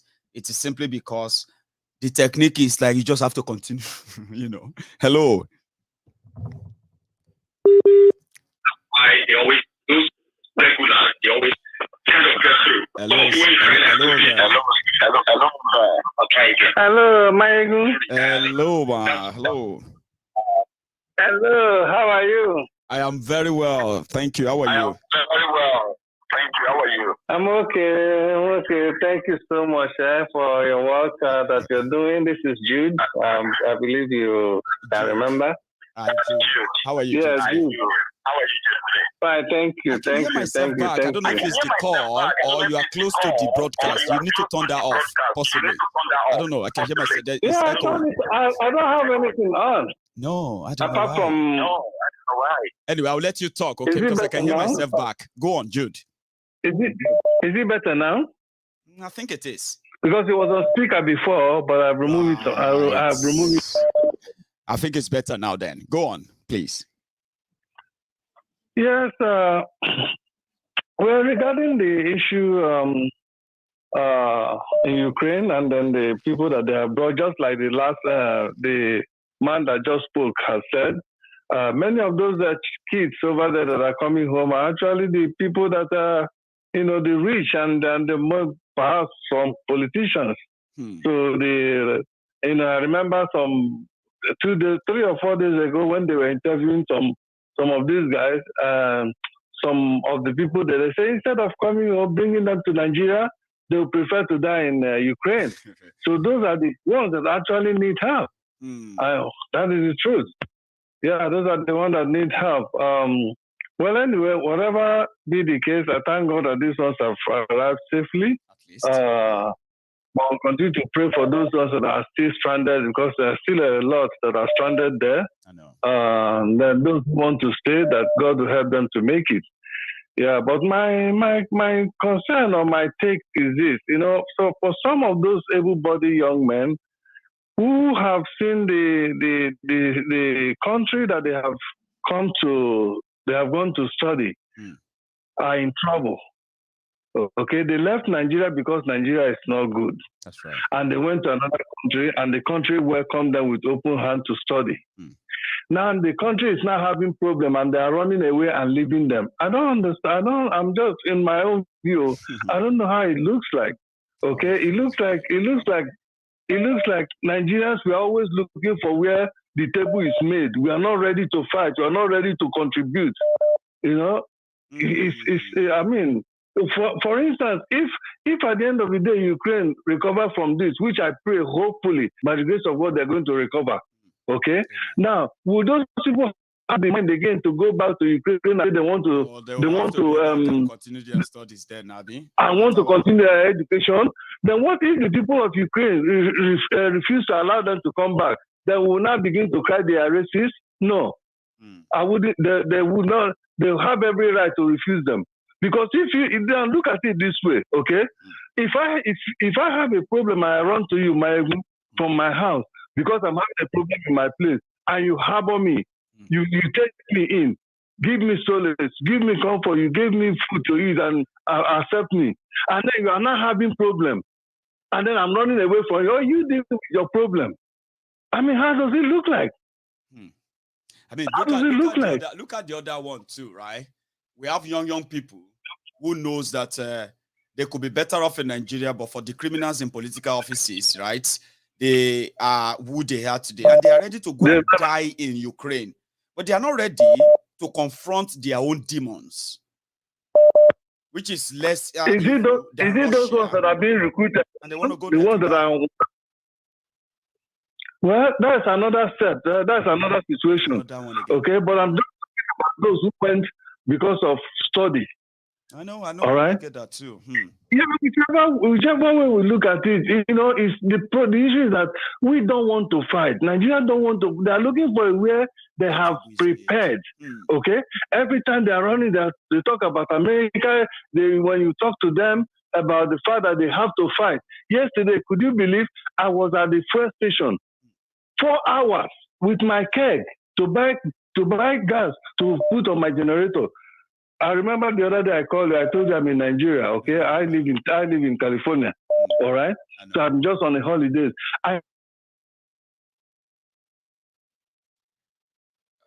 Okay. Just to show to us that Jude, I couldn't get a fuel. Just to show to us that you are still in Nigeria, right? Every time I keep engaging, even when I was at this. No, I said maybe to prove to us that you are in Nigeria. That moment you mentioned it, the network started acting up. I said, maybe you are still there, just to prove to us that you are. Go on, please. Yeah.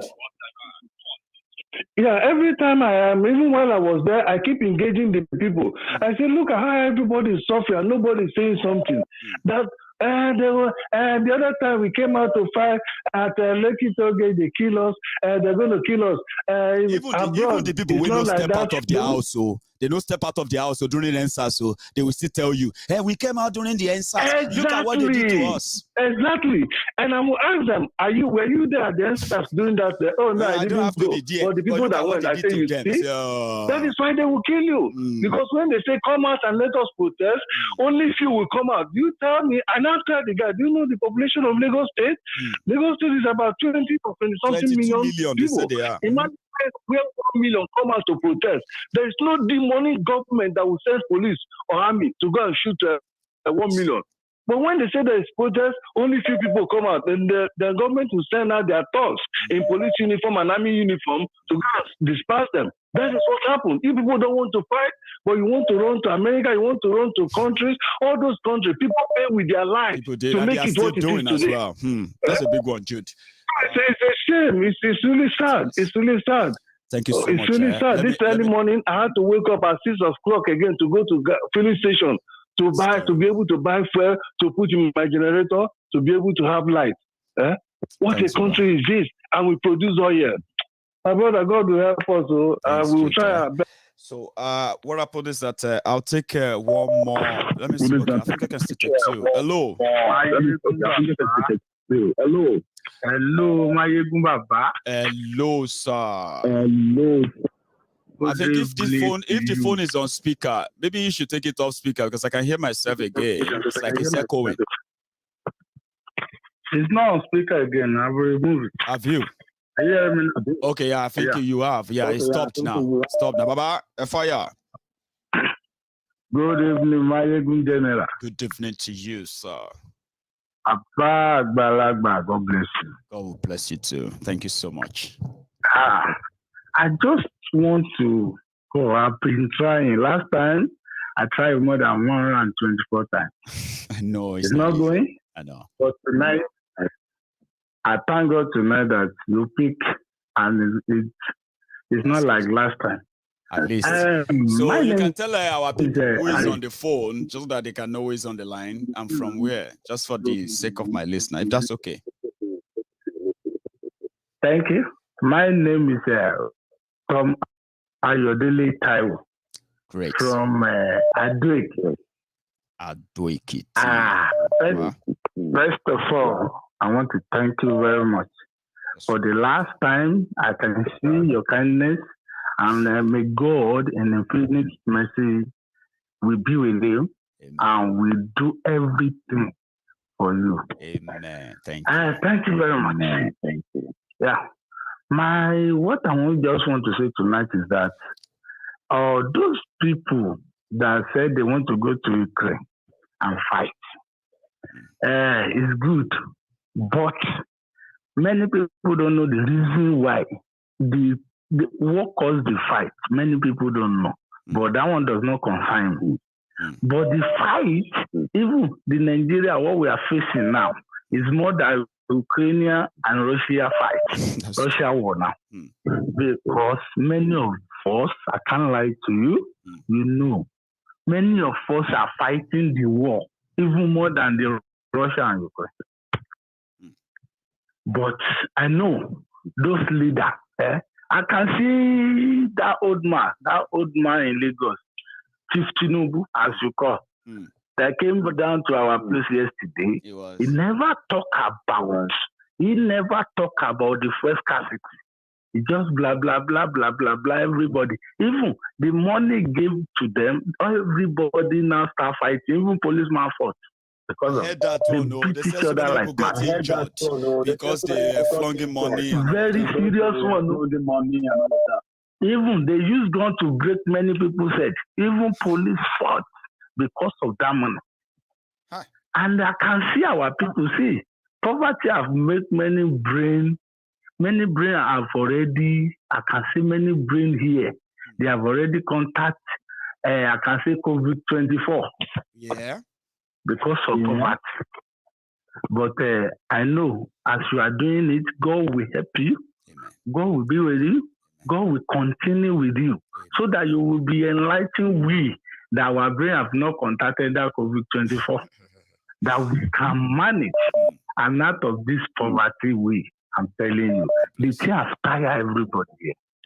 And God be with you, sir. And you too. Yeah. Thank you so much, Stacey. And don't forget me, sir. Please. We won't forget you. Everybody will remember you. Just stay in touch. Yeah, thank you very much. God bless you. Bye-bye. Yeah. Hello there. I've got another caller on the line. Hello. Hello. Guten Abend. Guten Abend. How you be, Baba? I did, Baba. I saw man. Is that German? Huh? Is that German? Yes, Guten Abend is German. That's good German, evening. yeah. Guten Abend. That's good evening. Exactly. It's me, Clement from Stuttgart. You're a very good friend. I do know that. So, but for the sake of my listener, right, I always want you to say it yourself. So that they are accusing me. They said, you know, when we call, we've been trying to call and we wonder why these regulars always get a chance to call all the time. Almost all the time, we suspect maybe Maiyegun always select them. So I don't, but I have you here. Tell them who is on the line. It's Clement from Stuttgart. Anyways, bro. Go on, man. Yes, sir. You know the one we took me past tonight? Now our brothers, I don't exactly know where the Ukrainian embassy is. I think Lagos or Abuja. Like Abuja this time. Abuja. But the way those guys are exclamating and be like, what the fuck? I mean, if I don't show that video, right, it would just be like this Maiyegun in mouth so sweet. It be like, you call they talk like saying they there. See Maiyegun they talk like saying they there. Now all of you have seen it. That's them. They are more, but that's the kind of video I can share. Others, they are just like, you know, you don't want to see them. Yes, sir. You know, as in, that's why I always tell my friends around there, like, hey, you know, say, for normally, migration should be a normal process whereby you have something to do abroad. It's not necessarily coming out from Nigeria and going to perhaps United States, Canada, UK, or Germany, or Finland. It could also be migration from Nigeria to Rwanda or for job purposes, for work, for education, or whatsoever. But I will tell you, Nigerians are escaping. We are not migrating. We are escaping Buhari, Okono Adeshino, Atole, all of them. We are escaping this rigid system which can never be repaired. It's unrepairable. Let's just forget about all these get your voter card, get your it will always be the same because we have been hearing the same thing every now and then since I was a little kid. Since my father, Baba Tobimi, was a little kid, he have been hearing the same thing. We will provide you electricity, we will make good roads, we will make this, He's now going from worse to bad and bad. I don't even know which one. Now they are telling them that Ogbeni is not really that worse, Jare. You have seen worse. You survived, didn't you? so complaining. You will survive this one too. You even survive the worst one coming. Kolu, that's the Pro Max. Continue, Clement. You know, and that's why I'm really surprised. Like, if someone is really struggling, hustling in Nigeria, and you make your way to Ukraine, and now, okay, perhaps Ukraine have this war going on, which definitely nobody supports. At the same time, Russia, if they bring Russians to the table, they have their reasons, which is also valid. Both sides have their reasons. Anyways, to cut the long story short, if you survive and you get to Ukraine, what should be your next move? Move ahead, go to Poland, go to all this Romania, move ahead, struggle. And don't you realize, or don't these people realize, there are people who make road routes. I was once an interpreter here by Bundesland for migration of Christian, like for people who migrate, they come to tell their stories. If we hear stories, I'll translate them, they talk to I'll translate to German or stuff like that. The road trip people make from Benin to get to Niger, from Niger to Libya, they will be entrapped there for months, some for years, and then they will get someone who will get them through the sea, get down to Italy. Once they get to Italy or Greece, they will have to do prostitution. In Italy. Exactly. You know how much they will go through prostitution, those who will be beggars, those who will sell drugs, just to make it out of Italy to get to either Germany, Austria, or Swiss. And you now, you get free access, enter Ukraine. When you're supposed to move ahead, then they carry a plane, carry you go Nigeria. One idiot for embassy, they talk, say, may God will bless Nigeria. Nigeria will be better again. He even quote Proverbs, Bible. You say, Jesus. Nigeria will be great in Jesus. You know, Clement, sorry for cutting you, right? Do you know the contradiction in that statement that Nigeria is a great country? Nigeria has ever been great. God, Nigeria will be a great country in Jesus' name. Which contradiction is that? So it was a great country. It is a great country. It will be a great country in Jesus. What the hell? That's the confusion of religion. I mean, this thing is getting more and more ridiculous and worse. And, you know, so for we open-minded people who have experienced the Europe life or the Western world, there are some things that will be going on in Nigeria. You'll be like, is this for real? It's not. For real? My friend who just go back from Nigeria, he tell me, say, he reached Lagos like this. He said he was happy going. As soon as he got to Muritala Mohammed Airport, he just come and enter Ikeja like this. He say he just the beg. Everywhere was just smelling, black water everywhere. He just used mask where you don't supposed to use mask. He said, hey, everywhere just did dirty. I mean, the worst one which he told me was like, honey. He said he won't crazy. You know, as the things are not going on well. Nigeria, we need this separation. We need Yoruba nation. Then people like you, Maiyegun, people like me, people are like our people on the comment section. A lot of people will willingly go back to Yoruba nation and build it because we have more opportunities. People will come with their ideas. People will come with brain. Smart people. We have too much intelligent people all around. But we are scared of different things. You know, don't let me take your time. Let other guys talk, you know. Clement. But this thing, yeah, it hurts. I wish you a good night. Aluta continue. We will never give up. God bless you. Thank you so much for that brilliant add-on. You have a good one, Baba. Yes, sir. So that's a Clement from Stuttgart, Germany. Guten Abend. Hello. Hello, sir. I just learned German there. Guten Abend. Good evening. So, hello, sir. Good evening. Hello. How are you? Hello, Maiyegun. Hello, Maiyegun. I will. Go on, sir.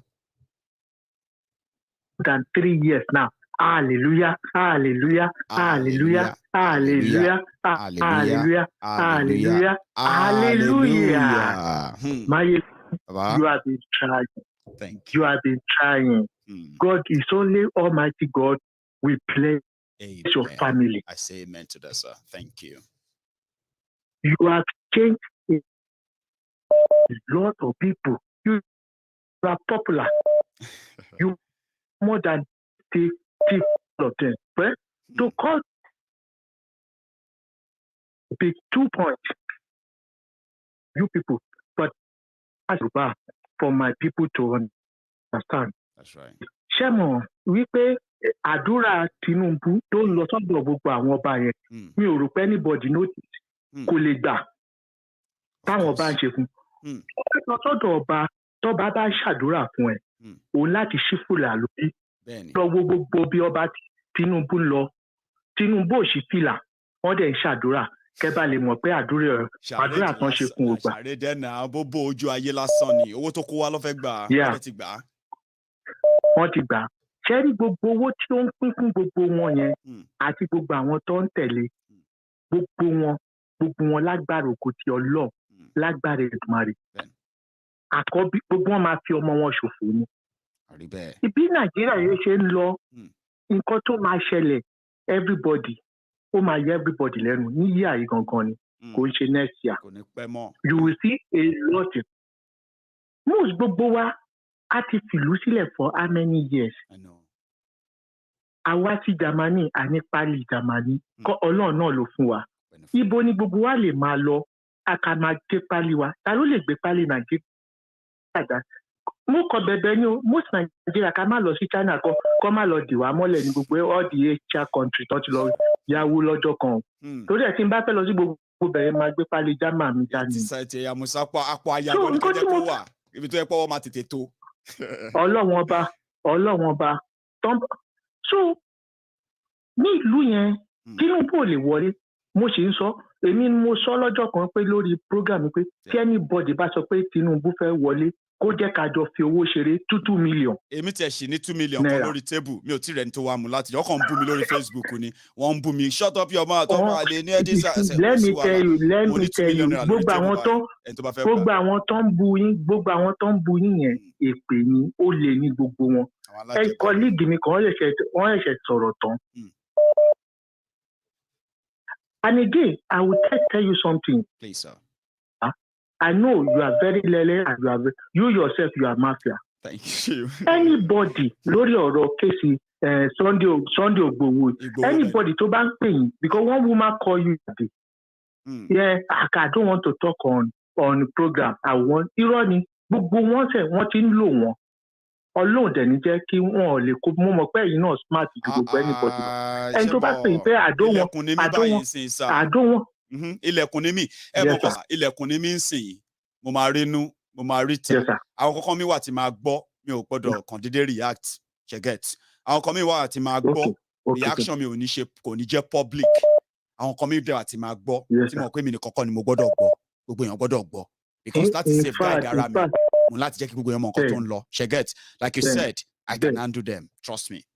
Yeah, okay because mi ò mọ bínú mi ṣe dùn tó afternoon ni mo wà.